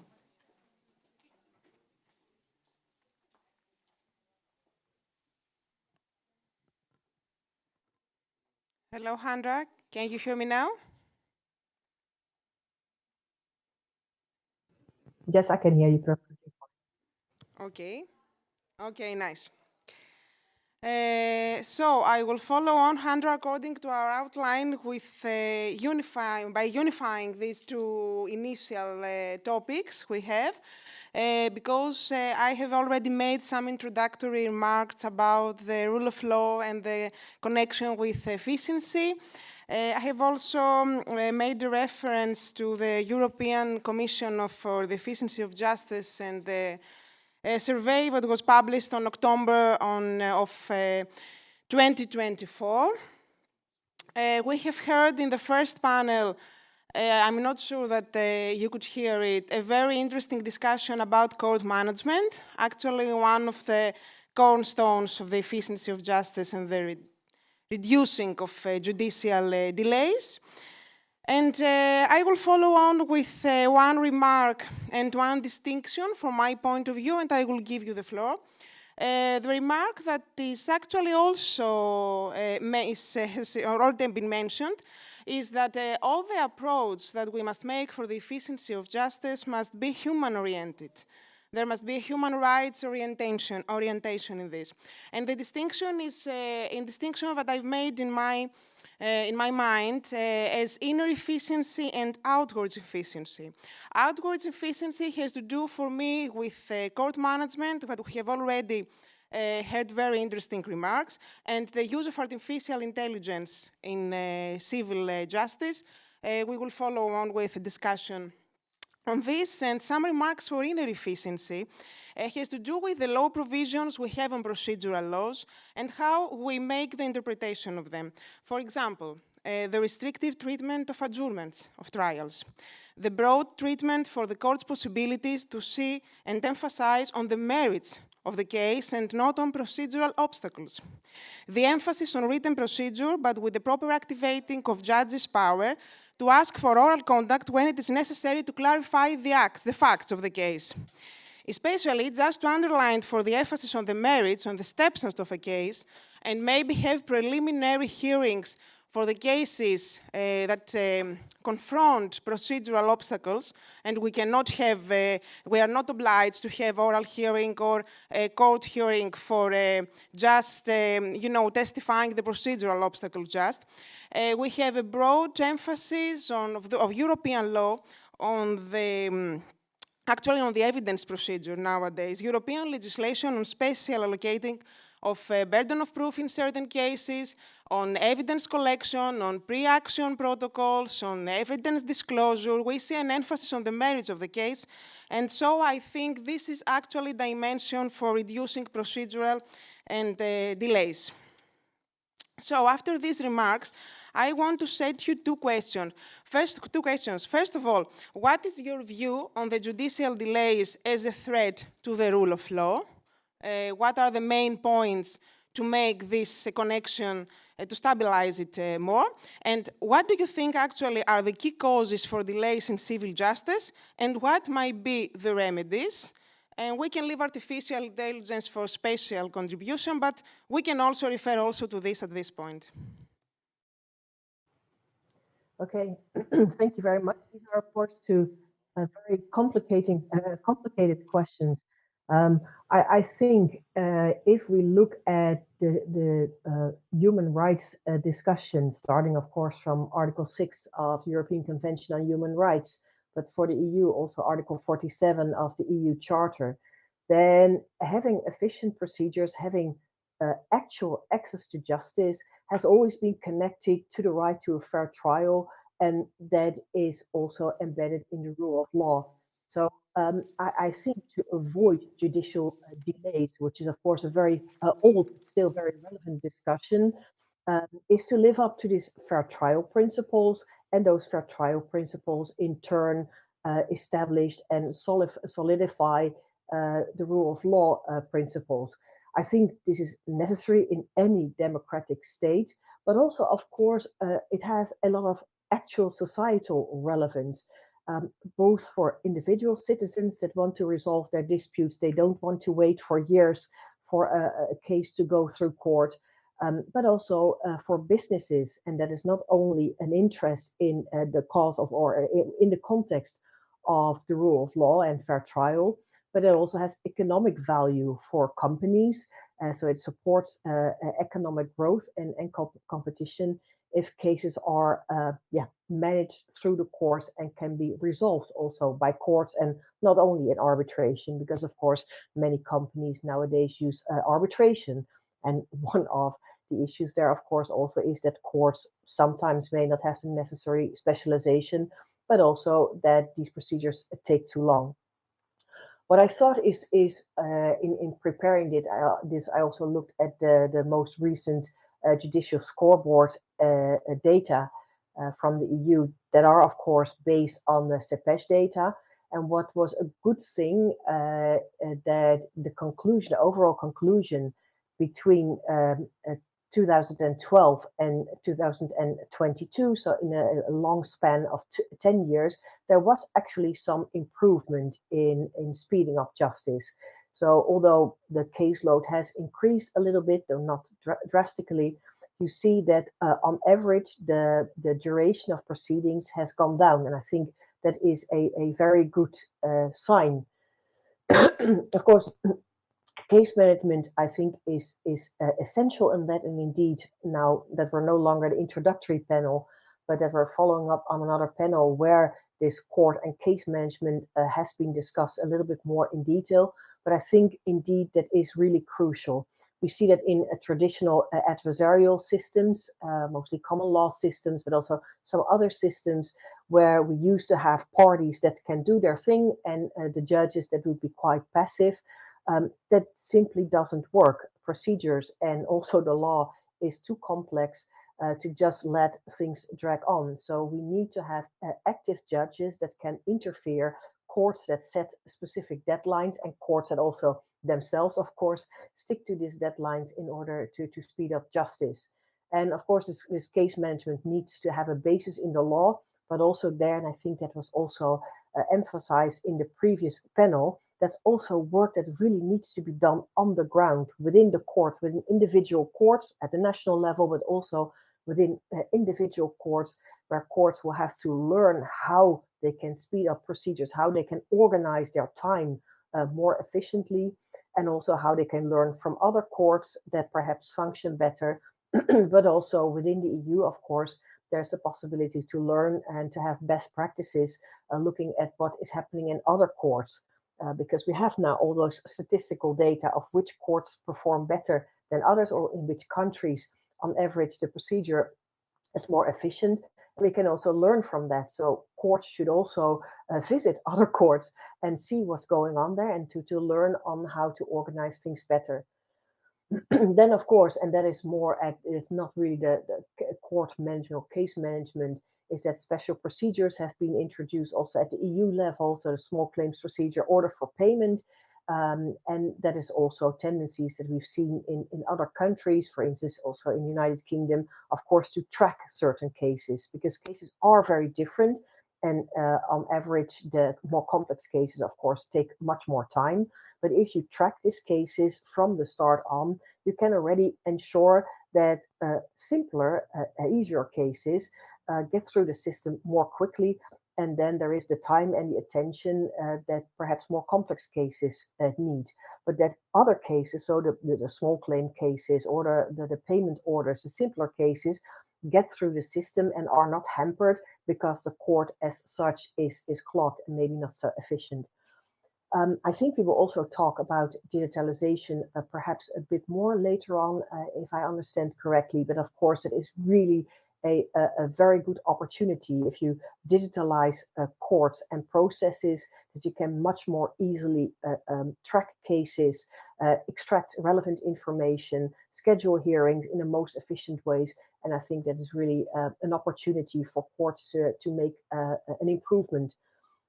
Another thing that we could emphasize is the use of ADR, and also, of course, from the EU perspective, that has been very much emphasized, because not all cases need to go to the court, or maybe if they come to court, they can also reach a settlement more easily. And I think that is partially a case management that can also be done by the courts, but of course also the legislator can intervene then there, and we have seen it in a number of countries in more recent years. A mandatory mediation has also been introduced as a way to ensure that cases that perhaps don't need the full-fledged procedure, that they can be resolved through mediation and even before going to a trial. Also, what I wanted to mention is the ELI UNic model rules on European civil procedure, in which I have been heavily involved in the preparation, which was between 2013, that's when it started, and they were adopted in 2020. And also there, we didn't only look at how can we sort of harmonize these rules and how can we have an overarching system of civil procedure for the EU or for Europe, but we also looked at how procedures can be improved. And you will see in those ELI UNic model rules that we have identified three overarching issues, and that's the principle of cooperation, that of proportionality, and that of settlement. And each of these three principles are also geared to having an efficient procedure and avoiding delays, because the idea then is that parties and the court collaborate, so there's not a clash, but there is actually a collaboration in order to ensure a smooth running of the procedure, to have proportionate procedure. Indeed, the way out, perhaps if a settlement is possible, but each of them gearing and collaborating in reaching a good dispute resolution in the end. And then, because you also asked about the causes, but I think I spoke too long. But I think on the other side, of course, if there is no proper court management, and if the parties have a too big say in having all sorts of interim appeals, and another response and another delay. So I think the causes of delay if you don't have a good court management system, a case management system. Yes, I totally agree. And that was actually my point for the emphasis on the merits of the case. I mean that the collaboration between the judges and the litigants offer this, these smooth procedural stages, to go smoothly through procedural stages to see the merits of the case, actually. And we can see it actually in many jurisdictions, such as German procedural law, that adopt this jurisdiction, adopt German procedural law, Verhandlungsmaxime, adversary system in a way. But there is the provision of 103.9, if I am correct, for the Prozessleitung, actually case management. So this is compatible if we want to be. And so follow on with the use of artificial intelligence, this big topic, for the judicial systems. As I can see in international recent bibliography, is very useful in criminal proceedings, for example, for data analysis to predict possible repeat of the offender. But artificial intelligence has the potential to for the significant speed up for the adjudication of differences also in civil disputes. How can artificial intelligence can help? With automated document review, for the use of predictive analysis, can analyze previous cases and predict the outcome of a dispute. Virtual mediation and promoting the alternative dispute resolution. And of course, the improved communication between the courts. We have the regulation, the recent regulation of 2023 with the number 2848 of European Union. And the last one, and I'm a little bit, I have a very little skepticism for this, the automatic decision making. I think that this point has many parameters, such as the data protection law, according to 22 article of GDPR, the suitable data that we have, parameters for transparency, and we can discuss on this, and accept a maybe romantic comment that this automatic decision-making keeps a distance from philosophy of law concerns, and I have mentioned in the material that I shared with you, Ronald Dworkin's comment about the role of judges. Judges' role is to keep the integrity. Judges who accept the idea of integrity try to find the coherent set of rights and obligations in order to set the best possible creative turn of political structure and legal doctrine of their community.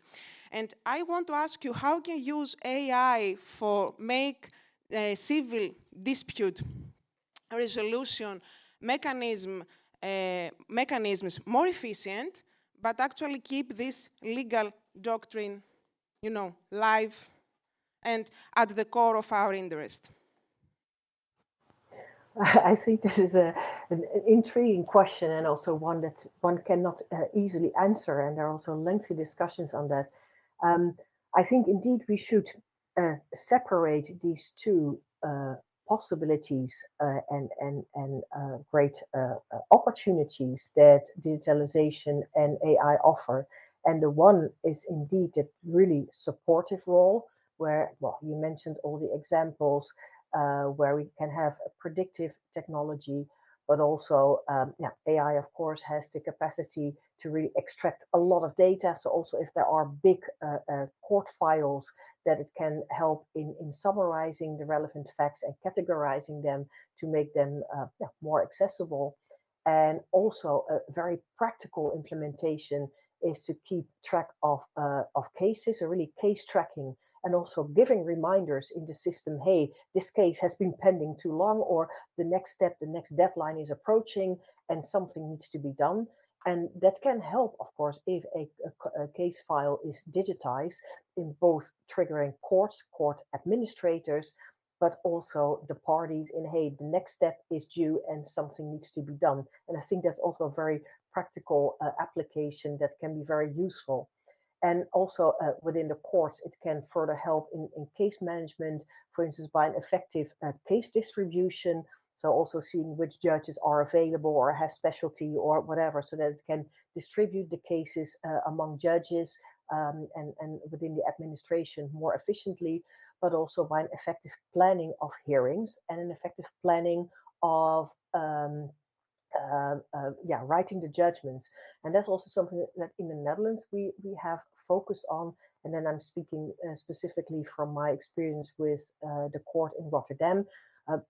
On average, the delays in Dutch procedure are not so big, or we have efficient procedures, but still the delay of procedures is still something that we're working on and always concerned about.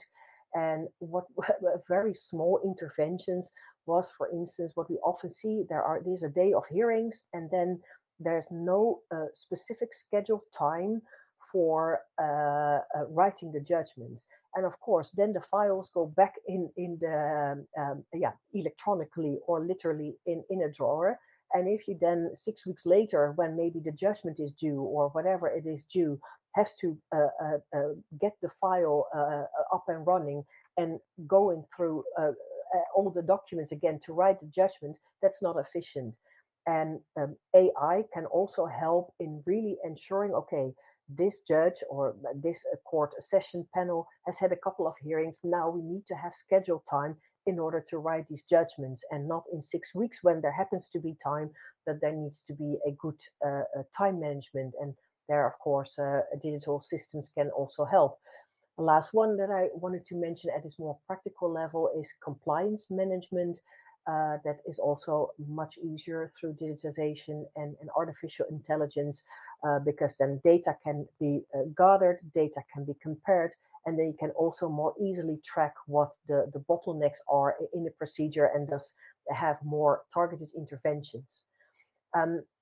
But then the point, and that is really another issue, is in how far can we go further than this really supportive role of artificial intelligence and digital tools in general, by having what we call a robot judge.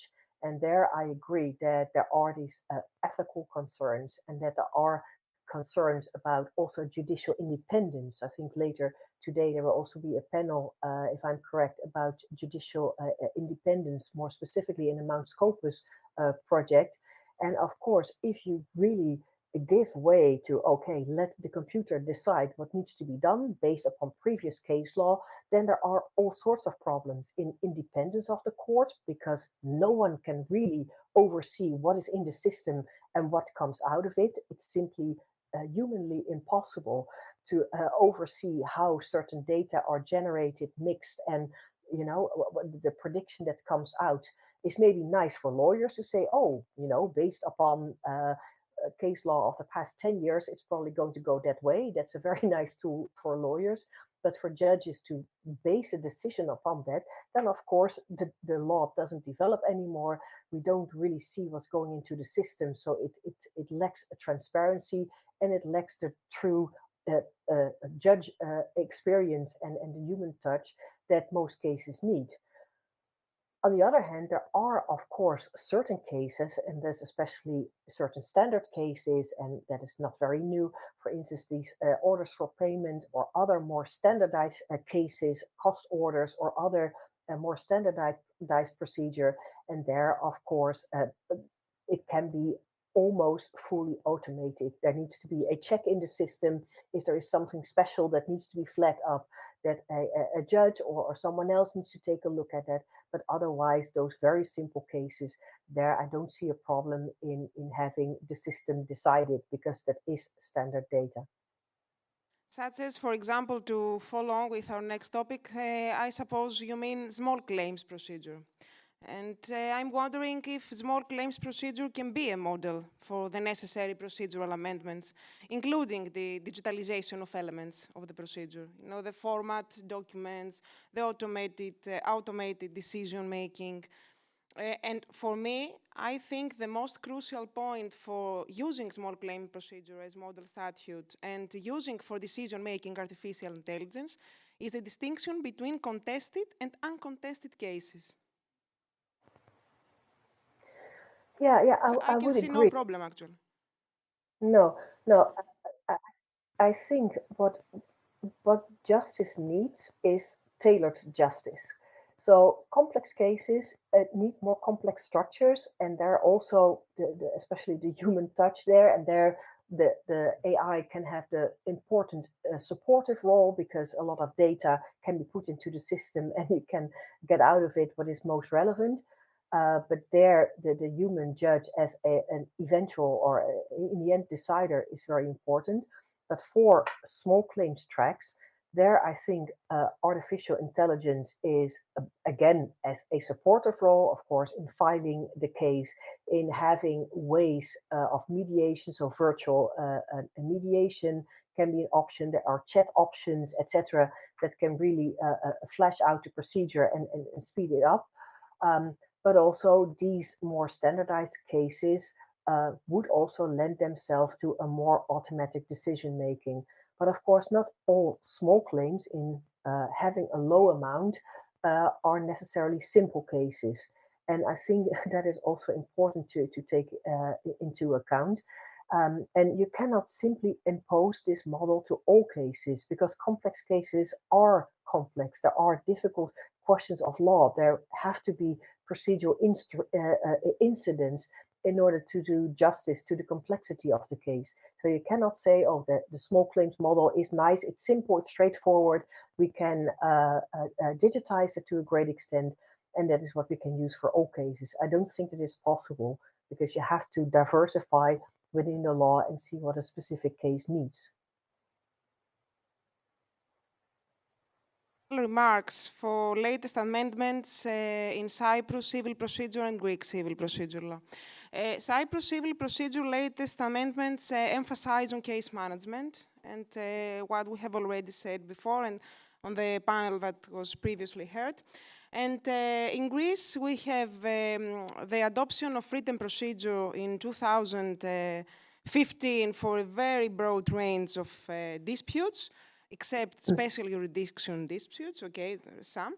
And we have also the new law for the judicial charter law in 2024, recently, from September on, for emphasizing to one member judge courts. Do you think that this could be a solution? I mean, case management, we have already discussed it and we agree that it is. One member judge courts and written procedures are solutions, could be solutions for, you know, accelerating the length of judicial proceeding. Yeah, well, of course, this is also very dependent upon the system that we're in, because we have usually, actually adversary system in Greece, I could say. Yes. But of course, the more adversarial system is, or the more the idea always was that everything has to be done in lengthy hearings. That is, of course, not efficient. But for instance, in the Netherlands, we've always had a strong tradition in written judgments, which is good. But there we have seen also a little bit of a counter trend in saying sometimes this hearing is necessary to really see, okay, what's going on. And it can even be in small claims cases where often also because then parties are not obliged to have legal representation, and then it's often not really clear what's actually the problem. And then sometimes scheduling a hearing, which may perhaps also be done online, that's of course can be far more efficient in the planning. Um, then to really see a judge that can really ask, hey, what is actually your problem? Can we solve this? Can we come to a resolution? So I think that these oral hearings are or can be very important. But again, it depends on where you come from. If you are from a tradition where you've always had very lengthy oral hearings, well, I think we can agree these are not very efficient. But again, coming from a tradition where we had a lot of written procedures, and sometimes this written procedure doesn't really resolve it because paper needs to be moved forward. And if the problem is not really clear, if I'm not really clear what the problem is, then maybe you do need an oral hearing. What we do have in the Netherlands, so I also have sat as a deputy judge in court cases, and what is really a difference also between, for instance, my jurisdiction and other, for instance, English jurisdictions, is the length of oral hearings. And sometimes people were surprised that, well, also if we have a bit more of a complex civil or commercial case in the Netherlands, that we say, oh, we have a hearing scheduled of an hour and a half, and that's basically it. But that means that before the oral hearings, most of it should have been resolved. So also in the Netherlands, we have introduced, that was already back in 2012, that from the start, parties have to substantiate their case.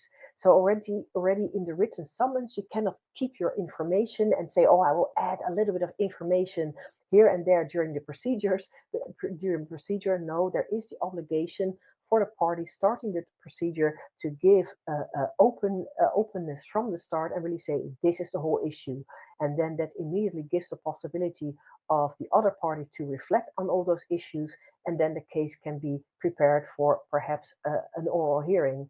And also what our judges would usually say also to the lawyers involved in the case, we have read the case file, we have seen what's there, so there's no necessity to repeat everything. Can you give a brief statement, and then the other party will have their say, and then the judge actively tries to manage to see, hey, can something be settled, or what do you agree on, what do we not agree on, what do you want us to decide, okay, this specific point, then that may go into that direction, and then the court really directs the case quite quickly through those hearings. So we don't have hearings that take a whole day or a day and a half. Of course, in criminal cases, sometimes we do, because there we have the big, very complex issues. But in general, civil and commercial cases, we would have hearings for an hour and a half, 2 hours, 2.5 hours max. And well, there are some exceptions, but also the oral hearings as such are speedy. And then they can have added value, and then the procedure doesn't necessarily have to be completely in writing. I totally agree with your comments, and especially for the comment for the responsibility of lawyers to have a specific goal for the hearing and not just repeat the same and the same. It reminds me this new terminology for design thinking, even in legal matters. And it's another discussion on this. We don't have time to make it now. Thank you very much for your contribution. Again, accept our apologies for this initial inconvenience with the online system. I'm very happy to see you again and for our discussion. I always admire your academic excellence. I read your books and your articles, and I'm very happy to be here with you today. Thank you very much. Thank you, Ελίνα. Προχωρούμε τώρα με την παρουσίαση της έρευνας από την IMR για τρίτη συνεχόμενη χρονιά.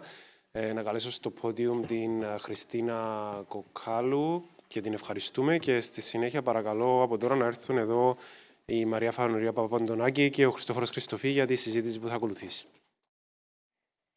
Να πούμε λίγα για την ταυτότητα της έρευνας. Η έρευνα έχει ολοκληρωθεί τον Νοέμβριο του 2024, ήταν παγκύπρια, κάλυψαν άτομα ηλικίας 18 χρονών και άνω, με ένα δείγμα 1.000 ατόμων αντιπροσωπευτικών του γενικού πληθυσμού.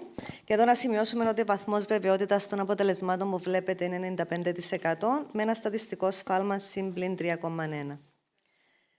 Τα στοιχεία που βλέπουμε είναι αντιπροσωπευτικά με την κατανομή του πληθυσμού, όπως τα καταγράφει η Στατιστική Υπηρεσία, και ο σκοπός της έρευνας ήταν να καταγράψουμε τις αντιλήψεις των πολιτών σχετικά με την αποτελεσματικότητα των συστήματων και την κύρων παραγόντων του συστήματος πολιτικής δικαιοσύνης στην Κύπρο.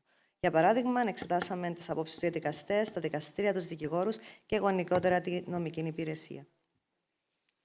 Ξεκινούμε την πρώτη ενότητα που αφορά τη γενική εικόνα του συστήματος απονομής δικαιοσύνης, και εδώ το πολύ σημαντικό και το, αν θέλετε, η χρησιμότητα του εργαλείου που βλέπουμε είναι ότι είναι για τρίτη συνεχόμενη χρονιά καταγράφουμε τις απόψεις των πολιτών. Στο ερώτημα πόσο ικανοποιημένοι αισθάνεστε από το σύστημα απονομής δικαιοσύνης στην Κύπρο, εδώ βλέπουμε ότι τα τελευταία χρόνια υπάρχει έτσι μια αρνητική αντίληψη από τον κόσμο, όπου ξεκινήσαμε το 22-32% είχαν καθόλου ικανοποιητική αντίληψη, στο 23% έχει πάει στο 40% και φέτος έχει αγγίξει το 47%. Δηλαδή, 1 στους 2 είναι καθόλου ικανοποιημένοι.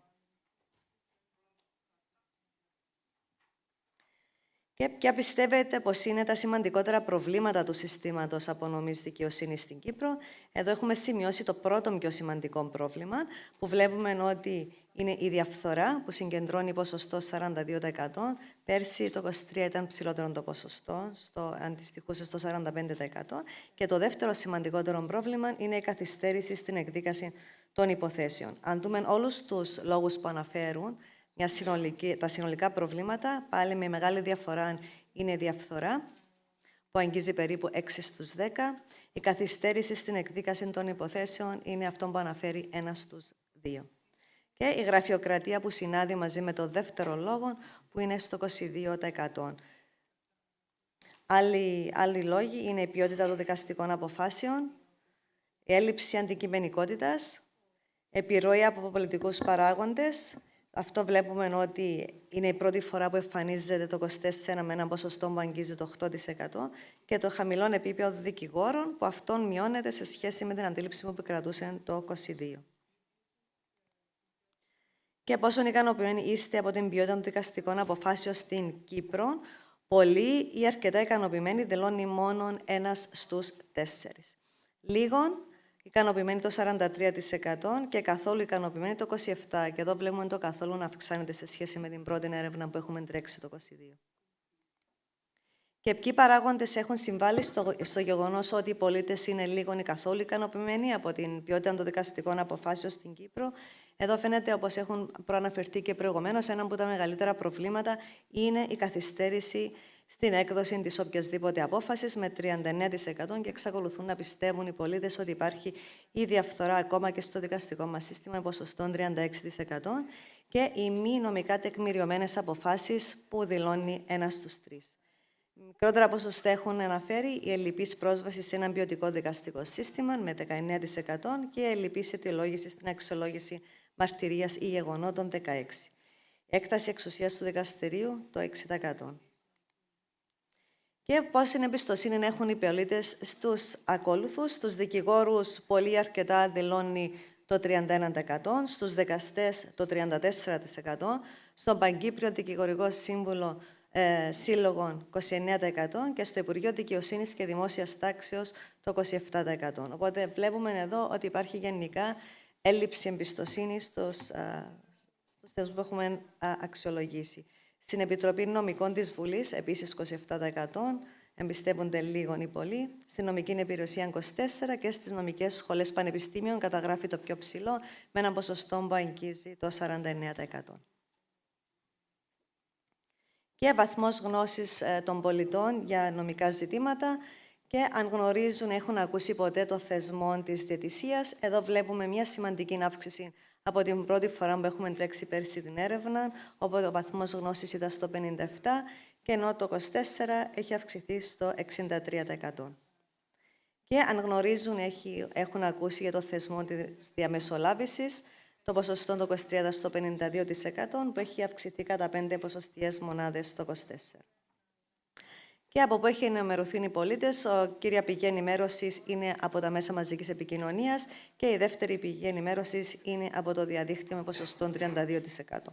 Φίλους ή γνωστούς 17%, από το νομικό μου σύμβουλο 15%, από τα social media 11% ή από σχολεία πανεπιστήμια 6%.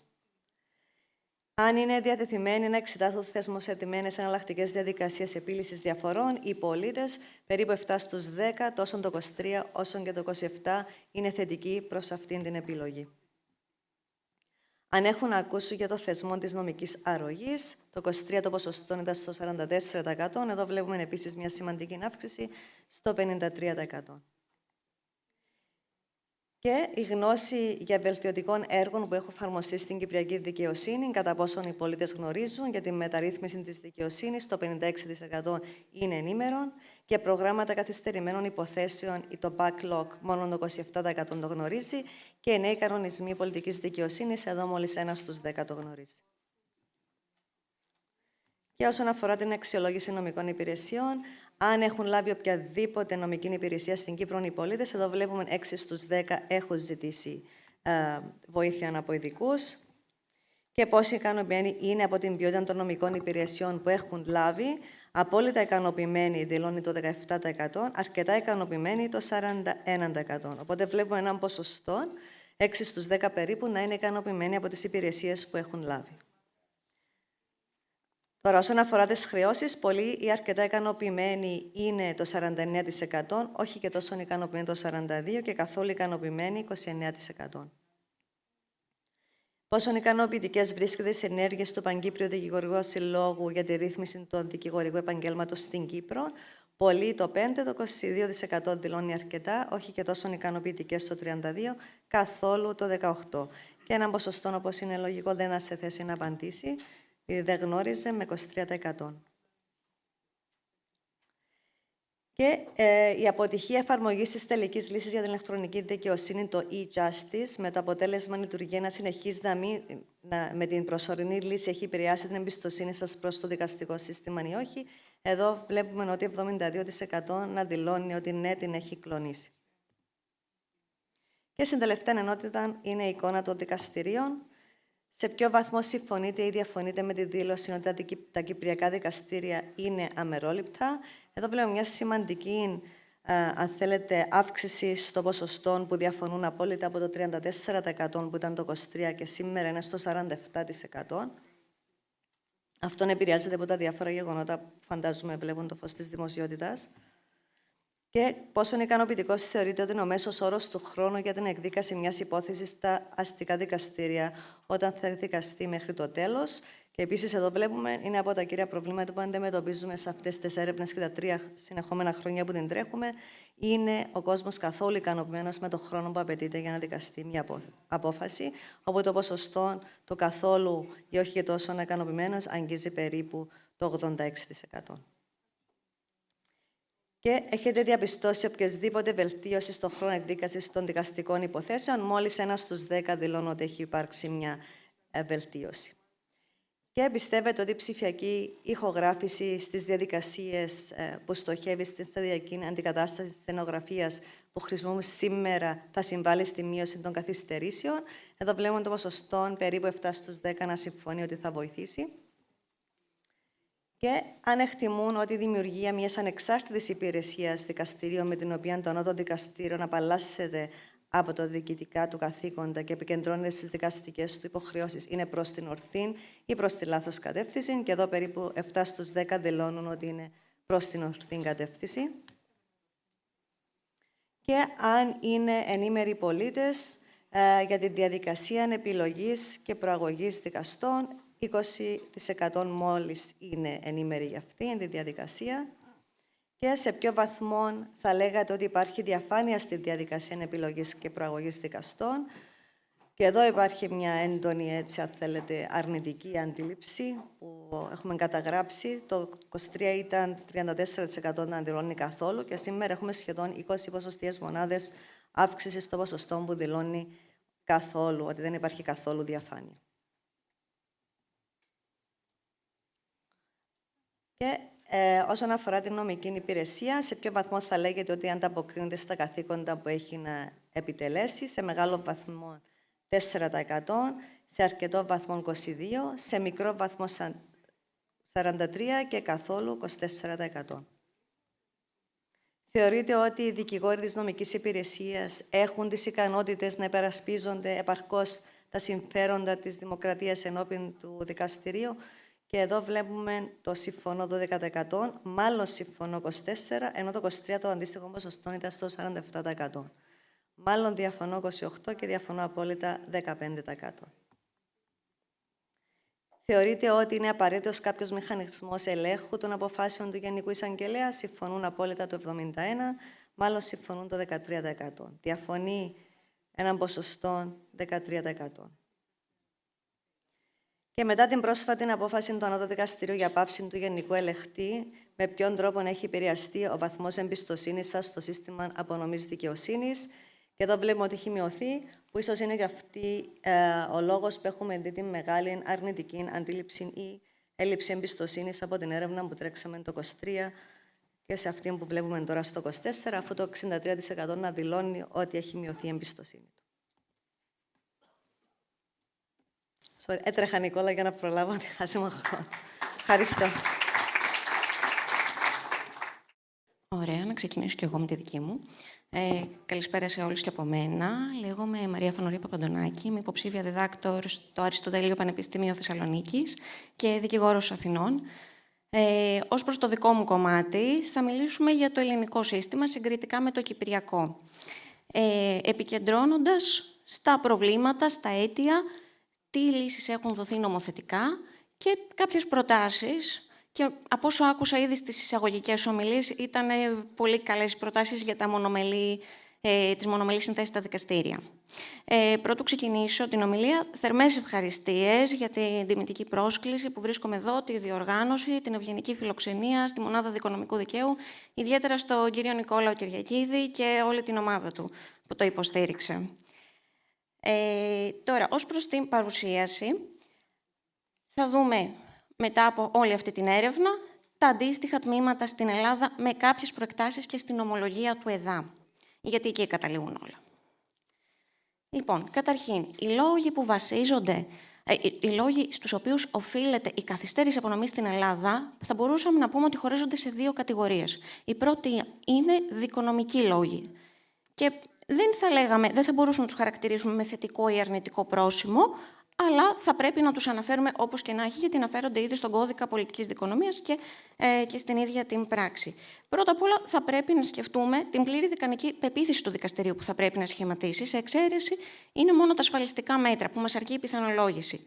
Δεύτερος λόγος είναι οι διαδοχικές αναβολές που έχουν οι διάδικοι το δικαίωμα να ζητήσουν. Ιδίως στον COVID είχαν ακόμα περισσότερο δικαίωμα για να ζητούν, οπότε αναβαλόταν η υπόθεση για καιρό. Και ένας ακόμη λόγος είναι η προφορικότητα της διαδικασίας, μεταξύ άλλων οι πιο βασικοί λόγοι, στους οποίους ο μάρτυρας μπορεί προφορικά να εξετάζεται και να διαρκέσει όσο χρόνο χρειαστεί αυτό. Και εδώ τίθεται το ερώτημα, που ήδη από την αρχή υποβλήθηκε, μήπως έχουμε χρονική αρνησιδικία? Θα το δούμε στη συνέχεια. Έπειτα έχουμε και λόγους που βασίζονται στα οικονομικά δεδομένα και σε οργανωτικούς λόγους. Και όπως είπε και ο κύριος Κοσμήτορας, το οικονομικό είναι κάτι που πρέπει να θίξουμε τώρα και από τη δική μας πλευρά, στα δικαστήρια. Καταρχήν, ο φόρτος εργασίας. Τα πινάκια είναι υπερφορτωμένα, γεμάτα με υποθέσεις που ξεπερνούν τις δυνατότητες των ίδιων δικαστικών λειτουργών. Ένας επιβαρημένος δικαστής δεν μπορεί να βγάλει γρήγορα και άμεσα μια ορθή δικαστική κρίση και αιτιολογημένη απόφαση στα χρονικά δεδομένα που του δίνει ο νόμος. Ή δεν μπορούμε στην Ελλάδα, στις δικαστικές αίθουσες, πρωτοδικείο ή ειρηνοδικείο Αθηνών, τέος ειρηνοδικείο Αθηνών, να στιβάζουμε υποθέσεις, 30 υποθέσεις, με 40-80 διαδίκους από κάτω ή παράγοντες της δίκης, να προσπαθούν να ακούσουν, να εκφωνεί την υπόθεσή τους και να παρασταθούν χωρίς να ερημοδικαστούν. Αυτή ήταν το πρώτο οι λόγοι. Εδώ πέρα βλέπουμε τα δεδομένα, γιατί οι αριθμοί μιλούν από μόνοι τους.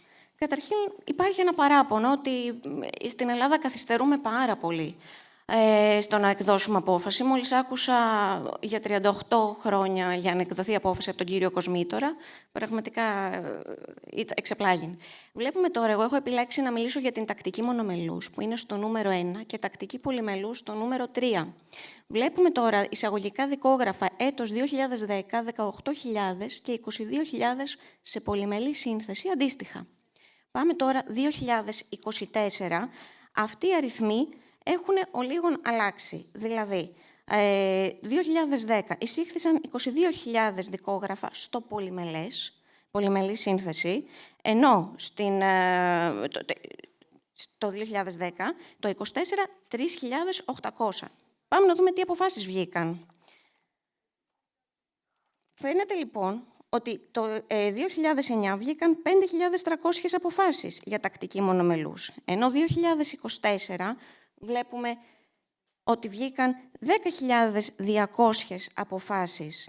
Συνεπώς, θα λέγαμε στις μονομελείς συνθέσεις ότι έχουμε μία σημαντική καθυστέρηση σε σχέση με τα εισαγόμενα. Στο πολυμελές βλέπουμε από τη μία πλευρά επιτάχυνση, από την άλλη, επειδή οι διαφορές που πάνε στο πολυμελές είναι για μεγάλα οικονομικά αντικείμενα, να εισάγονται λιγότερες. Παρ' όλα αυτά, τα στατιστικά λένε ότι έχουμε αύξηση του clearance rate κατά 60%. Οπότε είναι θετικά τα πρόσημα εδώ πέρα και πάμε καλύτερα, τουλάχιστον σε σύγκριση με τα δεδομένα της Κύπρου, όπως προβλήθηκαν. Τώρα, Αυτές οι καθυστερήσεις έχουν φτάσει στο ΕΔΑ. Χαρακτηριστική είναι η περίπτωση της Γλυκάντζη κατά Ελλάδος σε πολιτική δίκη για εργατικά που κράτησε παραπάνω από 12 χρόνια για μισθό. Και άλλη διοικητικής φύσης όμως, η Αθανασίου κατά Ελλάδος, και στις δύο περιπτώσεις έχουμε παραβίαση των άρθρων 6 και 13 της ΕΣΔΑ. Έχει βοηθήσει η νομοθεσία μας στην απονομή της δικαιοσύνης, στην ταχύτερη απονομή. Όπως είπε και η κυρία Σιμακοπούλου νωρίτερα, ο 43-35 του 2015 πράγματι βοήθησε. Μεταφέραμε όλη την προφορικότητα κατά το μεγαλύτερο μέρος στην έγγραφη διαδικασία. Κάτι που εξοικονόμησε πράγματι χρόνο στα κροατήρια. Από την άλλη πλευρά, θα μπορούσαμε να μιλήσουμε για το 307 του Κώδικα Πολιτικής Δικονομίας. Τι λέει αυτό το άρθρο? Ότι ο δικαστής έχει στη διάθεσή του 8 μήνες για να εκδώσει απόφαση. Ναι, δεν μας λέει όμως την κύρωση, γιατί νόμος χωρίς κύρωση είναι κενό γράμμα. Συνεπώς, ο δικαστής δεν έχει μία ποινή να του επιβληθεί αν την παραδώσει την απόφαση σε 10 μήνες ή παραπάνω. Πρέπει να γίνεται κατά εξακολούθηση και βάσει το Σύνταγμα και βάσει κώδικος δικαστικών λειτουργών. Λοιπόν, λείπουν τα κίνητρα, λείπουν και τα αντικίνητρα, λείπει και το καρότο, λείπει και το μαστίγιο. Κάτι τέτοιο θα ήταν καλό να αλλάξει. Δηλαδή, να θέλει ο ίδιος ο δικαστικός λειτουργός να εκδώσει περισσότερες αποφάσεις. Στο δικηγόρο θα δώσουν μπόνους. Στον δικαστή τι θα δώσουν? Δεν έχει ένα κίνητρο. Πέρα από την ευθυκρισία του. Τίποτε άλλο. Τέλος, έχουμε το νέο δικαστικό χάρτη. Είναι καινούριος νόμος στην Ελλάδα, 5134 του 24. Εδώ καταργήθηκαν τα ειρηνοδικεία και έγινε ενοποίηση στον πρώτο βαθμό και όλα πλέον βρίσκονται σε πρωτοδικείο. Συνεπώς, θα μπορούσε να πει κανείς καταρχήν ότι θα έχουμε περισσότερους πρωτοδίκες. Όχι. Η απάντηση είναι, και κατά την προσωπική άποψη, από τη στιγμή που όσα δικόγραφα εισάγονται σε τόσα θα εκδοθεί απόφαση, αναλόγως θα γίνει και στα πρωτοδικεία. Δεν θα υπάρξει κάποια διαφοροποίηση σε αυτό, ούτε κάποια επιτάχυνση της δικαιοσύνης. Τέλος, στο common law έχει εκφραστεί η θέση της διάστατης θεωρίας. Δηλαδή, η απονομή της δικαιοσύνης θα πρέπει να γίνεται μέσα από την ορθότητα της δικαστικής κρίσης, σε εύλογη χρονική διάρκεια και λαμβάνοντας υπόψη το οικονομικό κόστος. Σε αυτό το ΕΔΑ έχει τοποθετηθεί κιόλας και είναι χαρακτηριστική υπόθεση σκοπελίτη κατά Ιταλίας. Και η Ιταλία βρίσκεται σε παρόμοια μοίρα, σε υπόθεση με τροχαίο, που για την αποζημίωση κράτησε περίπου 12-13 χρόνια. Οπότε κατέληξε στο ΕΔΑ η υπόθεση. Λοιπόν, κλείνοντας και συμπερασματικώς, υπάρχει επιτάχυνση στον πρώτο βαθμό, ωστόσο, και από όσα άκουσα τελικά από όλο το σημερινό συμπόσιο, θεωρώ ότι η μεταφορά ύλης στα μονομελή και η σταδιακή κατάργηση των πολυμελών πρωτοδικείων, οι πολυμελείς συνθέσεις δηλαδή, ίσως να επιτάχυνε ακόμα περισσότερα την απονομή δικαιοσύνης. Ο ίδιος ο διάδικος θέλει να αισθανθεί ότι θα ακουστεί, είτε απορριφθεί, είτε γίνει δεκτή η αίτησή του, θέλει να αποδοθεί δικαιοσύνη. Fiat justitia et pereat mondus. Στη διελκυστίνδα, λοιπόν, μεταξύ ταχύτητας απονομής δικαιοσύνης και ορθότητας δικαστικής απόφασης, δικαστικής κρίσης στην αιτιολογία, προτιμάται το πρώτο, θα λέγαμε. Σας ευχαριστώ πάρα πολύ για την προσοχή σας και είμαι στη διάθεσή σας για ερωτήσεις. Και καλώ στο βήμα τον κύριο Χριστόφορο Χριστοφή να μας αναπτύξει και τη δική του θέση.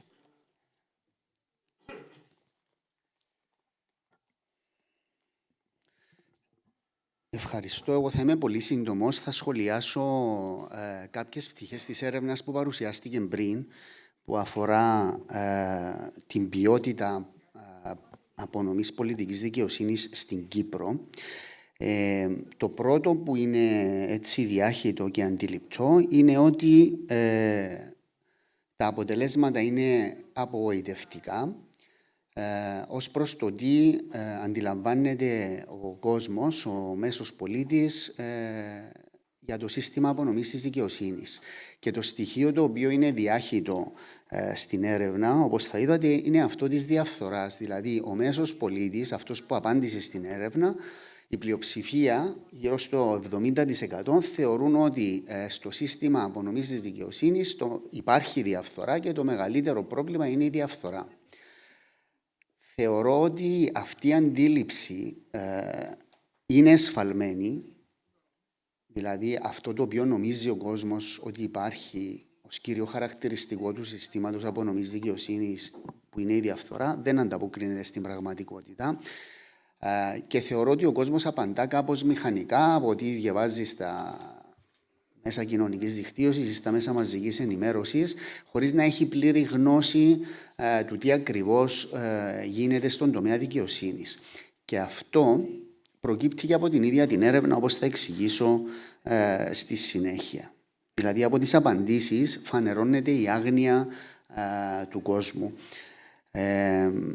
Άρα, στην ερώτηση ποια είναι τα σημαντικότερα προβλήματα, και το πρώτο σημαντικό, κατά τη γνώμη σας, το 42% είπαν ότι είναι η διαφθορά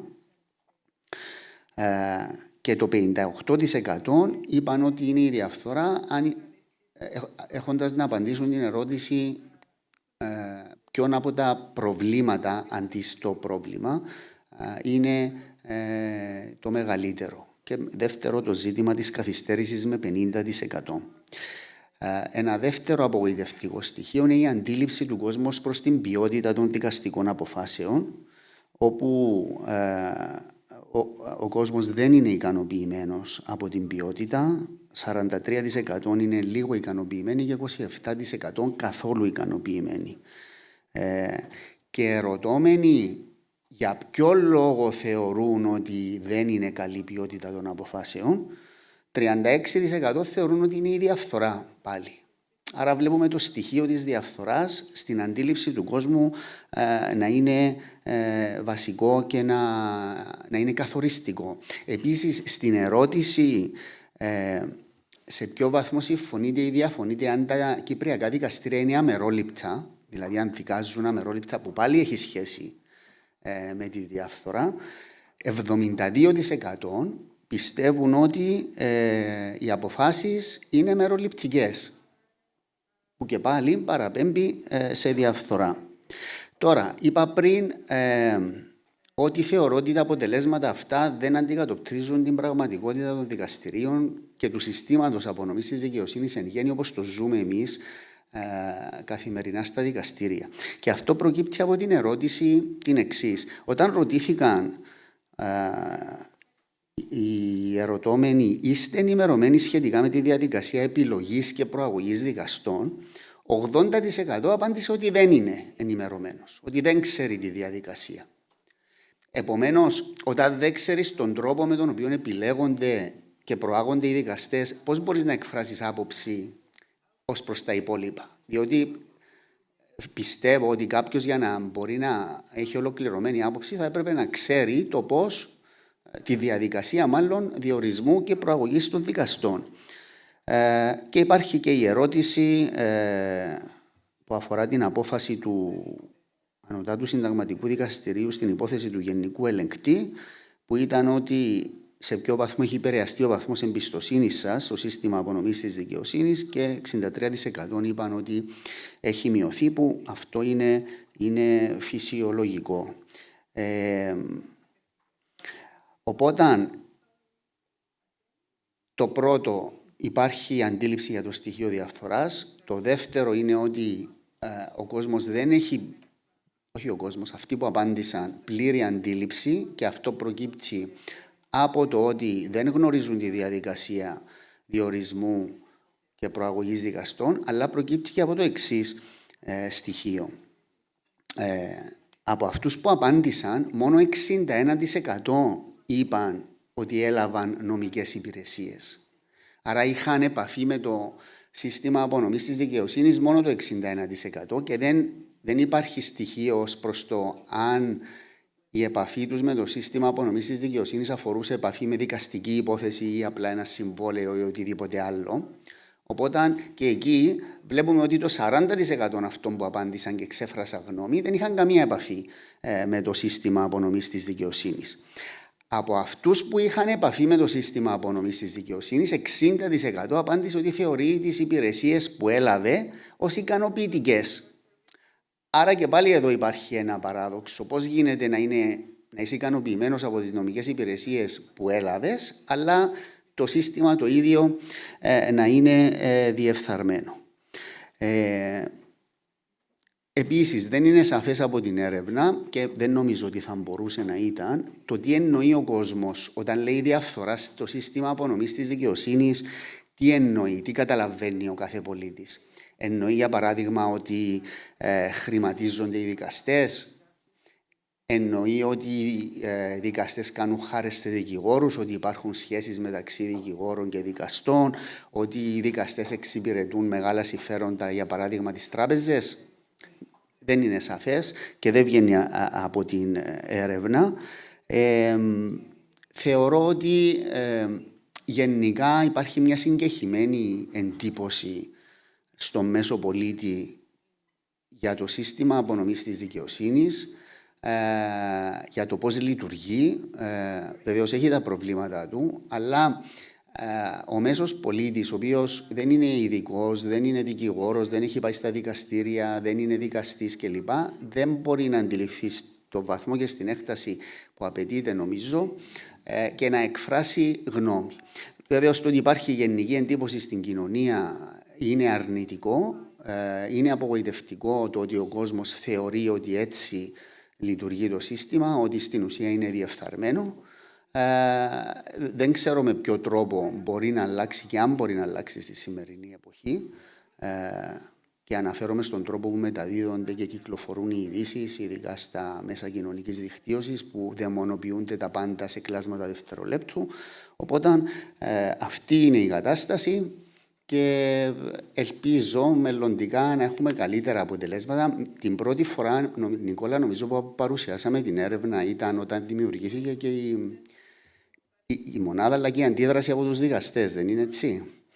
Είναι ενδιαφέρον αυτό το σημείο. Την πρώτη φορά που έγινε η έρευνα και την είχαμε παρουσιάσει με τον Νικόλα και την Άννα Πλεύρη στο Legal Matters, ένα podcast, υπήρχε μεγάλη αντίδραση από τη δικαστική κοινότητα, ειδικά για αυτά τα ευρήματα, και μάλιστα τότε οι δικαστές είχαν συνεδριάσει, νομίζω είχαν βγάλει και ανακοίνωση, θα έβγαλαν ανακοίνωση, με θυμίζει ο Νικόλας, που αυτή είναι μια άλλη παράμετρος, δηλαδή η δεχτικότητα και η δυνατότητα της δικαστικής εξουσίας να δει τα προβλήματα, να τα ακούσει και να βρει τρόπους να τα επιλύσει και να επικοινωνήσει προς τον κόσμο την πραγματική διάσταση του συστήματος απονομής της δικαιοσύνης. Διότι όταν δεν θέλεις να ακούσεις το τι σκέφτεται ο κόσμος και η αντίδραση είναι αρνητική, τότε δεν θα βρεις και λύσεις, ούτε θα βελτιώσεις την κατάσταση. Λοιπόν, αυτά από εμένα. Ευχαριστώ πολύ.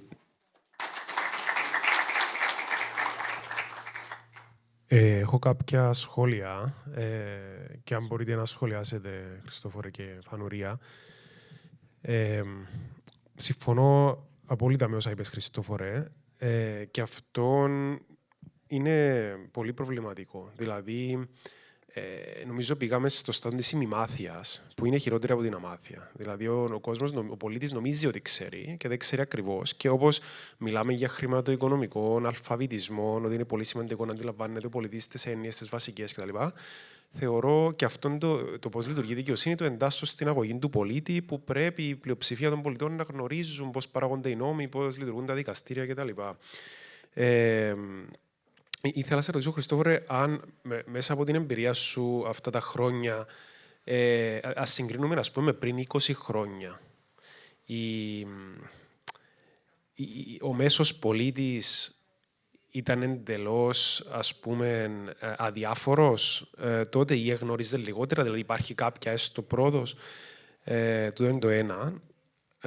Το άλλο είναι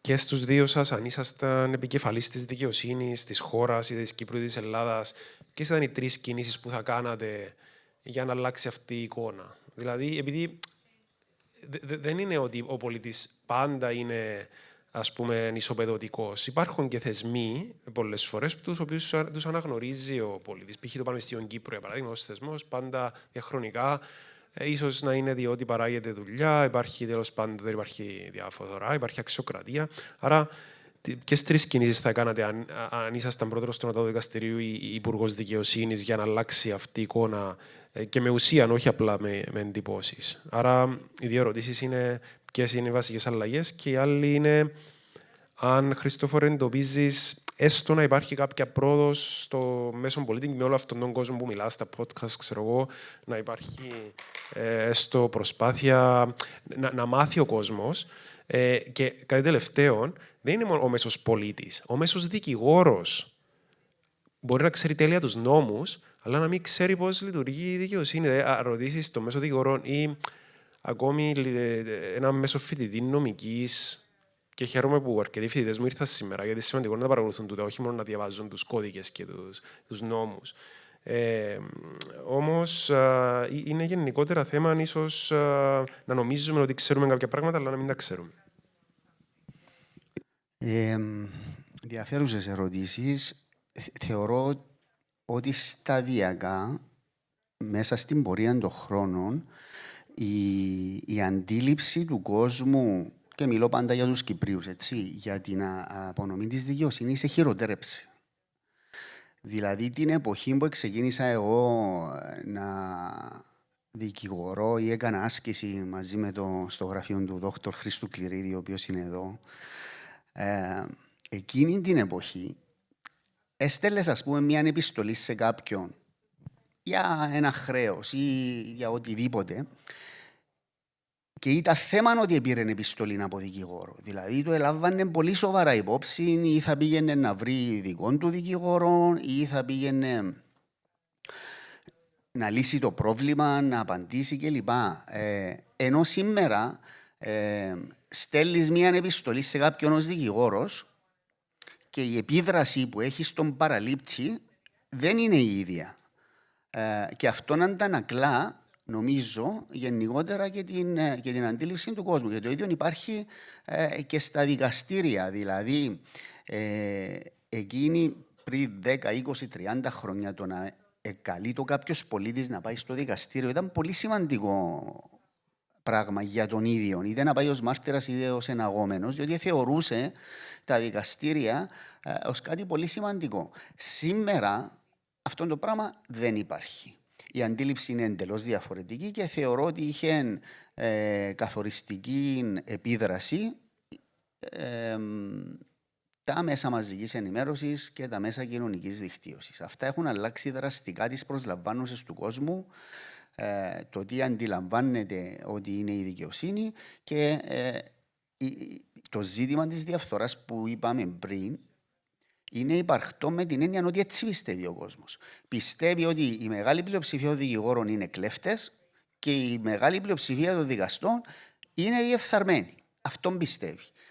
Και αυτό το πράγμα σε μια δημοκρατία είναι πρόβλημα. Είναι πρόβλημα ο κόσμος και η κοινωνία να θεωρεί για τη δικαστική εξουσία, να έχει αυτή την αντίληψη.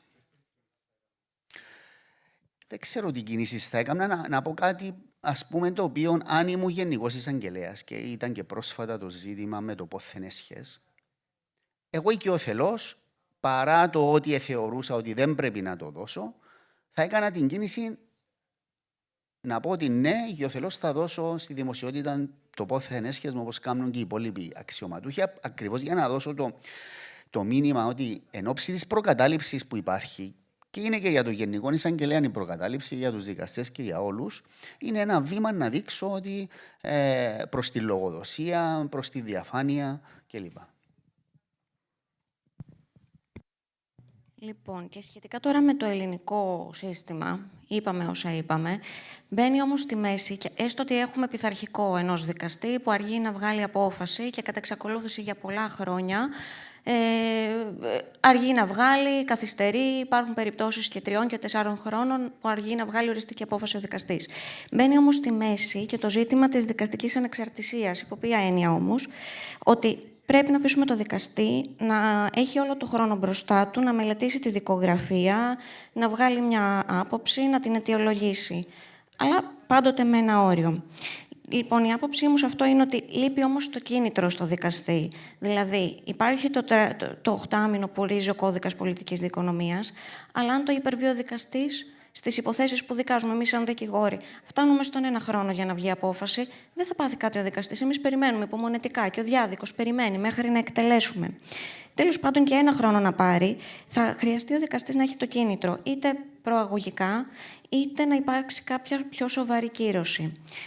Αυτό είναι μία κίνηση. Μία δεύτερη κίνηση θα ήταν οι μονομελείς συνθέσεις να διευρυνθούν. Ήδη στα ασφαλιστικά μέτρα ο κόσμος, αντί να πάει σε πολυμελή σύνθεση, κατευθείαν θα το πάω σε μονομελή σύνθεση για να δικαστεί και να έχω απόφαση σε 1 μήνα από τώρα. Μιλάω για πρωτοδικείο Αθηνών, το πιο μεγάλο πρωτοδικείο στην Ελλάδα, που κολλησιεργεί. Δεν φταίει όμως ο δικαστής, φταίει το ότι του χρεώνονται 1002 υποθέσεις. Τέλος, θεωρώ πολύ προβληματικό το γεγονός ότι ωραία, θα βγει απόφαση στον 1 χρόνο. Το θέμα είναι πώς θα εκτελεστεί. Αν για την εκτέλεση θα έρθει να ανακόψει ο αντίδικος, θα ξεκινήσει λοιπόν μια δίκη ανακοπής, μέχρι να εκτελεστεί η απόφαση αυτή. Θα περάσουν πολλά χρόνια.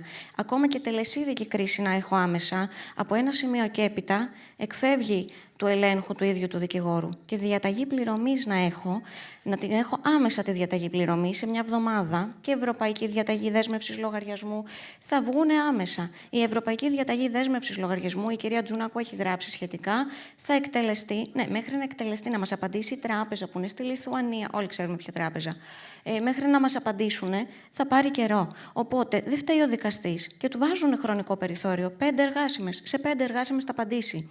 Εδώ πέρα λοιπόν μιλάμε για την εκτέλεση. Οπότε η συζήτηση λίγο αλλάζει. Ο δικαστής δεν φταίει εδώ πέρα και ο διάδικος αισθάνεται αδικημένος γιατί δεν έχει αισθανθεί να εκτελείται αυτό για το οποίο έχει δικαίωμα. Λοιπόν, και επειδή είπα για μεταφορά ύλης σε δικηγόρους και θέλουν να αναθέσουν και τις διαταγές πληρωμής να τις εκδίδουν δικηγόροι στην Ελλάδα, σε αυτό θεωρώ ότι φτάνουμε στα όρια συνταγματικότητας. Δικαστική διάγνωση μπορεί να εκδώσει μόνο ο δικαστής. Γιατί ακόμα και σε αυτά που φαίνονται απλά παραδείγματα, ο δικαστής θα πρέπει να ανοίξει το φάκελο, να δει τα νομιμοποιητικά και να κρίνει. Ο δικηγόρος είναι εξοπλισμένος με άλλα εχέγγυα, με άλλους ρόλους και πολλές φορές μπορεί να υπάρξει και το conflict of interest, μπορεί να υπάρξει και μια έλλειψη παιδείας, όχι με αρνητικό πρόσημο, με τη θετική έννοια ότι κάποιος έχει μάθει να υποστηρίζει κάποιον. Δεν έχει μπει από το ρόλο να ακούει και τα δύο διάδικα μέρη. Με αυτή την έννοια θεωρώ ότι δεν θα βοηθήσει και ιδιαίτερα και μάλλον θα δημιουργήσει και ζητήματα συνταγματικότητας η μεταφορά ύλης σε δικηγόρους. Αρχικά να πω ότι συμφωνώ με τις τελευταίες επισημάνσεις της Μαρίας Φανουρίας, την οποία τυχαίνει να γνωρίζω κιόλας από την Ελλάδα, είναι συνάδελφός μου και χαίρομαι πολύ. Κάποιες γενικές επισημάνσεις. Καταρχήν χαίρομαι πάρα πολύ που ακούω το ζήτημα του κοινωνικού αποτυπώματος που έχει η νομική επιστήμη. Δεν έχει. Επί της ουσίας δεν έχει. Και νομίζω ότι αυτό είναι ένα πάρα πολύ μεγάλο θέμα και στη δημιουργία αξιοπιστίας και στο πώς χειριζόμαστε τελικά και εμείς οι ίδιοι, δικηγόροι και δικαστές, στο ρόλο μας, με την έννοια ότι ξέρουμε ότι εν τέλει δεν δίνουμε πραγματικό λόγο στην κοινωνία. Είναι σαν να είμαστε ένα ξεχωριστό κομμάτι. Νομίζω λοιπόν ότι η συζήτηση που πρέπει να γίνει είναι να ξαναγίνει η νομική επιστήμη μια κοινωνική επιστήμη. Γι' αυτό χρειάζεται σίγουρα μια διαθεματική αντιμετώπιση. Δηλαδή η νομική επιστήμη χρειάζεται ψυχολόγους, χρειάζεται οικονομολόγους, χρειάζεται πλέον τεχνικούς, χρειάζεται δηλαδή ανθρώπους από όλο το εύρος των επιστημών. Και θα δώσω λίγο ένα hint για αυτό που είπα στην τελευταία μου κουβέντα με την Χάντρα την Κράμερ, ότι η διεθνή συζήτηση αυτή τη στιγμή συγκεντρώνεται γύρω από κάτι στο οποίο δεν είμαστε καθόλου εξοικειωμένοι αυτή τη στιγμή, το λεγόμενο legal design thinking. Δηλαδή, πώς συγκεντρωνόμαστε μέσα από την εφαρμογή του design thinking και στα νομικά θέματα, σε αυτά τα οποία είναι κρίσιμα κάθε στιγμή να συζητάμε. Επιτρέψτε μου να πω και σαν δικηγόρος, και νομίζω το βλέπουν και οι δικαστές, ότι το 80% των όσων συζητάμε στα κρατήρια είναι άνευ ουσίας και άνευ περιεχομένου. Δημιουργώντας ακόμη και οι ίδιοι κάποιες φορές ύλη ή προσπαθώντας να υποστηρίξουμε πράγματα που ζητούν οι πελάτες μας, που και οι ίδιοι δεν είναι ενημερωμένοι για το ποια είναι η πραγματικότητα ως προς το τι έχουν να περιμένουν κάθε φορά από μια δικαστική απόφαση. Νομίζω λοιπόν ότι αντιμετωπίζοντας τον εαυτό μας και την επιστήμη μας ως μέρος της κοινωνίας, ζητώντας βοήθεια και υποστήριξη επιστημονική από ένα μεγάλο εύρος γνωστικό, το οποίο δεν έχουμε, και συγκεντρώνοντας τη σκέψη μας ουσιαστικά στα κρίσιμα, ταυτόχρονα εκπαιδεύοντας την κοινή γνώμη σε μια βασική νομική γνώση, να ξέρει δηλαδή τι περιμένει, να μην επηρεάζεται από τα social media, να μην επηρεάζεται από τηλεδικαστήρια και από ατυχείς εκπομπές, νομίζω ότι δημιουργούμε μια συνθήκη αλληλοεμπιστοσύνης της δικαιοσύνης στην κοινωνία, αλλά και της κοινωνίας προς τη δικαιοσύνη, Εφορμούμενη και από ένα πάρα πολύ πετυχημένο άρθρο που διάβασα πριν από κανένα μήνα στον Economist και σας παραπέμπω να το δείτε, το Why Everyone Should Think Like a Lawyer. Τι προσφέρει δηλαδή ουσιαστικά η νομική σκέψη στον καθένα πολίτη της κοινωνίας, προκειμένου να αρχίσουμε ουσιαστικά να είμαστε συνοδοιπόροι και όχι ένα ξεχωριστό κομμάτι.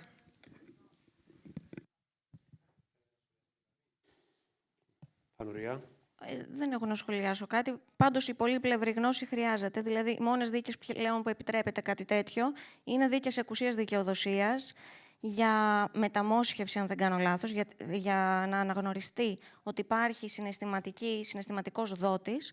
Οπότε εκεί πέρα συμμετέχει στο Judicial Board και ψυχολόγος και γιατρός και δικαστής. Είναι η μόνη περίπτωση που μπορώ να σκεφτώ από τα ελληνικά δεδομένα.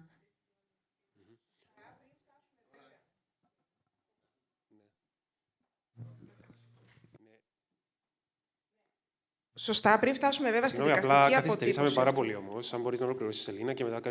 Ολοκλήρωσα. Ουσιαστικά το μόνο που θα πω είναι ότι περισσότερο αφορά αυτό τη νομική παιδεία και τον τρόπο θέασης των πραγμάτων και όχι απλά το να φτάσουμε εκεί δικαστικά. Δηλαδή, αν ο δικαστής ή ο δικηγόρος έχουν αυτή την παιδεία, θα φανεί και στο σύστημα ανεξάρτητα αν δεν συμπαρίστανται αυτοί.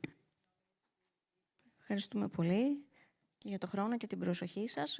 Αν θέλετε να περάσουμε. Μια ερώτηση ακόμα από τον κύριο Κληρίδη. Ο κύριος Κληρίδης, ναι. Σχόλιο. Απλώς μια μικρή παρέμβαση. Συμφωνώ ότι θα πρέπει να διευκρινιστεί τι εννοούμε με το διαφθορά. Γιατί τη σήμερα ημέρα η διαφθορά δεν έχει το στοιχείο που παλαιότερα είχε ότι τα παίρνει, ότι πήρε λεφτά, δηλαδή ο δικαστής. Η διαφθορά σήμερα είναι κάτι ευρύτερο. Μέσα στην έννοια της διαφθοράς, παραδείγματος χάρη, εντάσσεται το ότι ξέρει τον δικηγόρο ο δικαστής ή ξέρει τους διαδίκους. Η υπόθεση είναι τέτοιας φύσεως που δεν θα αποφασίσει ο δικαστής με τον τρόπο που θα περίμενε ο διάδικος. Άρα είναι ένα ευρύτερο θέμα η διαφθορά.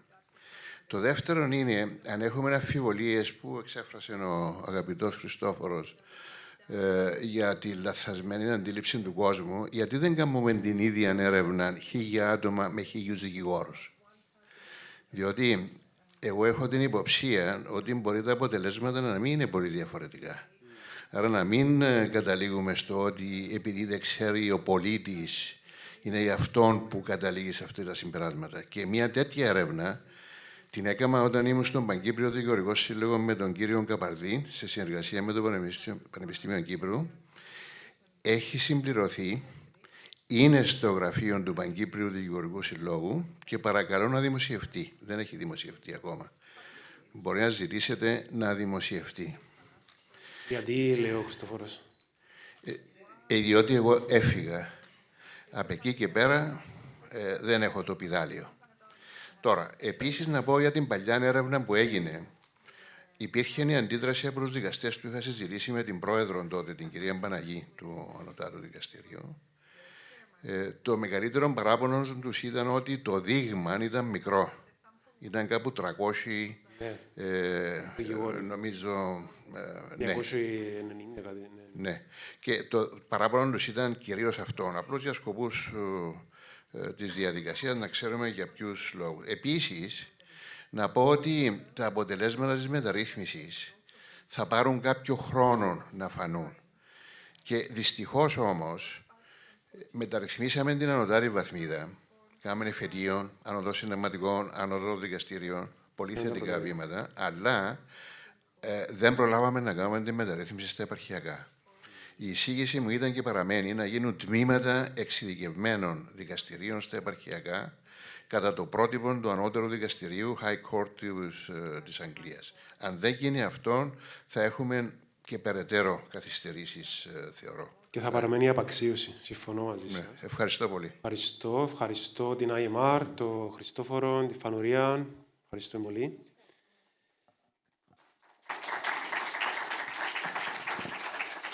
Πάμε άμεσα στο επόμενο πάνελ και απολογούμε πάρα πολύ για την καθυστέρηση και στους ομιλητές και στους θεατές. Το επόμενο πάνελ έχει ως θέμα την εισήγηση για εισαγωγή ενός τρίτου καναλιού διαχείρισης υποθέσεων για τις μικρές απαιτήσεις, αλλά και τη χρήση εναλλακτικών μεθόδων επίλυσης διαφορών. Ο συντονιστής είναι ο συνάδελφος Άγης Γεωργιάδης και στο πάνελ συμμετέχουν ο Μάρκο Τζακαλώνε, η Ελένη Τζουνάκου, η Νέβη Αγαπίου, ο Χαρίς Δημητρίου και η Θεανό Μαυρούμουστάκη. Well, congratulations to the organizers, and thank you all for your patience to remain with us on a Saturday until so late. So why are we discussing small claims is something that we need to start with, I believe, because small claims is not a term used for insignificant claims. Small claims are important. They're important because they're important to the people that bring them to court. What is small for some may be huge for others. It is important for us as lawyers and the judicial system because they take probably the majority of resources. And it is also important as a social phenomenon because the access to justice should not be a privilege to the wealthy. Access to justice should be free and accessible to all. And by accessible, that also includes affordable. In Cyprus, there was an attempt to introduce a small claims track in 2014 for claims up to €3,000, which was put in application in parallel with the EU Small Claims Procedure Regulation, that's 861 of 07, for those who want to keep a record. But it appears that both were ineffective for various reasons that time doesn't allow me to discuss right now, but it didn't really seem to produce the desired result. And this has actually has probably led to the accumulation of backlog in Cyprus. Now, with a new CPR, we have Part 29, which deals for the small claims track for claims up to €10,000. I would expect that this different approach of the CPR with the overriding objective and litigation as seen as a last resort, including the positive duty of litigants to exhaust other steps before they actually take a case to court, may assist in getting rid of the backlog and to providing a more accessible justice for small claims. And at the same time, the proposals for ADR, which will be discussed later on, hopefully will assist in that purpose. Now, I'm very happy to be moderating a very distinguished panel here. We have on my direct left, and that's not a political position, we have Professor Marco Giacalone, a research professor at the Private and Economic Law Department, co-director of the research group on digitalization and access to justice of the Vrije Universiteit Brussels. He has been involved in several collaborative research projects funded by the EU. His work analyzes the transformations of law in the field of access to justice with a special focus in the fields of private international law, ADR, ODR, EU regulations, and the application of economic principles into the field of law. His research combines approaches from legal theory, empirical legal studies, and science and technology studies. He is a holder of a PhD from BUB and Naples University with a thesis on dispute resolution and new IT realities. On the far left, again, this is not a political position, we have Eleni Dzounakou. Eleni is a judge of first instance in Corinth, Greece, previously an advocate, member of the Athens Bar Association. She has authored the book on European Account Preservation Order under Regulation 655 of 2014, as applied in Greece, issued by Sakulas in 2021, and also made several contributions in joint works and conferences in relation to civil procedure and ADR. On the far right, Dr. Nέβη Αγαπίου, lecturer in international commercial law and dispute resolution at UCLan. She has a PhD, an LLM, and an LLB, all from Leicester University, so she must have enjoyed her time there. So she's also an accredited mediator and an advocate of the Cyprus Bar Association. Her main research interests include international commercial law, ADR, comparative law, civil procedure and legal reform in Cyprus, and legal design, which I hope she will explain later on. In the second position to the right is Theano Mavromoustagou. I could talk about Theano for days, all positive things to say about her. Theano is a scientific collaborator at EUC and the University of Cyprus, a holder of LLB and an LLM from Reading University, an attorney of the Republic, head of civil division. She represents the Republic in numerous organizations and fora, has regular contributions to conferences and legal training. I'm very honored to be a member with her in the Rules Committee of the Supreme Court, and she's the contact point of Cyprus to the European Judicial Network on Civil and Commercial Matters, and chairperson of scientific committees of the Council of Europe and others. And on my direct right, Haris Dimitriou. Haris is a colleague, a managing partner at Haris D. Dimitriou & Co. LLC, specializes in civil and commercial litigation, arbitration, commercial, and corporate law. He has extensive experience in complex litigation with a multi-jurisdictional element involving multi-million claims before the courts of Cyprus. He handles a portfolio of corporate clients and high net worth individuals and regularly advises corporate clients, including investment firms, fund managers, and funds. He's an arbitrator. He's a CIR member, an ICCA member, and an accredited mediator. He is currently a member of the Judicial Council and a member of the CAMC, the Cyprus Mediation and Arbitration Center. Starting with Marco. Marco, could you please tell us a few words about the EU legal framework for small disputes? Yes. Thank you, Agis, for your introduction, and thank you also, Nicholas, for the invitation. Just to have also an understanding of what do you know about the current regulation, may I ask also to the public to raise your hand if you heard or if you read by any chance the new regulation of digitalization in judicial cooperation and access to justice that was published last year, actually, or more or less exactly 1 year ago, on December 2023. I have 2 hands, some words? 3, okay. 4. Okay. So, just to have an understanding, yes, so mainly, I think, to answer your question, I will refer to this document that, as you may know, or for all the people that they don't know, it's a transversal regulation, an umbrella regulation, so it's not focusing only on small claims, but it touches a lot of regulation and directive, and of course there is a section explicitly on small claims. For example, as another example, the UAI Act, also this regulation is not entering into force only in one date, but it has different steps. So, for example, related to small claims, it will enter into force in January 2026. And, okay, now let's go into the content. What this regulation is talking about that has entered into force in 2026, so 1 year and 15 days. Mainly, the main principle that you can see all over this regulation is the digital by design. As you may know, in a lot of legislation, we're not speaking only about Cyprus or just one state, digital by design, so digital as the rule and not as the exception, is not happening in any of the current member states. So that's the change that from above is trying to push all the member states to try to use digital by default. And in how? For example, first of all, that all the documentation has to be handled electronically. As you may know, still, for all the lawyers that we have here, all the judges, in several member states, everything still happens manually, paper-based. Also, pushing a lot for the application of tools like video conferencing, and especially also things that look small or tiny, but they're not, like, for example, the possibility of using e-signatures online, and the payment of the fees to start the small claims, everything online, everything digital. And then, of course, there are the efforts to try to have an harmonization.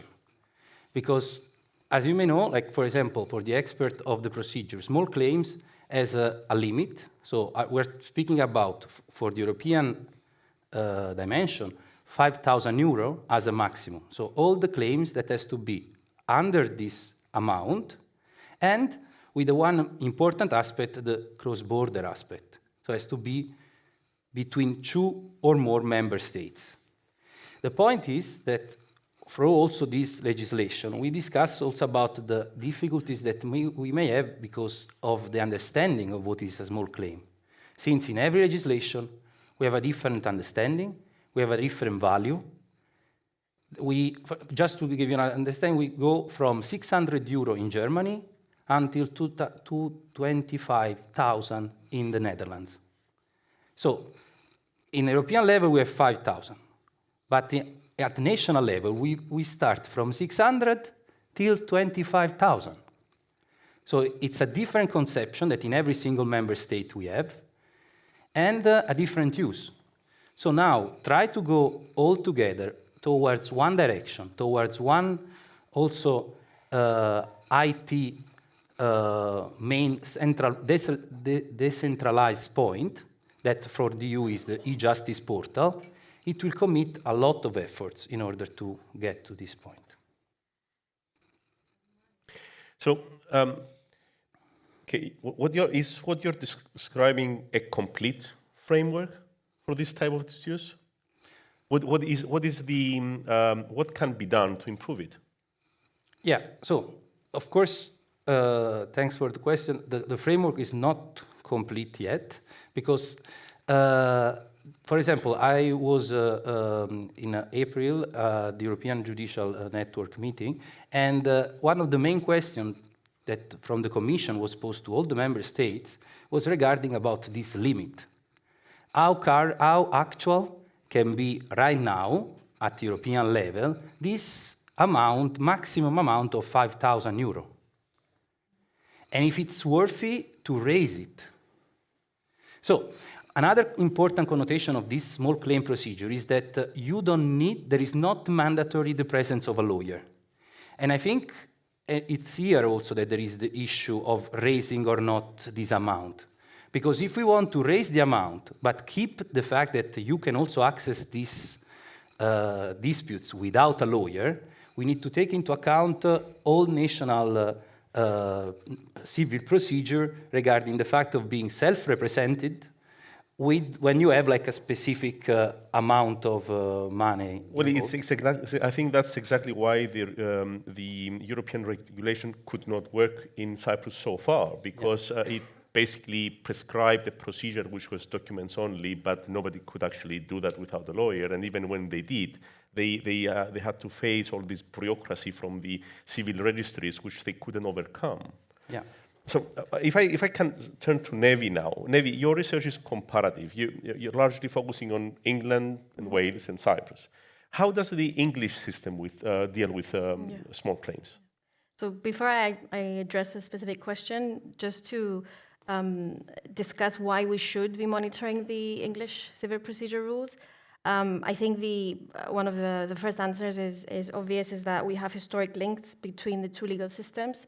Cyprus was once a British colony, but also on the basis of comparative theory, we have had a recent legal transplantation process. This is what happened, which led us to the acquisition of the new CPR rules. And if I may just quote what was stated, that all stakeholders agreed that the best starting point for any review would be the existing civil procedure rules for England and Wales, and that these rules should be adapted to take account of Cypriot practice, culture, and custom. So there remains a great value in monitoring what is happening in England and Wales.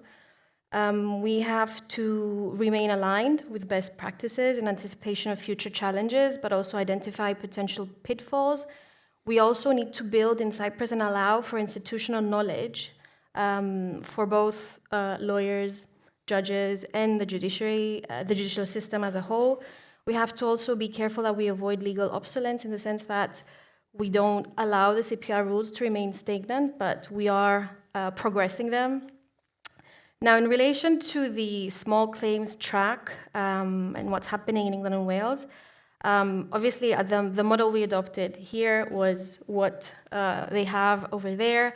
So the small claims track is the normal track for any claim which has a value of not more than £10,000. subject to special provisions about claims for personal injuries and housing disrepair claims, supported by a strong online court environment. And I have to stress that the support that they have in terms of the online environment is key. Typical claims would be consumer disputes, accident claims, disputes about the ownership of goods, and most tenancy disputes. But for example, a case involving a disputed allegation of dishonesty usually will not be suitable for the small claims track. Now, in Practice Direction 26, we get some guidance that this is a proportionate procedure without substantial pre-hearing preparation and traditional trial formalities, without incurring large legal costs. It's possible for a litigant to conduct their own case without legal representation if they wish, and the court would not normally allow more than 1 day for the hearing. We have taken inspiration from this, so we also have these requirements. But before a new addition and a pilot scheme, I'd like to touch on the costs for the small claims track, which is always a concern. So the small claims track in England and Wales minimizes costs by limiting recoverable legal expenses and capping other recoverable costs like expert fees and loss of earnings. Now, this ensures accessibility and keeps the process straightforward for self-represented parties. Generally, the court fees in the small claims track are lower than those on the fast track or the multi-track. And indicatively, as I don't have the time to go into the whole scheme of how it works, the amount of fixed commencement costs in a claim for the recovery of money or goods range from £50 to £110, which I think is rather accessible for the small claims window that we're talking about. Hearing fees charged for all cases are also calculated on a sliding scale depending on the value of the claim. Now, in relation to the guidance that we have on how small claims are approached, what we had before the English CPR rules, so we had Order 19 of the County Court Rules 1981, which covered the automatic reference of small claims to arbitration. The arbitration procedure was a normal method of resolving small, relatively simple claims under £3,000 or £1,000 in the case of personal injury, and claims were automatically transferred, i.e. referred to arbitration when a defense was filed. Now, when the CPR was enacted and the English CPR came into force on the 26th of April, 1999, the small claims track was introduced for claims under £5,000 initially, or £1,000 for personal injury and certain housing disrepair claims. Due to the perceived success of the small claims track, the 60th update to the CPR, which came into effect in April 2013, doubled the qualifying limit of small claims to £10,000, which is what we currently have. Now, my position is that an effective small claims track, no matter how effective, how robust it may be, both in relation to speed and costs, is not enough to ensure access to justice, and that court resources are used efficiently, as well as avoiding judicial delays threatening the rule of law.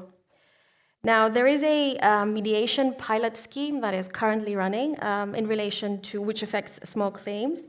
Now, this is Practice Direction 51ZE, Small Claims Track Automatic Referral to Mediation Pilot Scheme. This practice direction provides for a pilot scheme under which claims to which the pilot applies are to be referred automatically for mediation, provided by the Mediation Service, which is operated by His Majesty Courts and the Tribunals Service. Now, the pilot is to run, and it's been running from the 22nd of May, 2024, and it will be running until the 21st of May, 2026, and applies to claims issued on or after the 22nd of May, 2024. Now, this applies where the only remedy claimed is, or purports to be, a judgment for a specified sum of money, and does not in any event apply to road traffic accident or personal injury claims.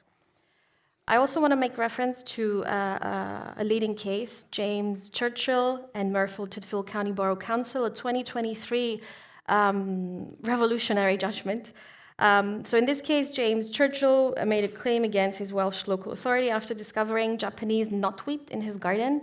I don't know if you know what Japanese knotweed is, but it's something that you must definitely not have in your garden in England and Wales. The The Council argued that Mr. Churchill should have explored non-court dispute resolution options, such as its internal complaints process, before taking legal action. Now, the key question was whether a claimant unreasonably refusing non-court dispute resolution can be blocked from making a civil claim in court. The Court of Appeal reconsidered the long-standing precedent of Halsey and Milton Keynes' General NHS Trust, a 2004 case, which had established that parties could not be forced to engage in mediation. Now, the Court of Appeal deemed these remarks obiter and no longer reflective of the current law. So what happened as a result of Churchill is that Churchill was able to enrich the overriding objective of the English CPR rules with an explicit ADR reference. So Churchill, in essence, decided that it was lawful for a court to stay proceedings for or order the parties to engage in a non-court-based dispute resolution process, which resulted in the very recent, late October 2024 reform of the CPR in the form of an addition of an explicit reference to ADR in the English CPR rules.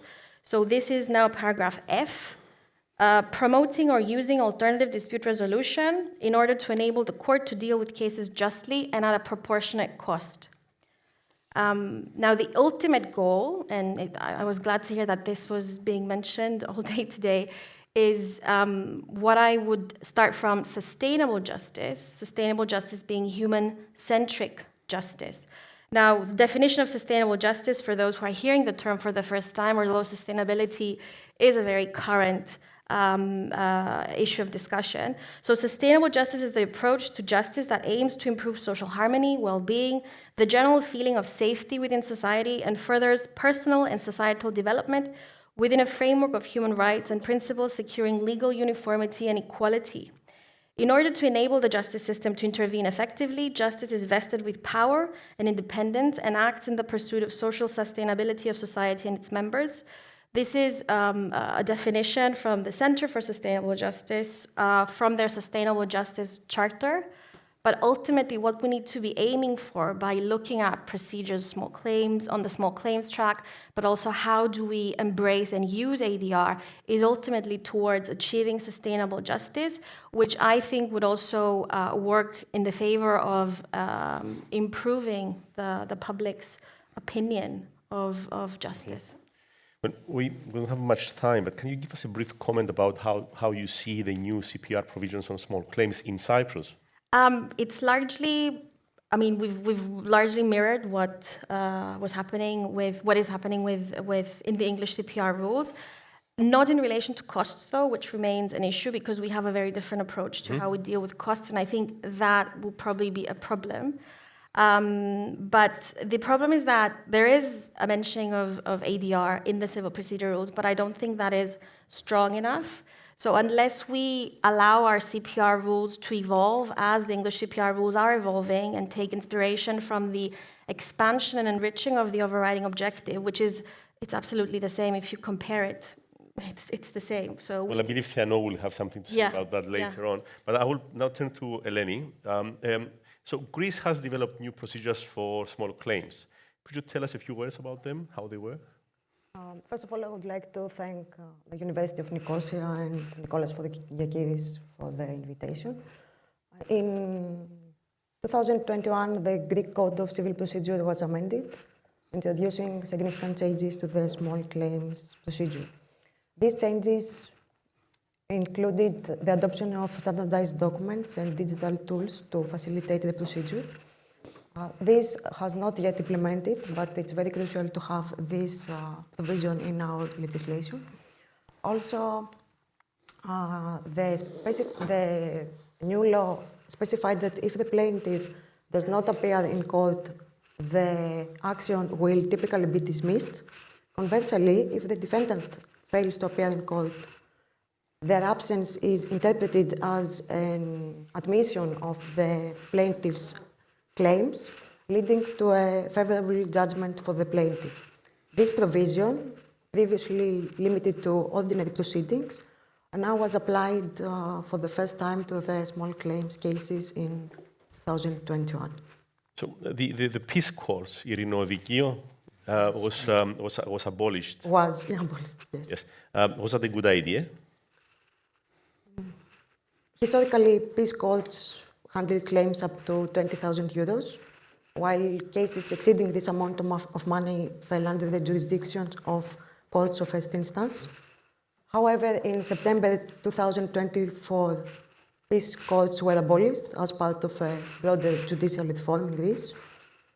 Now, all civil, commercial, and criminal cases are heard at first instance for the courts of first instance. The abolishment of peace courts has been always a contentious issue, debated publicly for years. Despite previous unsuccessful reform attempts, this change materialized in 2024. Official estimates suggest that eliminating peace courts could on its own accelerate the administration of justice by 17 to 25%. It's very early to say, but although there were some challenges in the first months of the application, now the challenges are gradually being addressed, and early results indicate positive outcomes by now. Okay. Now, tell us about mandatory mediation in Greece and how it works. And did it manage to keep at least some cases out of the court system? It's a big issue in Greece. The incorporation of a directive on mediation into Greek law in 2010 did not mandate mediation, and the system was unsuccessful in practice. Subsequently, law of 2018 introduced mandatory mediation in some cases. However, the Supreme Court ruled by majority that these provisions were unconstitutional and violated the European Convention on Human Rights. Then the court cited that the court cited the high financial cost of mediation, estimated at about at a minimum of 2,000 euros for the claimant as a barrier to justice. Moreover, the requirement of mandatory legal representation during mediation disproportionately affected the financially weaker parties, forcing them to accept mediation solutions rather than pursue court proceedings. Currently, law of 2019 governs mediation. It requires first an initial mandatory meeting in some cases, such as specific family cases and cases exceeding 30,000 euros, heard in ordinary proceedings. During this meeting, the mediator tries to inform the parties about this procedure and its potential to resolve their dispute.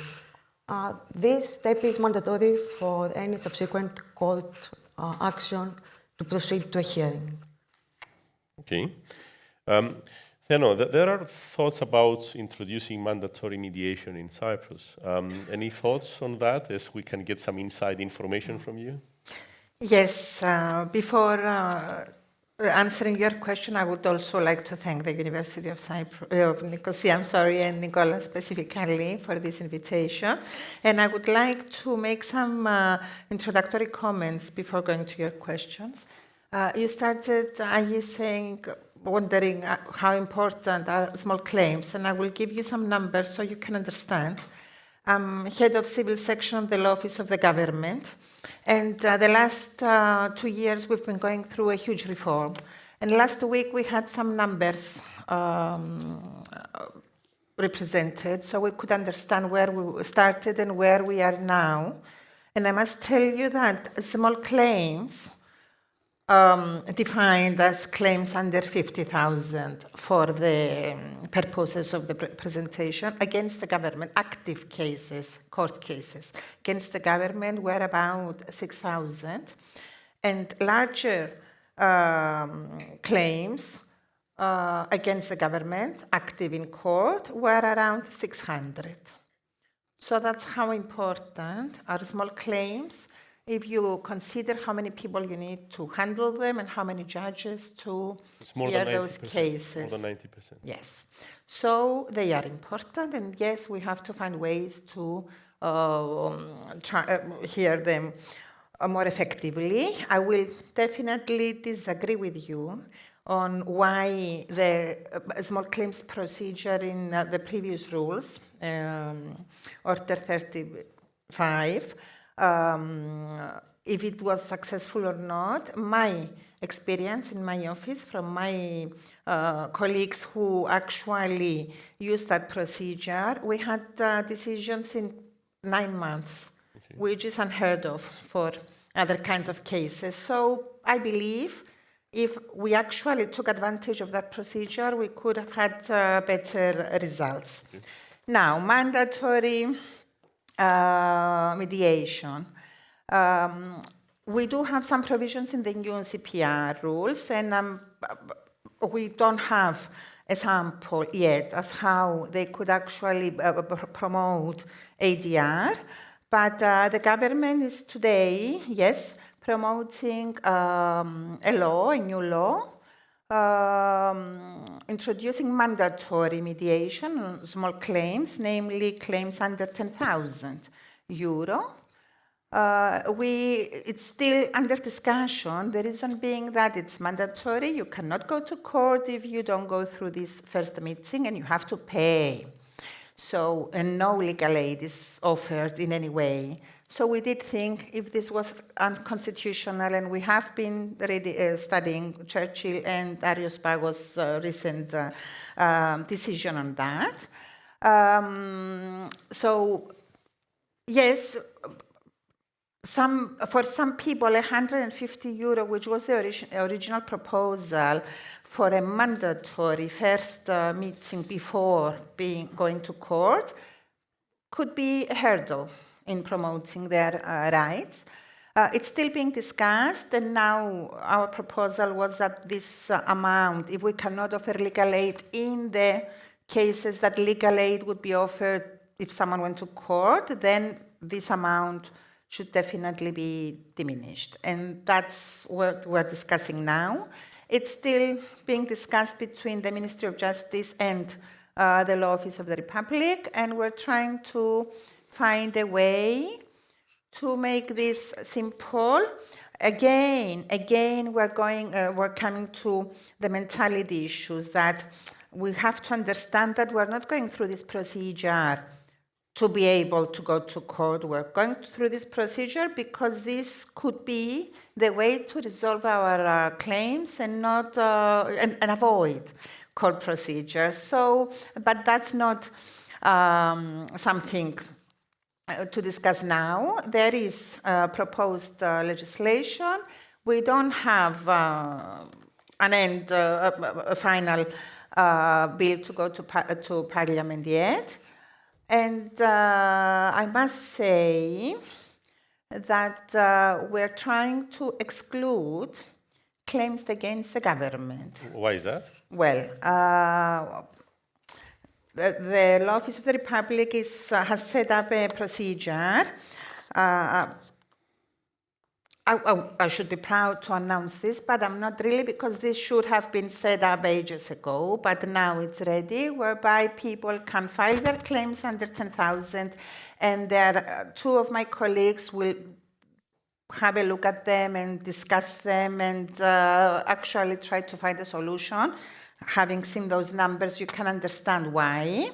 And we're discussing claims under 10. So there will be a platform, it will be announced very soon, where people having a claim against the government can file this claim under 10,000, and they can have an immediate answer on whether their claim is accepted or not. We have already set up a procedure where all governmental departments are sending us details on any event, even if we don't have a claim, so we're ready to reply to people.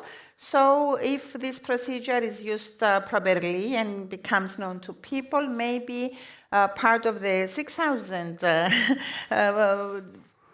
cases I referred to before could be diminished in minimum numbers. I So it's cannot. not mediation. It's like a sort of mediation. Complaint. It's okay. A complaints department, because is it really mediation if I'm the other party and we're discussing? So no mediator in that procedure. But then again, the other party is the state, and I think we should be able to resolve these issues not like opponents in a court, but like colleagues. Okay, we look forward to see how that works. Harry, what about the Cyprus Bar Association? What does it do to promote ADR, and why? Why is it doing it, if anything?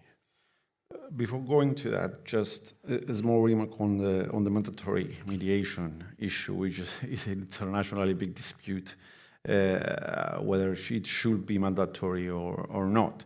So I belong to those saying that it cannot be mandatory, and it cannot be mandatory because it contradicts the whole nature of mediation as a process. Mediation is a process that brings two parties together because they want to get together and find a solution on their own. And if you find a solution with the other party that you like, then you are both happy. And from my life experience, you cannot oblige someone to be happy. So this is my understanding of that. I also can understand the fact that by mandating mediation, maybe we could create eventually some culture, some ADR culture that we lack. And this is something that we all agree, all the stakeholders agree, that we lack ADR culture in Cyprus. And I'm getting on to your question, what we do. I mean, as CAMC, what we are trying to create here is culture. Maybe you should explain what the relationship between CAMC and the Bar Association is. The CAMC started some years ago as a private initiative, but it was eventually transferred under Cyprus Bar Association, and it's basically is the Cyprus Arbitration and Mediation Center, which provides assistance and support to arbitration proceedings or mediation proceedings. It has his own record of arbitrators and mediators, its own rules, and also, apart from providing those services to third parties, it promotes ADR in Cyprus. Going back to our discussion about the small claims, we have identified the problem, and this problem, I believe, it will be much more serious in the future, because I'm not sure whether claims of under 3,000 or 5,000 would be make any sense in getting them before the court. I mean, if you have a 3,000 claim and you have around 7 to 10% of it, of the main claim to pay as an actual expenses, what you're going to pay to a lawyer and what you're going to pay to in case you lose. I mean, it doesn't make any sense. So we need to give an alternative to that.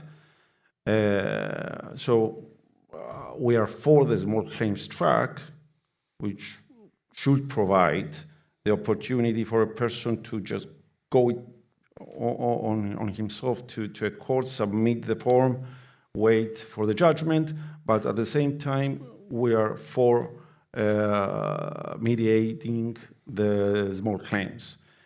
On that respect, we have designed a project which it was presented to the Supreme Court, and we get the approval and their support in implementing it. So we are planning of getting it started on May, and it's mediation month. In 1 month, a CAMC will assist without any cost to the parties, and we facilitate any mediation that concerns a case that is already before the court, but for any reason it will be adjourned or rescheduled to another date on May. So, and we are aiming for the small claims for under 10 or under 5,000 euros. So it will be this year? Yes, this year, 2025. Okay.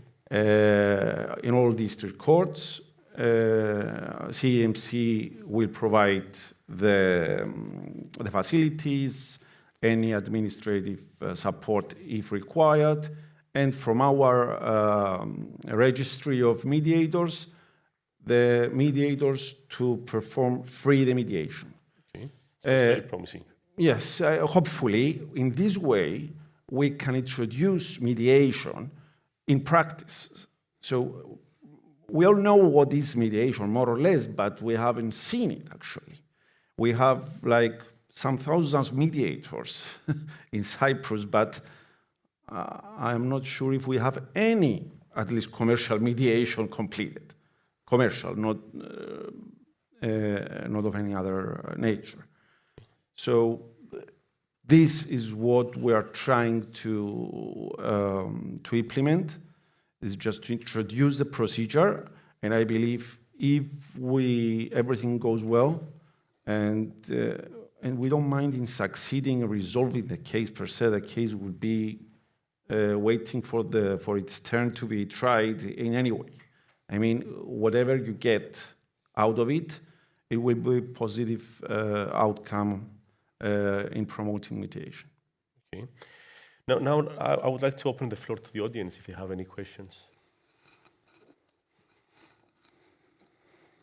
Okay, so I will then invite. Sorry. Yes. This microphone was.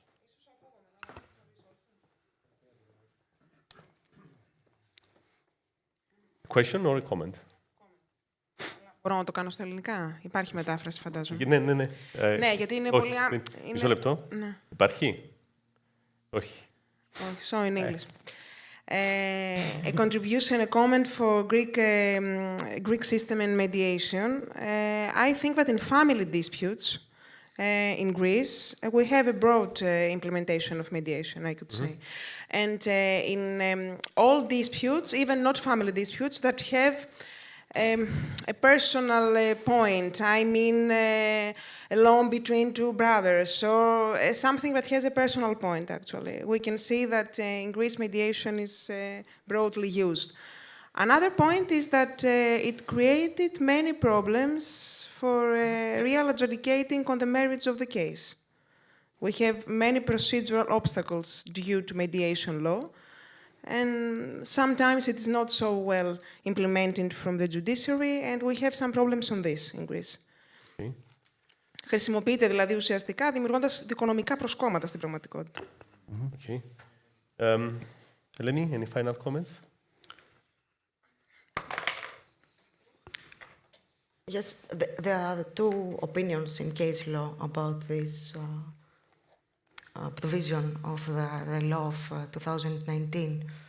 So there are judges that are in favor of they apply the provision that says the mediation is mandatory in order to proceed to a hearing.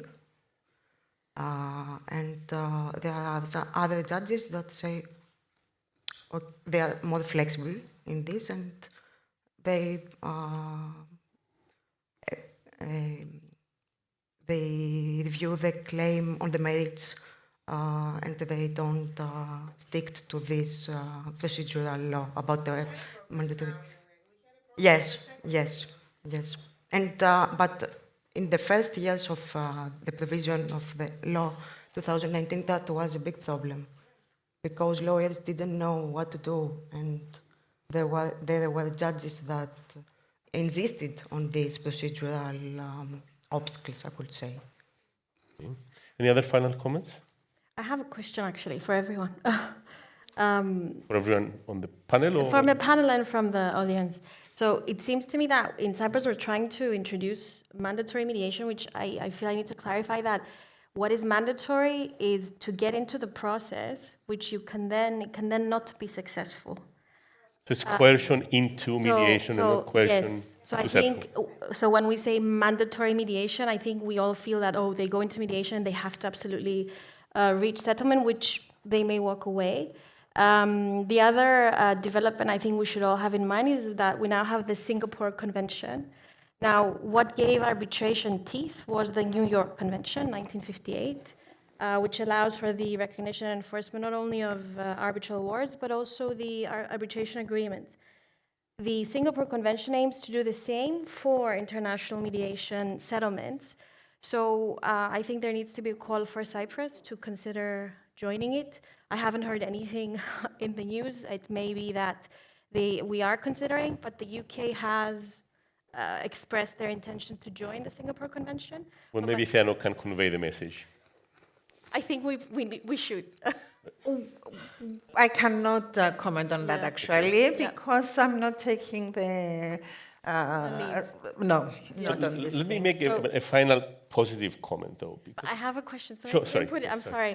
Positive comment first, maybe. Okay. No, I will leave it for the end. I will leave it for the end. Yeah. My question is why we're choosing to establish mandatory mediation in Cyprus through the law, which in essence transposes the EU directive, and we're not doing it through the CPR rules like they're doing in England and Wales, which would then allow us to test, pilot, and then come back. Whereas if we pass the law, when knowing how it works with Cyprus and how long it takes, I feel we may not be able to catch flaws or pitfalls that we may be able to do by utilizing the CPR rules. I think the CPR rules as a legal instrument has to be acknowledged for its, how an easy vehicle it is to drive for the system. So I think we need to be, yes, we reviewed them, they're new, but it doesn't mean we stopped there and then we look at them. Well, if you're suggesting that the amendments to the CPR is a quick procedure,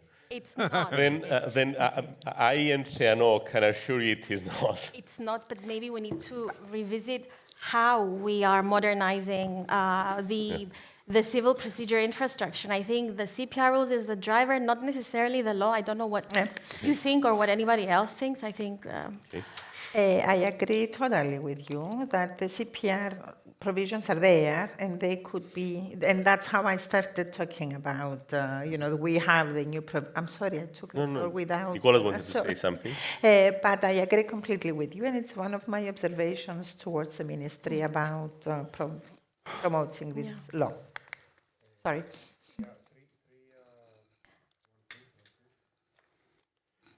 Three short points. One is, if we're really serious about tackling delays and that we want a culture of,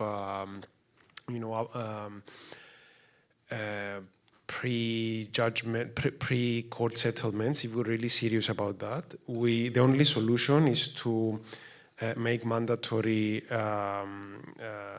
ADR to some point, at least to force the parties to engage in ADR. Otherwise, it will be just, academic discussions. The second point is that I'm really curious why, while in the Dyson report, the suggestion was for 3 tracks, exactly as in the English CPR, and eventually we only had 2, so we didn't have the small tracks. The small claims track. So I think it's time to introduce it. And I think Marco can confirm that. There is a correlation between domestic instruments. If they're similar to the EU-wide instruments, then litigants in the member states use it more often. So if we introduce a small claims track entirely similar to the EU-wide, the advantage will be twofold. And as Theano advocated in favor of the EU regulations to be included in the text of the new rules, only for cross-border disputes, I think this will be another step to make Cypriot litigants more familiar with the EU procedures. The lady at the back wanted to say something. Hold on, let's get you the microphone first.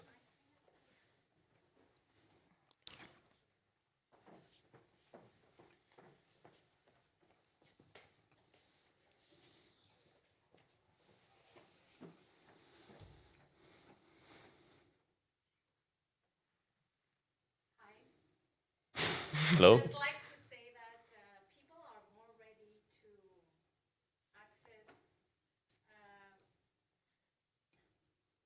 ADR forums because they are made aware of the legislation through internet and so on. So from personal experience, I know that a family member has approached the insurance forum for resolving an insurance issue. And after a year, the reply was, we cannot decide on the matter. So what happens and who regulates these forums? Who regulates how they conduct the procedures? Who regulates how they manage their time? What kind of decisions they make? And at the end of the day, what if they don't get a decision? The time lost, you know, there's a time limit in filing in courts. So they're undermining actually people's rights. I mean, okay, not everybody, but the experience that I had through this family member. I'm a lawyer, so I advised also on using this forum. And at the end of the day, what's the result? And it's not only to set up forums, you also, not you, I mean the legislation also has to provide what happens if there's a dead end. What happens if they're not okay with the way they conduct themselves? What happens with corruption? Because the courts are accountable, but when you ask people to address their claims to other people, laymen, who may have some kind of expertise, then okay, they have to abide by certain standards as well. So the legislation has to make if you're going to ask people to go to these forums, then you have to give them some safeguards. Okay, so there's a concern about the quality and the safeguards. We all share the concern. I'm not sure if I agree if it is something to be regulated by the law, but we all share the concerns. So we need to find ways out of it.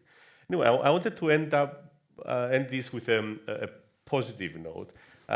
It's almost an anecdote because some time ago I popped into a paper which referred to PECA. PECA was the political organization during the struggle against the British. And it was a call by PECA for Cypriots not to take part in court proceedings as a passive opposition to the British colonial rule. So I called, of course, Professor Emilianidis, very excited about it, and I was so disappointed because he said, I'm already writing a paper on that. So a few weeks ago, he gave a lecture on this topic, and he's going to publish a paper on it. So I'm probably giving you some information which I shouldn't, but he's not here, so I can't share. What struck me most was that it was effectively a call to mediation, because what PECA did was it set up committees in villages and municipalities which acted as mediators, and it was very successful. So the argument that Cypriot culture doesn't go well with ADR or mediation or settlement, to my mind, is nonsense. That's not the case. It's not the case, and it's proven by facts. So I urge you to read that paper when Professor Emilianidis finally publishes it, just to see that in a very quick call, in very extraordinary circumstances, Cypriots were very well prepared to accept mediation and settlement through these procedures. So I hope that gives a positive note as to where ADR may go from here. And with not taking any more of your time, I would like to thank my fellow panelists and you for your patience.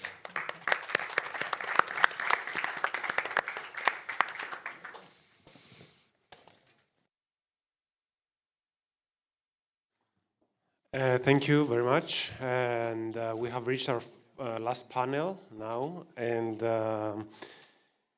I would like to call the panelists to the stage.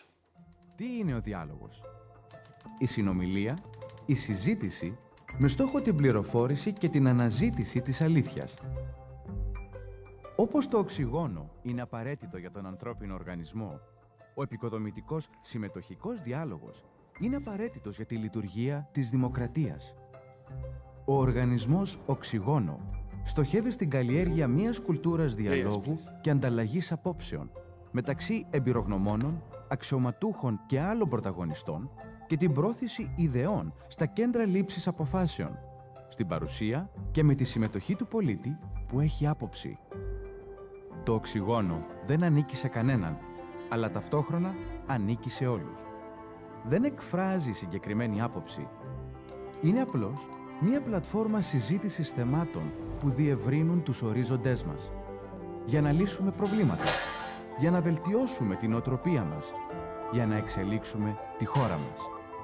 Συμμετέχουμε, συνεργαζόμαστε, συζητάμε. Μέσα από τον διάλογο κερδίζουμε όλοι. Ο πολίτης που θέλει να πληροφορηθεί και να εισακουστεί. Και ο πολιτικός που χρειάζεται την άποψη και στήριξη του πολίτη για να προωθήσει αλλαγές. Τα πράγματα μπορούν να αλλάξουν. Η αλλαγή αρχίζει από διάλογο και εξελίσσεται σε πράξεις. Αρχίζει με το οξυγόνο. So, final panel on very important for me, even the most important topic in my mind. On the Mount Scopus ELI European Standards of Judicial Independence. I'm very privileged to welcome Professor Shimon Shitrit from the Hebrew University of Jerusalem, and Sophie Turan from the University of Cambridge, and of course Professor Christos Kliridis. Former judge Mr. Paschalidis has COVID and is not able to join us. And the former Minister of Justice, Mr. Ionas Nikolaou, sent me a short note to read because I think it will be important for our discussion. The topic of the discussion is the recently introduced ELI Mount Scopus European Standards of Judicial Independence. And we have here the two lead researchers. And we would like to connect this to the situation in Cyprus about rules regulating judges, and more specifically the process of hiring judges and the process of evaluating judges, something very important in our judicial system. I think I'll start by reading the text provided by Mr. Ionas Nikolaou. I think it's interesting to see the background and what has happened in the last 5-6 years around the topic. Then I will give the floor to Professor Shitrit to give us an overview of the new standards. Then perhaps Sophie can comment on specifically on the process of hiring and evaluating judges as provided by the new standards. And then Mr. Kliridis can give his insights about the topic. I will start by reading Mr. Ionas Nikolaou contribution. So, Mr. Ionas Nikolaou, former Minister of Justice, who was responsible, who was in office when this matter was last discussed in Cyprus 4 or 5 years ago, says the following. Τα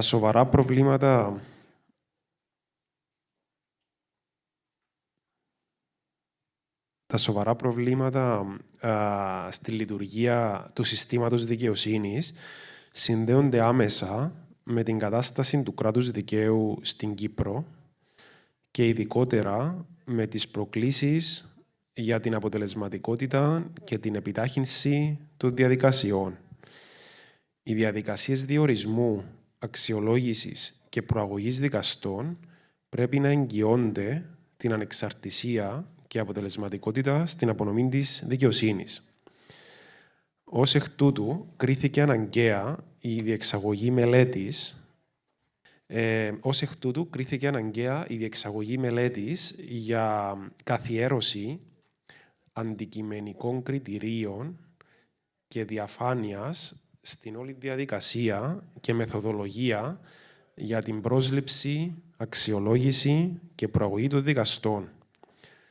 Τον Ιούνιο του 2018, το Ανώτατο Δικαστήριο ετήθηκε τεχνική βοήθεια από την Ευρωπαϊκή Επιτροπή για την επιλογή των εμπειρογνωμόνων, η οποία παραδόθηκε 9 μήνες μετά. Γενικός στόχος της μελέτης ήταν να ευθυγραμμίσει την Κύπρο με τις περισσότερες ευρωπαϊκές χώρες, οι περισσότερες από τις οποίες έχουν ήδη θεσπίσει αντικειμενικά κριτήρια για την πρόσληψη και αξιολόγηση δικαστών, να ενισχύσει την ανεξαρτησία και την αποτελεσματικότητα των δικαστών και να δημιουργήσει αξιοκρατία μεταξύ του δικαστικού σώματος. Για την επιλογή και διορισμό των δικαστών, η μελέτη κατέληξε σε συστάσεις όπως η εισαγωγή αντικειμενικών κριτηρίων ώστε να διασφαλίζεται μια αξιοκρατική διαδικασία και να αντικατοπτρίζουν τις ικανότητες ενός δικαστή, οι οποίες αξιολογούνται κατά τη διαδικασία επιλογής. Η ικανότητα να απορροφά γρήγορα και να αναλύει πληροφορίες. Οι νομικές του γνώσεις. Να έχει ανοιχτό και ανεξάρτητο μυαλό. Να είναι σε θέση να ακούει προσεκτικά και με σεβασμό. Η προθυμία να μάθει και για μη νομικά θέματα. Η προθυμία να εργαστεί σκληρά, να μην αγχώνεται, κατάλληλη οργάνωση και αποτελεσματικότητα της εργασίας, δεξιότητες στα θέματα πληροφορικής και ικανότητα να συνεργάζεται. Επίσης, υπήρξαν οι εξής συστάσεις. Η διαδικασία να επικουρείται από εξωτερικούς εμπειρογνώμονες, όπως ψυχολόγους και ειδικούς σε θέματα ανθρώπινου δυναμικού. Τα τεστ αξιολόγησης να είναι ένα από τα εργαλεία επιλογής, προκειμένου να εκτιμηθεί με αντικειμενικό τρόπο το επίπεδο σημαντικών ικανοτήτων των υποψηφίων. Συμμετοχή στο Συμβούλιο Επιλογής και Διορισμού δικαστών των επαρχιακών δικαστηρίων και του εφετείου και μη δικαστών, ώστε να ενισχύεται η εμπιστοσύνη της κοινωνίας των πολιτών στο δικαστικό σώμα. Και αύξηση διαφάνειας στις αποφάσεις διορισμού με τη δημοσίευση των αντικειμενικών κριτηρίων επιλογής.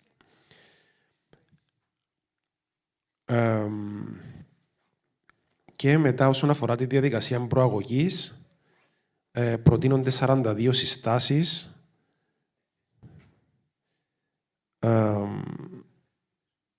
και η διαδικασία προαγωγής πρέπει να είναι διαφανής, να δημοσιεύονται οι κανονισμοί της διαδικασίας, τα κριτήρια, οι κενές θέσεις, τα έτη που απαιτούνται για τη θέση, η κατάταξη των υποψηφίων, οι ειδικές εμπειρίες, ικανότητες, δεξιότητες και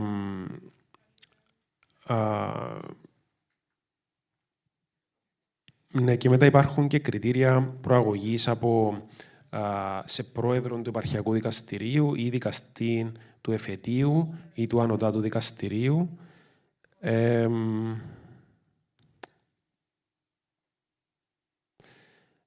Κατά την αξιολόγηση των κριτηρίων για προαγωγή, λαμβάνονται υπόψη τα εξής: η ποιότητα των αποφάσεων που έχουν εφεσιβληθεί και αριθμός αποφάσεων που δεν έχουν εφεσιβληθεί και το ποσό των αποφάσεων που δεν ανατρέπονται κατ' έφεση, η αποτελεσματικότητα με στατιστικά δεδομένα για την παραγωγικότητα του δικαστή, τον αριθμό των περιπτώσεων που άργησε να εκδώσει απόφαση, τη σύγκριση της απόδοσης του με άλλους δικαστές και τις επικοινωνιακές δεξιότητες του, την αλληλεπίδραση με τους συναδέλφους, τους δικηγόρους και τους διαδίκους. Στις 9 Οκτωβρίου του 2019, το Ανώτατο Δικαστήριο γνωστοποίησε με ανακοίνωση του την καθιέρωση κριτηρίων για την πρόσληψη και προαγωγή δικαστών στη βάση της έκθεσης των Ιρλανδών εμπειρογνωμόνων. Επισήμανε ότι πολλές από τις συστάσεις των εμπειρογνωμόνων είναι στην ουσία η λεκτική αποτύπωση των όσων ισχύουν και ακολουθούνται ήδη στην Κύπρο, με τη διαφορά ότι ουδέποτε έχουν μέχρι στιγμής καταγραφεί, ούτε και βρίσκονται σε ένα οδηγό, και κατέληξε ότι στην έκθεση αναγνωρίζεται ότι δεν υπάρχουν τέλεια κριτήρια για διορισμό και προαγωγή και αποφάσισαν, το Ανώτατο Δικαστήριο δηλαδή, να διαλέξουν εκείνα που, όπως είπαν, ταιριάζουν στην νοοτροπία του λαού της Κύπρου. Και κατ' επίκληση του αγγλοσαξονικού συστήματος που εφαρμόζεται στην Κύπρο, κρίθηκε σκόπιμη η υποβοήθηση της επιλογής του καταλληλότερου υποψηφίου μέσω της βελτίωσης του τότε υφιστάμενου συστήματος και όχι η ευθυγράμμιση του συστήματος με τις περισσότερες ευρωπαϊκές χώρες, με τη θέσπιση αντικειμενικών κριτηρίων για την πρόσληψη και αξιολόγηση των δικαστών.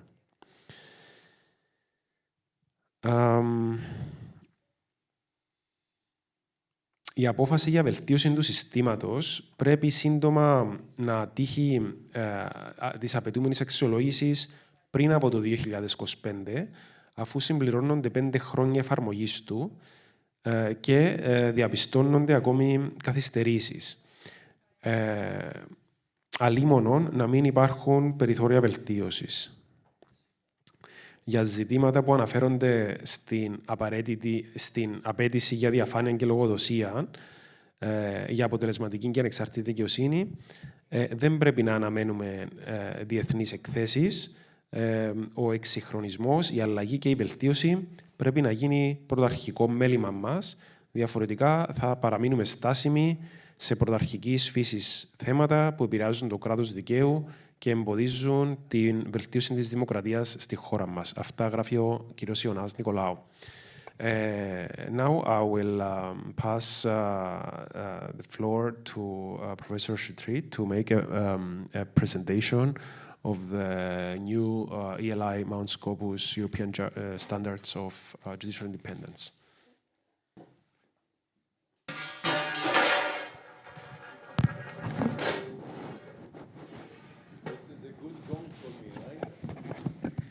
Actually, we're going to do this event yesterday, which was Friday the 13th, and we decided to do it today. There still occurs, I think. Nicholas, can I move these 2 boxes to allow me to use my paper? Yes, of course.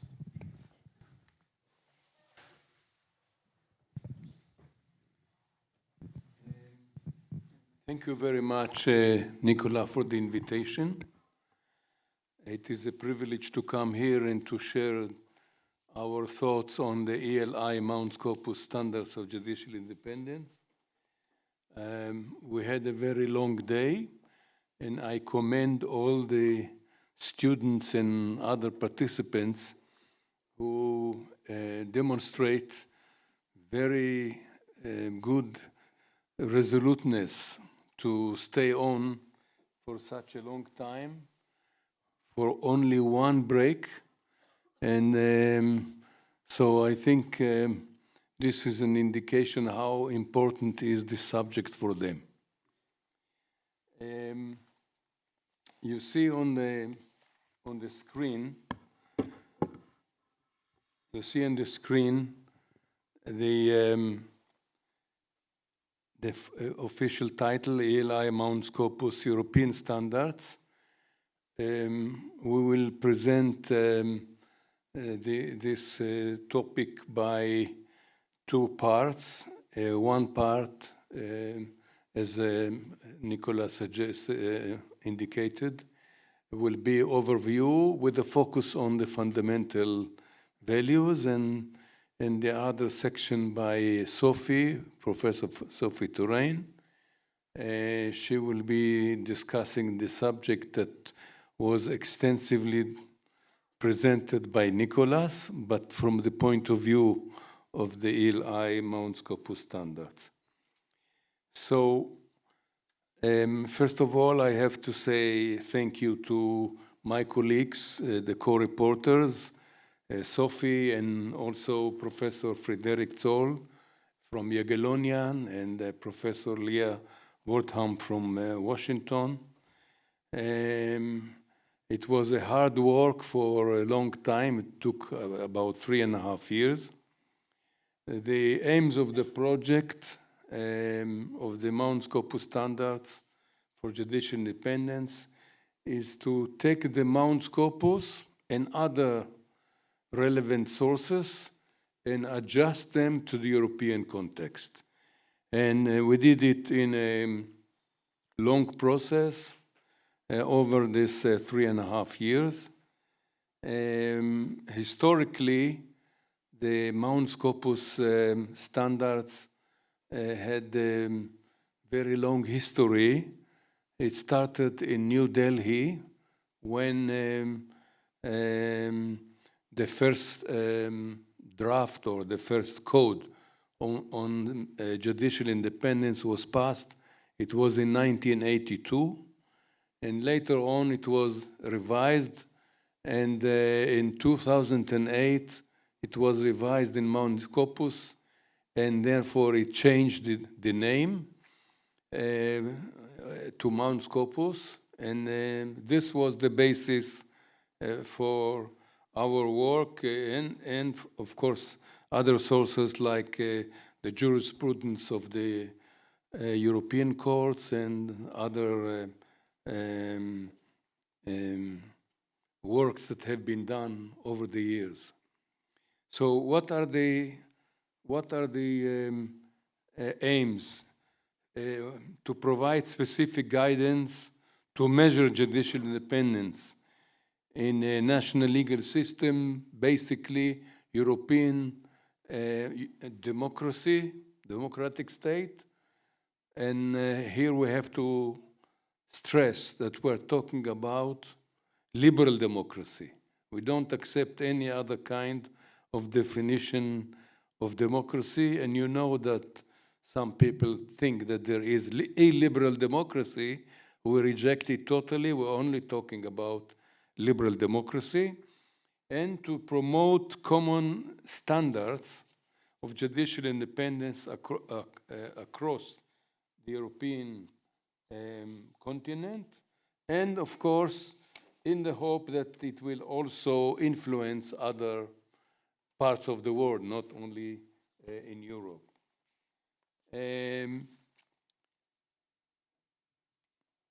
We adopt, the ELI exists over 10 years, about 13 years now, and it emphasizes in its work many issues that relate to democracy. I would like to mention that last year a very important document was published called the ELI Charter on Constitutional and Fundamental Rights.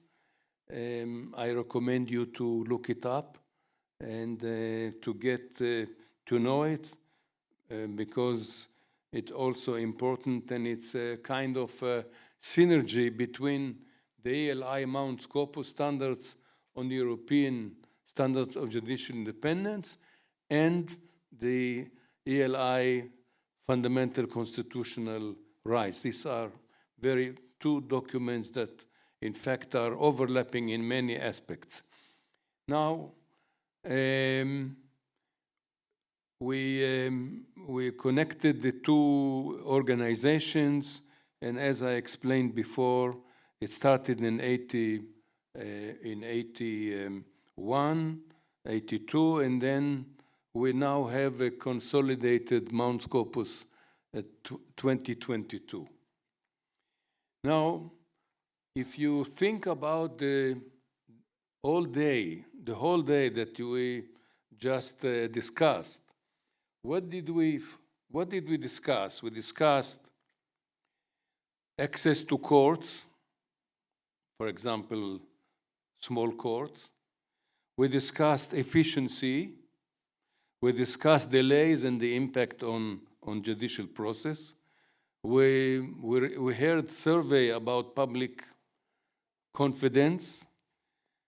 We talked about digitalization and AI. And we talked about all this issue, how to improve the justice system. Behind all those issues, there is basic values that actually what weight you give to each will decide all these issues that we discussed. So we have here judicial independence, an important value. We have judicial accountability. Judges are not only independent, but they have to be accountable, either by discipline or by other forms, public accountability, etc. We discussed the quality of justice and the efficiency of the judicial process. And then we have also the public confidence in the courts and the access to justice. All those values are not always pulling to the same direction. Sometimes they are in conflict. I'll give you one example. If you, for example, don't give legal aid to people either in criminal procedure or in civil procedure for people who are unable to pay to lawyers, then you don't have access to court and you don't have fairness. So, but if you are short on budget, as we heard today, is it 35 million? Nicholas, you mentioned something about 35 million. But courts all over the world are under budgeted. So that means that, and then the question is of efficiency. Efficiency versus fairness or versus justice. For example, over the years, we know that efficiency is more predominant in many reforms. And the importance is to be careful about not to give undue weight to efficiency. So in the standards, we take consideration of all these topics. So we do the balancing, and then we also recognize the diverse legal cultures, and because there are different traditions, and therefore it's not what we propose in the guidelines is not a kind of compulsion, but rather recommendations. The format of the standards are that we have a text of the standards, and then we have comments, so that will give the readers and decision makers a concise statement of the main principle, and then the detailed comments. So as I said before, the first guiding principle is that we accept only liberal democracy. Secondly, we recognize that there is legal diversity and we have to leave leeway for local national circumstances. Third, we provide criteria for evaluating legal changes. And fourth, we hope that it will be accepted across Europe, but beyond Europe. Now, how does the standards structured? Part one deals with the foundations of judicial independence. Part two deals with judicial governance, which were discussed this morning. Part three talks about judicial appointment. This will be the main focus of the second part of the presentation. And part four deals with ethical standards. Part five deals with discipline. Part six deals with the issue of how do we assess the national standard, national circumstances and law vis-a-vis the ELI Mount Scopus standards. So you see here the first 12 standards, and I will give you now just highlights of those standards very briefly.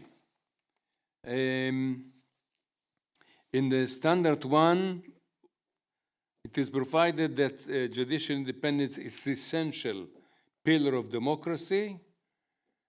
It states that it helps economic growth, and it provides that states should ensure fundamental values of the justice system and should maintain the proper balance between the various basic values. Standard 2 enumerates the elements of what we consider the foundations of the concept of judicial independence. One is the independence of the individual judge, and this is also based on two elements. One is the personal independence of the judge. That means security of tenure, judicial salaries, conditions of service. And substantive independence means that he has to be independent in the decision-making in his judicial functions. And we have, in addition to the individual independence, we have the collective independence of the judiciary. This is something that has been developed over the years. It was not the classic idea. More focus was placed on the independence of the individual judge, but today we're talking about the judiciary as a whole as having independence. In addition to that, we're talking about the internal independence of the judge vis-a-vis his superior. Standard 3 enumerates what I already mentioned, the basic values of the justice system. Standard 4 talks about the separation of powers and contains an expectation that all branches of government will give mutual respect to each other, and that the legislature is limited not to interfere by legislation in judicial independence in different forms, whether it is post-judgment or during the judgment or before judgment. Standard 5 states the concept of the ELI Mount Scopus standards on what is the role of the judiciary in society, resolve disputes between men and men, or women and women, person and corporation, between a person and the authority, between authorities, all kinds of disputes, adapt the law to developments in society, support the rule of law, support democracy, and exercise judicial review.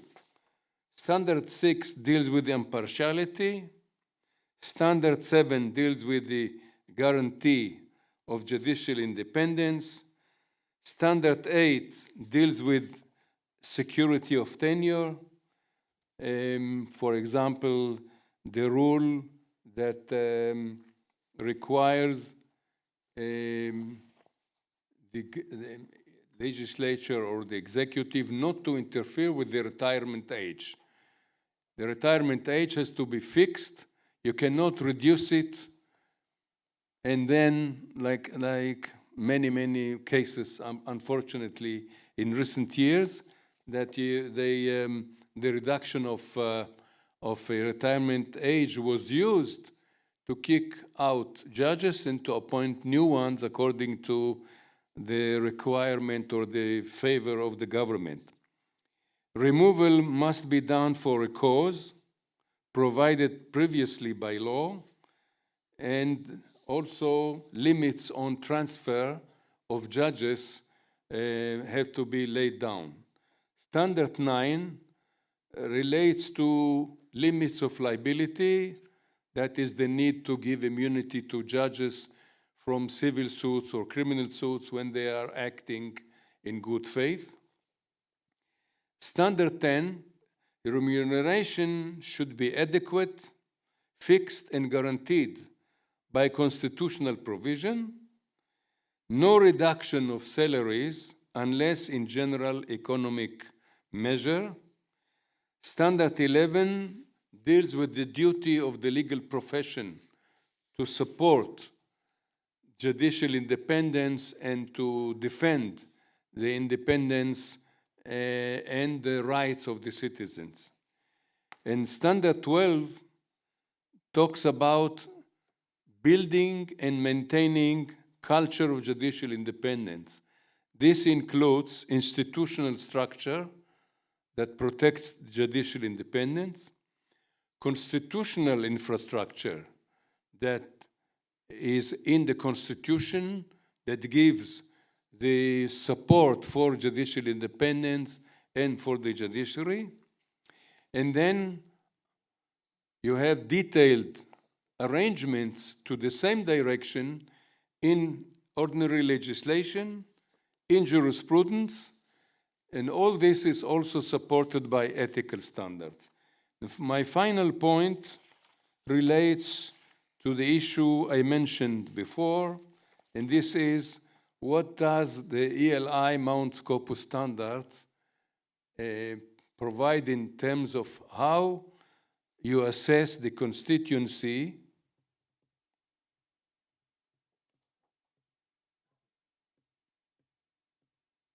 You see how I saved you time, Nicholas.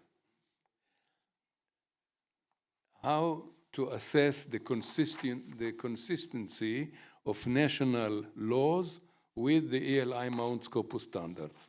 So Standard 38 provides that consistency with the standards is assessed not only based on the formal law, on the formal situation of independence, but also by evaluating how such guarantees operate in practice, issues that potentially threaten judicial independence, and whether formal guarantees have been misused on an ad hoc basis.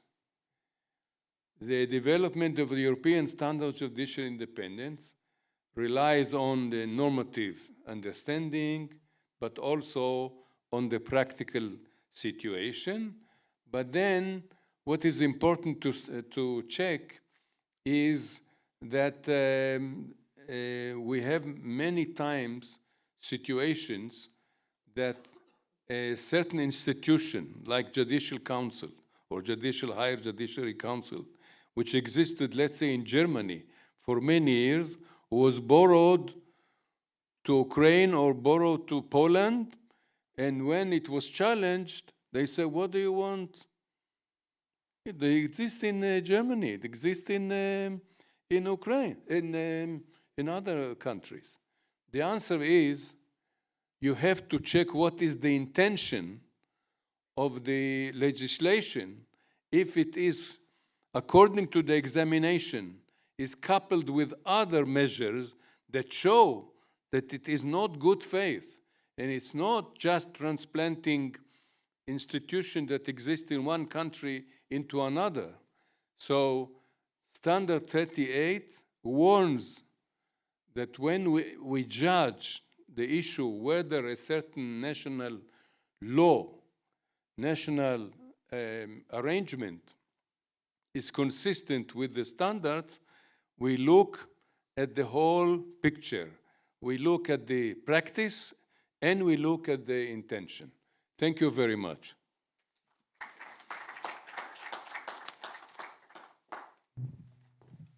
Thank you, Professor Shetrit, and it was a real honor having you today with us, and I would like to commend you on all your efforts all these years, which I think have culminated with the adoption of the Mount Scopus rules by EI. And now Professor Turen will focus on the standards on the hiring and the evaluation of judges.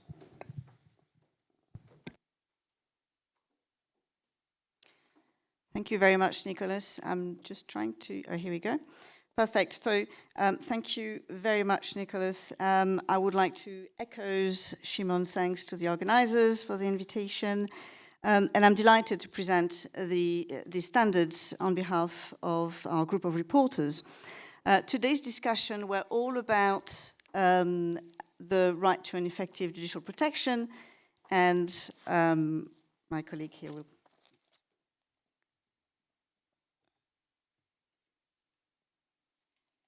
Thank you.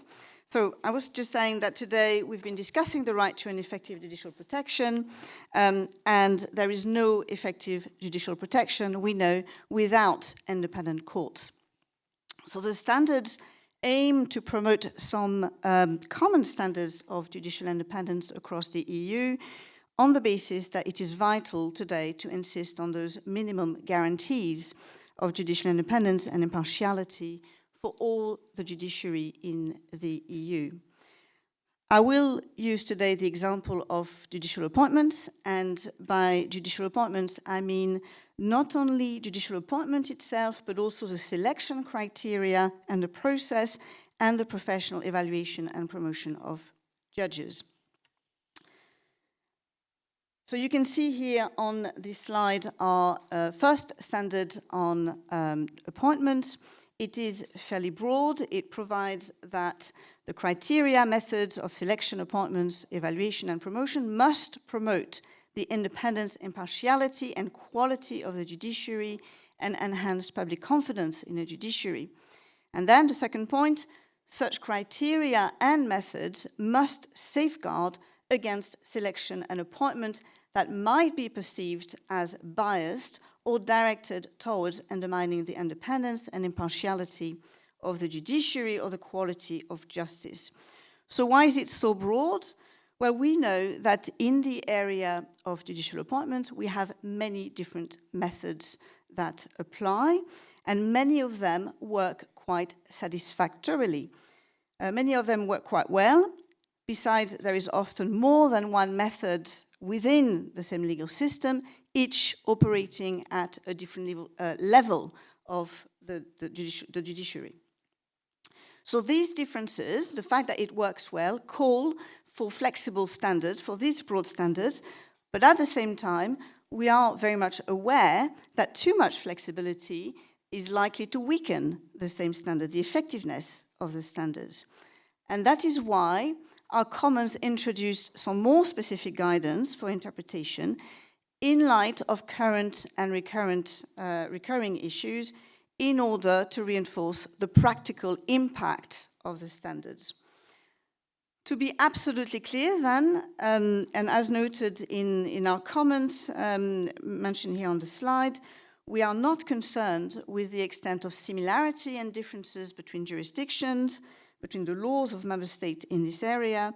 We are concerned with the factors that can affect the achievement of independence, impartiality, and quality of justice, and I will say more on this very shortly. So when it comes to appointments, two significant issues emerge for consideration, or at least two significant issues emerge. First, we need objective criteria for appointments. We heard about this earlier. Nicholas referenced the Ministry of Justice speech. And yet, the notion of merit itself has been regularly criticized for being either elusive and giving way to self-serving judges, or being elusive and giving way to a self-serving executive. Second, the degree of judicial self-regulation is a core issue in relation to judicial appointments. So I want to consider each of these issues briefly. And when it comes to judicial self-regulation, we have already talked about judicial councils. Within the EU, judicial self-regulation is associated with judicial councils because they have a wide range of powers, particularly in relation to appointments. But we also know that in some countries, the existing political and legal culture has prevented those judicial councils from guaranteeing judicial independence. So where do our standards stand on both issues, merit and judicial self-regulation? So on merit, our standard number 25, it shouldn't say 24, it's 25.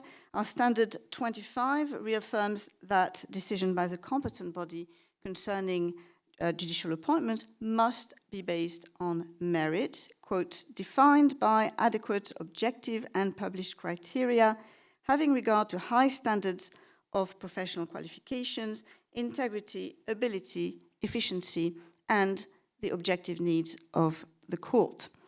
And our comments, in particular comment 25C, offer some details on the legal and judicial abilities and the personal qualities of a judge. And again, I recognize some of those in what has been said earlier.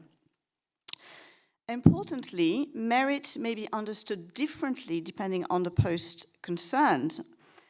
At one end of the spectrum of the judicial role, at the lower court level, we can see an emphasis on the professional expertise, the idea that there is here some routine judicial business, whereas at the other end of the spectrum, we see senior judges grappling with difficult issues of great political interest.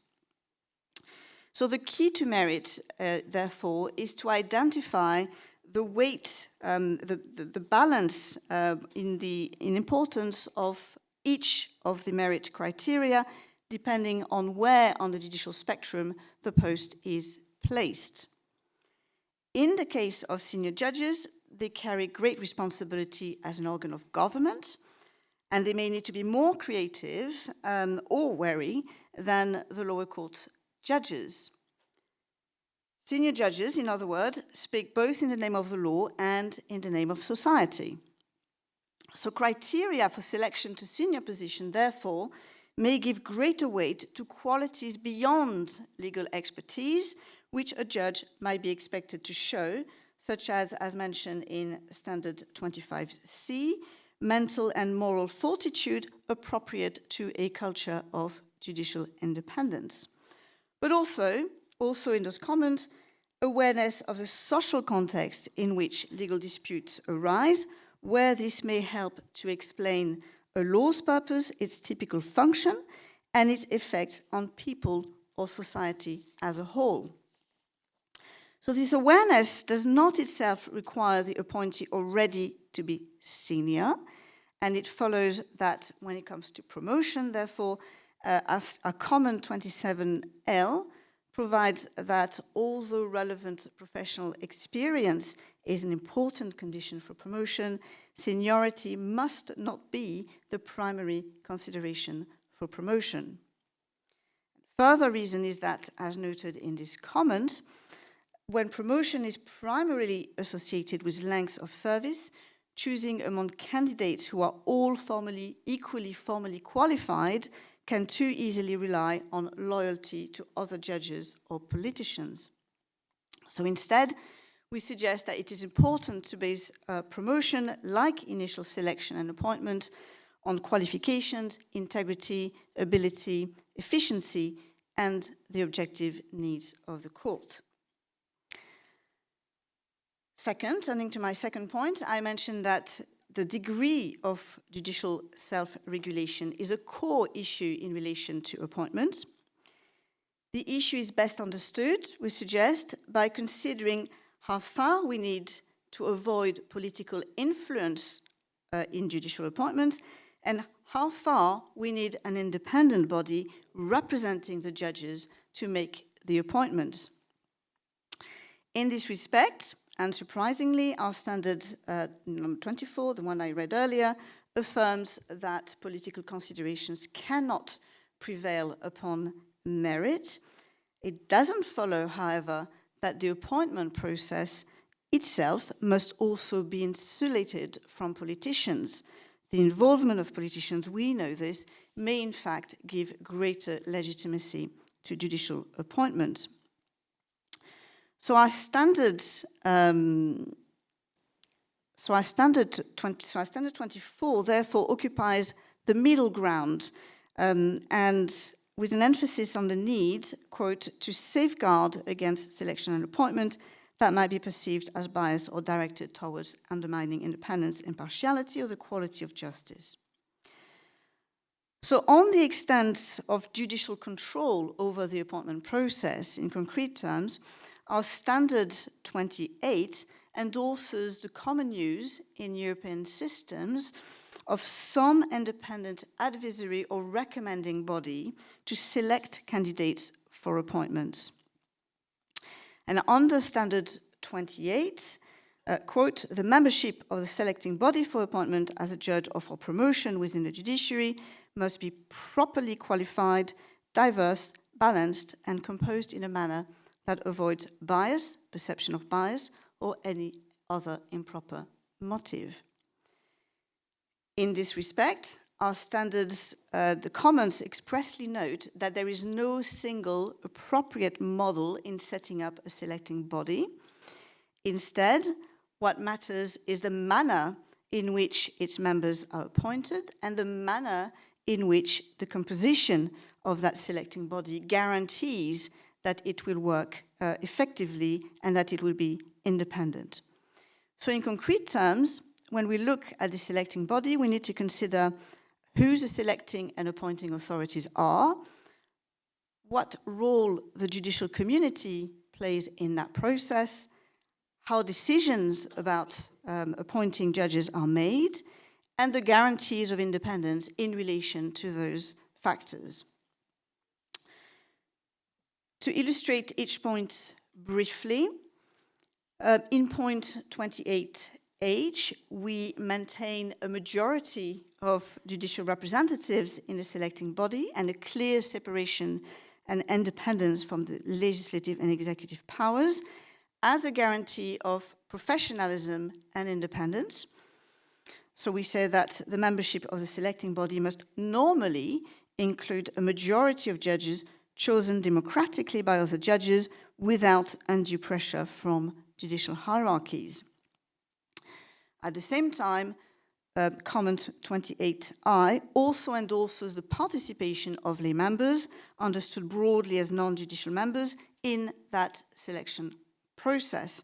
And this is because we know the inclusion of lay participants in a selection panel can be seen as a way to open a closed judicial system and therefore as a way to reinforce the integrity of that appointment process. And we go further in concrete terms. We suggest that the lay members should include legal professionals such as lawyers and legal academics. We also take a view about civil society, but essentially we emphasize that the appointment of non-judicial members should be entrusted to non-political authorities. And to be absolutely clear, we also specify that lay members should not be active politicians or members of the executive or the legislature. We enter in further details by recommending in 28K, Commons 28K, as a matter of accountability, that information about the candidates for the selecting body, including their names, must be made publicly available within a reasonable time before appointments to that body are made, with reasons provided for the selecting decisions. So this degree of information, all this comes back from the discussion we had, and in light of problems, recurring problems that were raised and are apparent also from the case law of the Strasbourg and Luxembourg courts. To conclude on the matter of judicial self-regulation, we aim to emphasize minimal interference with judicial work, not only by the executive, but we also aim to ensure that not every matter, including promotion and deployment, is decided by an oligarchy of senior judges at the very top of the profession. So next, when it comes to how decisions to appoint judges are made under Standard 26 about fair and transparent procedure for appointments, we assume two procedural stages: selection followed by appointments, since we note there this two-stage process prohibits unilateral appointments and limits opportunities for patronage by restricting the discretion of the selecting and appointing bodies. Since our concern is to restrict the discretion of the appointing body, the standard's preference is that the appointing body should nominate only one candidate per vacancy, as expressed in our Standard 26 Comment I. And the appointing body may well have a veto power and decline the selecting body's nomination. In such case, we suggest under Standard 26 Comment J that the appointing body must set adequate reasons and request reconsideration of the matter by the selecting body in light of the reasons provided. We apply the same safeguard to the selecting body. In light of the experience of some European countries, we believe, as noted under that comment, that providing reasons to demonstrate a sufficient assessment of the candidate's merit is an important safeguard to prevent the selecting body from acting out of political or other improper motives. We think that reasons are all the more necessary when the appointing body is left with a choice, as it sometimes is, among multiple candidates for appointment. So our emphasis is very much on accountability of those entrusted with judicial governance. And in this respect, in Standard 15 about accountability for judicial governance, we note in our comments that bodies entrusted with judicial governance should also develop a culture of accountability beyond the requirements of law, unless doing so may undermine or be seen as undermining judicial independence. In this respect, a former colleague of mine, Professor John Bell, has argued that 4 factors prominently shape the character of a judiciary and therefore the culture of accountability and independence. The historical development of the judiciary as an institution, its allocated judicial role, the organizational structure, and the values about the judiciary. And all these factors inform each other. They highlight that rules and practices come with a baggage, assumptions about what judges can and cannot do in practice. Our standards, again, as Shimon said earlier, show awareness of this, as we emphasize in our Standard 12 the importance of building and maintaining a culture of judicial independence. So the broader legal and extra-legal environment matters if we are to understand the set of beliefs and attitudes which condition judicial activity and therefore influence the judicial appointments design. In conclusion, judicial appointments exemplify an area where judges have been in desperate need in some countries of desperate need of support.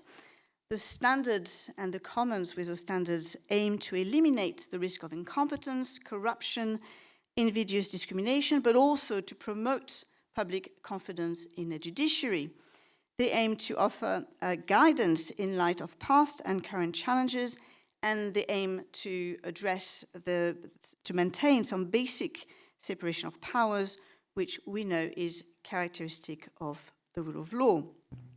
At the same time, as Shimon said, the standards are designed for adaptation to different legal and constitutional traditions. And this is because judicial independence depends much on the constitutional relations external to the judiciary, such as the relationship between parliament and the government. In other words, judicial independence must be supported by the political climate and by social consensus. We therefore, again, need to understand the assumptions and values about the judiciary, about the legal practices that reinforce, supplement, or nuance assumptions on the issues of independence, appointments, and judicial decision-making. Now, as I understand it, Cyprus has now adopted changes to the selection and appointment appointment process of judges, and the Supreme Court has now been separated into two independent courts. And this is done in a context where the European narrative about the rule of law ideal has been gaining momentum during the past several years. Reading the exchanges between European and Cypriot institutions, the reforms remind us that judicial institutions develop in ways which are consistent with legal traditions. And so taken together, those reforms and the standards of the LI Mount Scopus standards of independence and accountability, we hope that we can foster an open and transparent discussion on how to reinforce the value of an independent and impartial tribunal and how to prevent abuses of power. Thank you.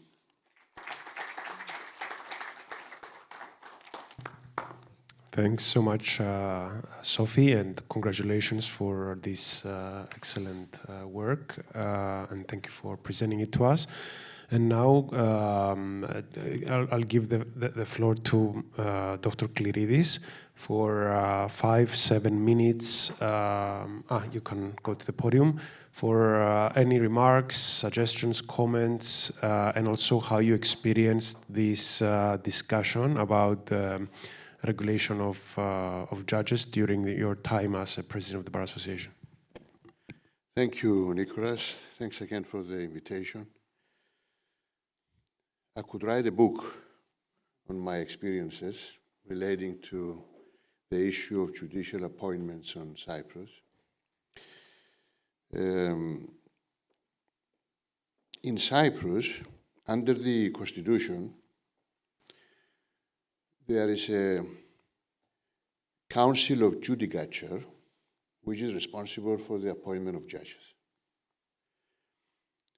And in accordance with the Constitution, this council is composed of the judges of the Supreme Court.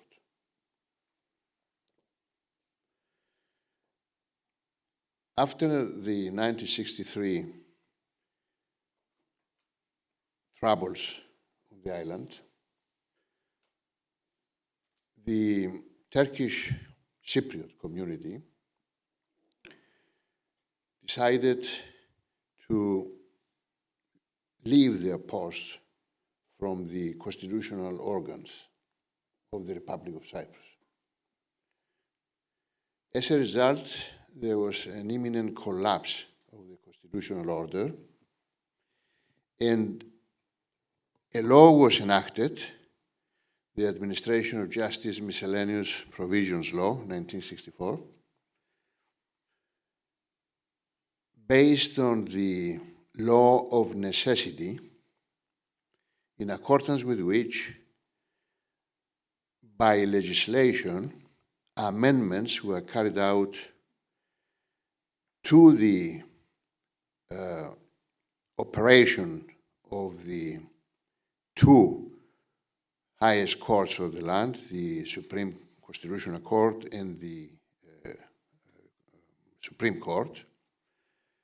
They were unified into one court, the Supreme Court of Cyprus. Now, as far as the appointment of judges was concerned, and in view of the fact that the Turkish Cypriots did not participate anymore in the Council of Judicature,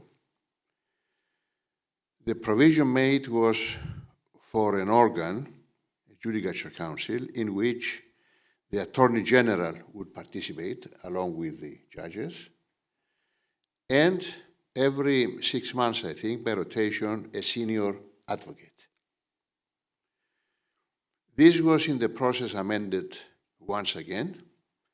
The Attorney General did not participate anymore, and nor did a senior advocate until the amendments to this law that were carried out in 2022.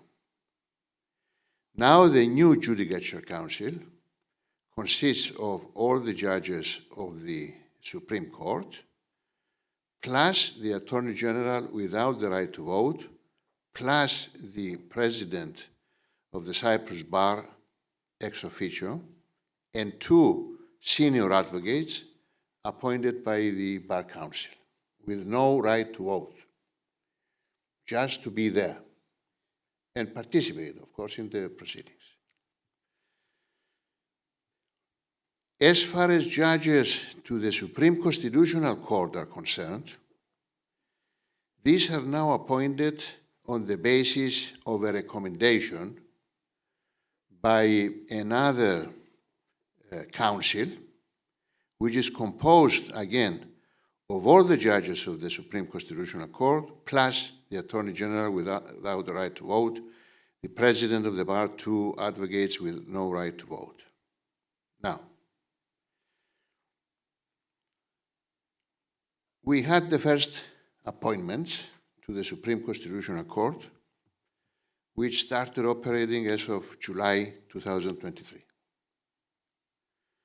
on the recommendation of the council that I have just suggested.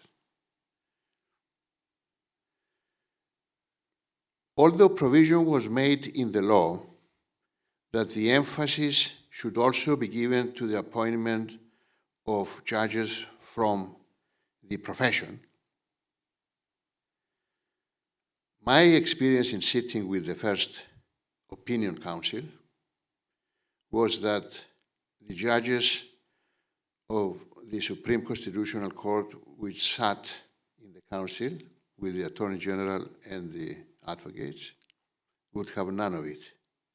They did not want to appoint advocates, senior advocates, to recommend, rather, for the appointment by the President, who is the President who made the appointment.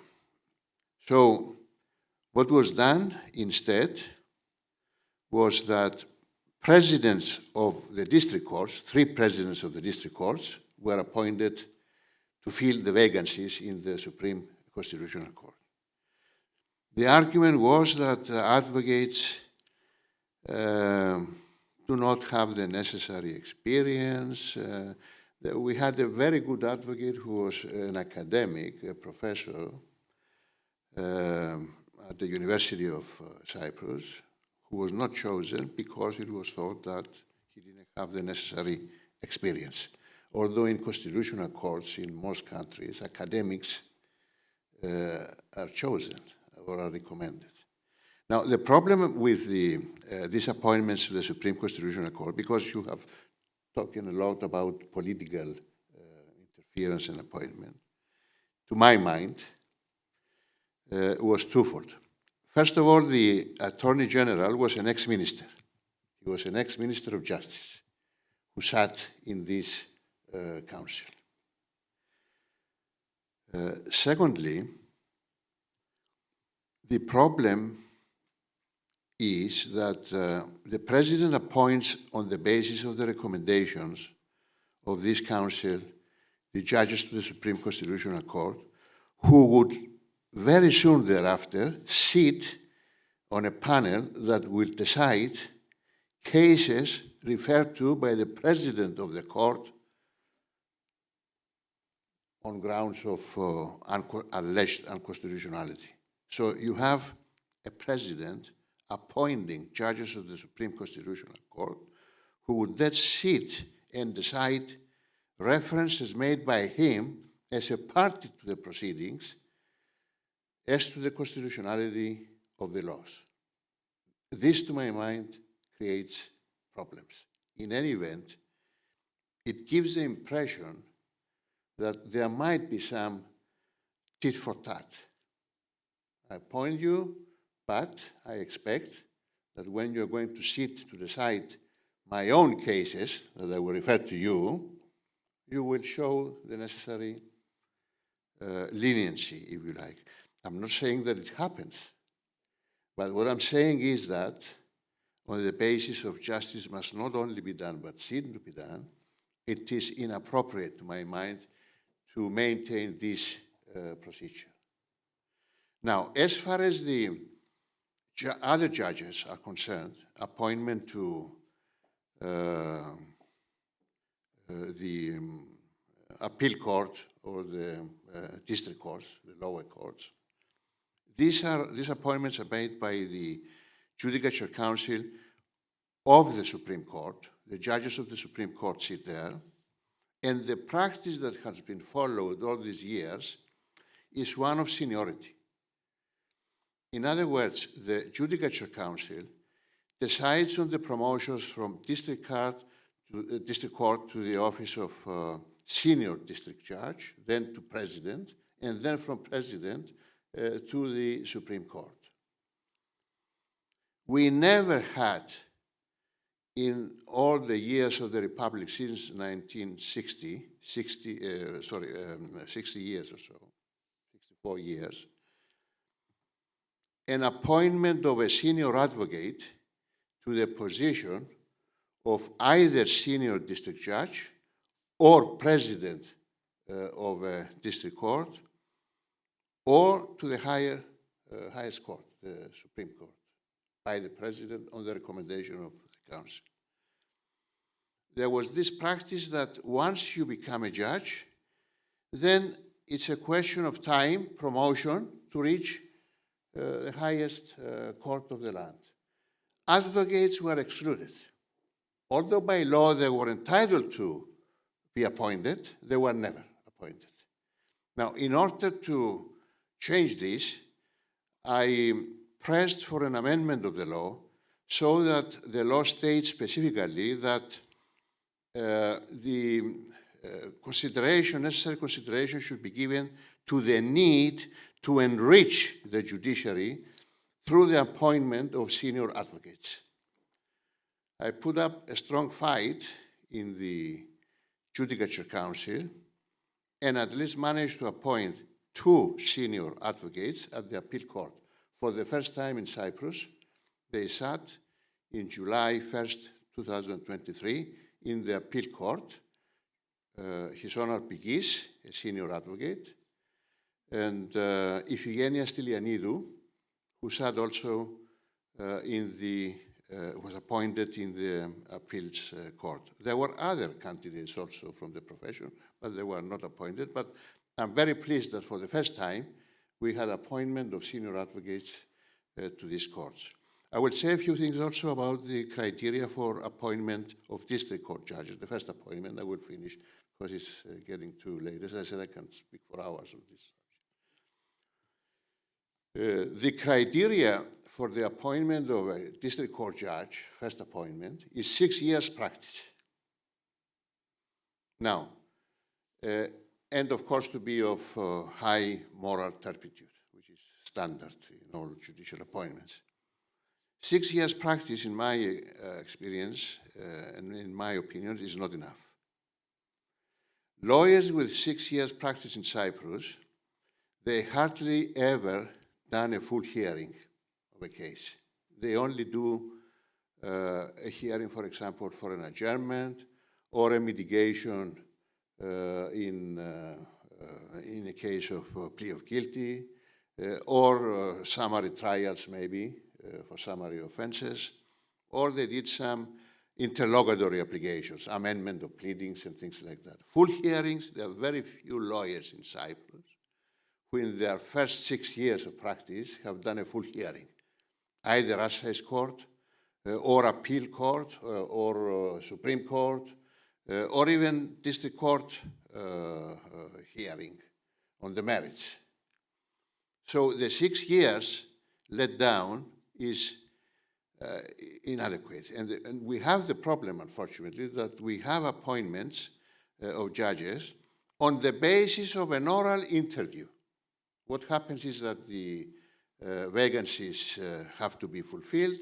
The Judicial Council calls for applications. Applications are made by advocates 6 years practice, and there is an oral interview, maybe half an hour, and it is decided to appoint or not the judge. It's not good enough. We have argued that maybe we should introduce the system in Greece that there is a school of judges, that they have to go a training for 1 year and pass the necessary exams, or to have a written exam. Do bear in mind also that the composition of the appointing Judicial Council is mainly, rather, only judges who vote. As in England, we pointed out that the appointing council is composed of judges and laymen. So to be more transparent in the process of appointing judges. The criteria that have been adopted to pass through the oral interview have been described in the note of the ex-Minister of Justice. It was a question of cherry-picking from the criteria that there was a recommendation to adopt. They just adopted some of the criteria. So you end up having junior advocates being appointed on the basis of inadequate criteria and on the basis of an interview.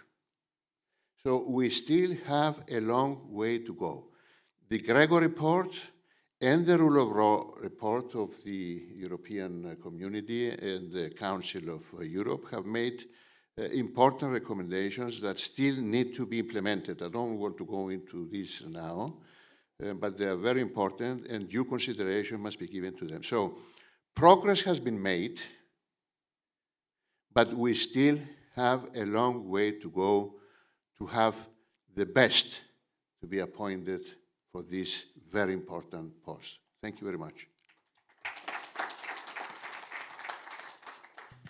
Thank you very much, Dr. Clearidis. Any final remarks? No? Good? We're too tired, I think, all of us. Ais? I have a suggestion for you, actually. I think that it will be very enlightening if next year you include in the research you will do for the symposium to look into the motivations that lead people to apply for judicial positions. Because I hesitate to say more because I will be assuming things, but I sense that it will be enlightening. And I do not think that the motivation for most of the applicants, successful or not, is what at least what should be. Thank you. Good point. Thank you. I would like to thank all of you for this very interesting panel. And I'll now ask Professor Anna Plevri for 3 minutes, closing remarks. Professor Anna Plevri is my colleague who co-founded the Procedural Law Unit with me and is now online. She couldn't travel to Cyprus. She's now in Thessaloniki at Aristotelion University there, recently appointed, and she has connected for final remarks. Hi, Anna. Good afternoon. Hello, everyone. Καλησπέρα σε όλους. Θα είμαι πάρα πολύ σύντομη, γιατί αντιλαμβάνομαι την κούρασή μας όλων. Σας παρακολουθώ από το πρωί. Θέλω να ευχαριστήσω θερμά τον Νικόλα, που μου δίνει την ευκαιρία να απευθυνθώ στο ακροατήριο. Η Μονάδα Δικονομικού Δικαίου είναι δημιούργημα του Νικόλα και εμένα, αλλά κυρίως του Νικόλα. ο οποίος κοσμεί με την επιστημονική και ερευνητική του δραστηριότητα την ένωμη τάξη της Κύπρου και νομίζω ότι διαμορφώνει τα πράγματα. Είμαι πολύ χαρούμενη που η Μονάδα Δικονομικού Δικαίου διαμορφώνει θεσμούς πια, διότι το συμπόσιο έρχεται να καλύψει μια μεγάλη ανάγκη για την Κυπριακή ένωμη τάξη, μαζί, και αυτό προωθείται μαζί με τις νομικές σχολές της Κύπρου, οι οποίες κάνουν σπουδαία δουλειά. Στη νομική σχολή του Πανεπιστημίου Λευκωσίας υπηρέτησε για 10 χρόνια και στο πλαίσιο αυτό προσπάθησα να εμπλακώ στο δημόσιο διάλογο, έχοντας στοιχεία από περισσότερες ένομες τάξεις στην ερευνητική μου δραστηριότητα. Είναι αυτονόητο και δεδομένο ότι η δημοκρατία, οικονομία, κράτος δικαίου, δικαιοσύνη, κοινωνική ειρήνη είναι αλληλένδετες και έννοιες και κρίκοι της ίδιας αλυσίδας. Αναφέρθηκαν στα πάνελ που προηγήθηκαν, αναφέρθηκε ότι είναι πάρα πολύ σημαντική η δικαιοσύνη, για παράδειγμα, για τις επενδύσεις. Βεβαίως και είναι. Ένας επενδυτής, ο οποίος αναζητεί να κάνει μια επένδυση σε μια χώρα, το πρώτο πράγμα που κοιτάει είναι ο βαθμός ανακτησιμότητας της απέτησής του. Δηλαδή, ο βαθμός ανακτησιμότητας της απέτησης στην περίπτωση που η επένδυση δεν πάει καλά. Οπότε τότε πρέπει να δούμε πώς θα ανταποκριθεί το δικαστικό σύστημα και, για να το πω πιο σωστά, το σύστημα επίλυσης των διαφορών. Γι' αυτό το λόγο μεσουρανεί και η επενδυτική διαιτησία, διότι οι επενδυτές θέλουν να αποφύγουν τα τακτικά δικαστήρια και να βρουν λύσεις πιο συγκεκριμένες και πιο γρήγορες. Η ταχεία απονομή της δικαιοσύνης πάντως δεν πρέπει να είναι ο μοναδικός παράγοντας για να κινεί τα νήματα στη δικαιοσύνη. Βεβαίως και δεν μπορεί να υπάρξει δικαιοσύνη χωρίς ταχύτητα. Όλα τα αποτελέσματα θα έχουν λιγότερη σημασία. Η πιο σωστή απόφαση, η πιο καλή αιτιολογία, η πιο δομημένη απόφαση έχει χάσει μεγάλη από τη δύναμή της όταν έχει έρθει σε χρόνο που δεν έχει πια και τόση σημασία.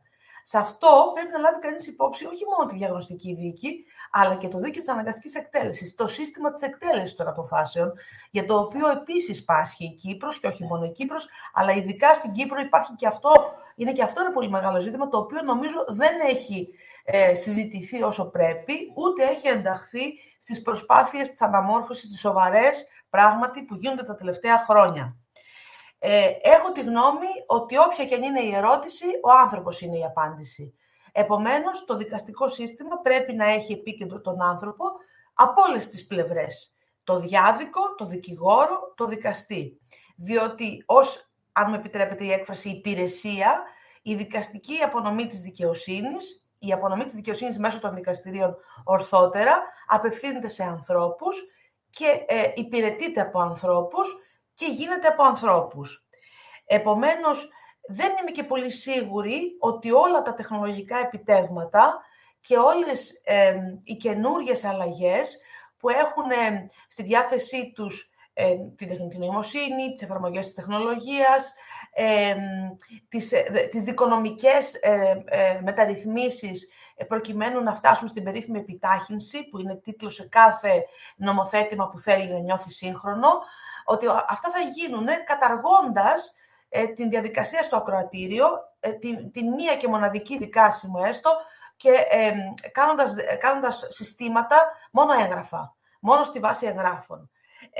Όπως επίσης, στο πλαίσιο αυτό, όταν ο νομοθέτης θέλει να αξιοποιήσει δημόσιο διάλογο όπως αυτό που έγινε σήμερα, το πολύ σημαντικό, και είναι πολύ σημαντικό ότι τα πρακτικά της μονάδας εκδίδονται και μπορεί κανείς να βρει, ο νομοθέτης εννοώ, και όσοι ενδιαφέρονται σε αυτή τη συζήτηση, τα επιχειρήματα, τις ιδέες, τα προβλήματα και ενδεχομένως προτάσεις.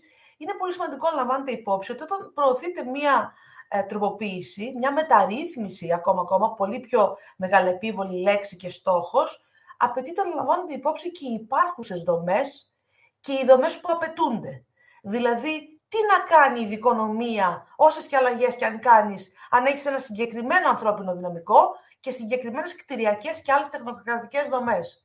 Πάρα πολύ απλά και πάλι θα τηρηθούν τα χρονοδιαγράμματα, γιατί δεν μπορούν να ανταποκριθούν αυτοί από τα χέρια, επιτρέψτε μου, των οποίων θα περάσουν οι δικογραφίες. Τέλος, θα ήθελα να πω ότι η διοίκηση της δικαιοσύνης είναι ένα πάρα πολύ σοβαρό ζήτημα και πρέπει να γίνει, κατά την άποψή μου, εκ θεμελίων αναδιαμόρφωση, κυρίως από τους δικαστές, του τρόπου με τον οποίο βλέπουν οι δικαστές τη δική τους συμμετοχή σε αυτό, το ρόλο τους. Δηλαδή, η σωστή κατανομή των αρμοδιοτήτων, η διακριτή ρόλη και προς αποφυγή διαφόρων conflicts και το πώς η διοίκηση της δικαιοσύνης επηρεάζει το δικαιοδοτικό έργο των δικαστών, ώστε να βρεθεί το χρυσό σύστημα που θα υπηρετήσει τη διοίκηση και την ίδια τη δικαιοσύνη. Τέλος, θα ήθελα να πω ότι στην Κύπρο ο περισσότερος δρόμος που έχει να διανυθεί κατά την άποψή μου είναι στο κομμάτι των λεγόμενων ADR, δηλαδή των εναλλακτικών τρόπων επίλυσης διαφορών. Παρότι η διαιτησία στην Κύπρο όχι μόνο δεν είναι άγνωστη, αλλά έχει και μια αξιοπρεπή εφαρμογή στην πράξη, θα έλεγα, νομοθετικά βρίσκεται πάρα πολύ πίσω. Διότι όταν έχεις ένα νόμο εσωτερικής διαιτησίας από το 1944 και ένα νόμο διεθνούς εμπορικής διαιτησίας από το 1987, και για να αλλάξει η νομοθεσία, όλη τη δεκαετία που ήμουν στην Κύπρο, άκουγα για αλλαγή της νομοθεσίας περί διαιτησίας, απαιτούνται άλλα τόσα χρόνια, τα πράγματα δεν είναι καλά. Επίσης, στη διαμεσολάβηση. Ο φυσικός χώρος για να λειτουργήσει η διαμεσολάβηση είναι οι μικρές και μεσαίες απαιτήσεις, όπου όμως θα απαιτεί κίνητρα και κυρώσεις. Χρειάζονται κίνητρα και κυρώσεις και για τις δύο πλευρές και χρειάζεται επίσης και επιμόρφωση όχι μόνο αυτών που θα υπηρετήσουν ως διαμεσολαβητές, αλλά των δικηγόρων οι οποίοι θα μετάσχουν στη διαμεσολάβηση, διότι στο 90% των περιπτώσεων το μέρος θέλει να έχει και σωστά θέλει τη νομική συμβουλή και στη διαμεσολάβηση. Και το άλλο είναι οι δικαστές που θα προτείνουν παραπομπή στη διαμεσολάβηση, με ποιο ακριβώς γνωστικό υπόβαθρο θα το κάνουν, εάν δεν ξέρουν τι είναι η διαμεσολάβηση ή ακριβώς τι είναι η διαιτησία και τις διαφορές μεταξύ των δύο θεσμών. Η επιμόρφωση είναι και πάλι το κλειδί και η πραγματική γνώση. Ο νόμος για τη διαμεσολάβηση μετράει ήδη 12 χρόνια στην Κύπρο και διαμεσολαβήσεις δεν υπάρχουν. Και σε αυτό έχει ευθύνη η πολιτεία. Ενώ και το Υπουργείο Δικαιοσύνης στο τι θα αποφασίσει να κάνει, αν πράγματι θέλει να παίξει κάποιο ρόλο η διαμεσολάβηση. Κίνητρα και κυρώσεις. Με την ελπίδα ότι η Μονάδα Δικονομικού Δικαίου θα συνεχίσει το σπουδαίο έργο της και σε διαπανεπιστημιακό επίπεδο, ζήτημα επί το οποίο εργαζόμαστε με τον αγαπητό Νικόλα. Χαιρετίζω τις εργασίες του συνεδρίου. Πιστεύω ότι ήταν απολύτως επιτυχές και αποτελεσματικά θα είναι και τα πρακτικά τα οποία θα εκδοθούν. Ευχαριστώ πάρα πολύ που σας καθυστέρησα κι άλλο από αυτό το απόγευμα του Σαββάτου και σας ευχαριστώ πάρα πολύ. Σας ευχαριστούμε πάρα πολύ, Άννα. Thank you so much to everyone who stayed that late. I wish you a nice rest of the weekend and all the best for Christmas and the New Year. Thank you.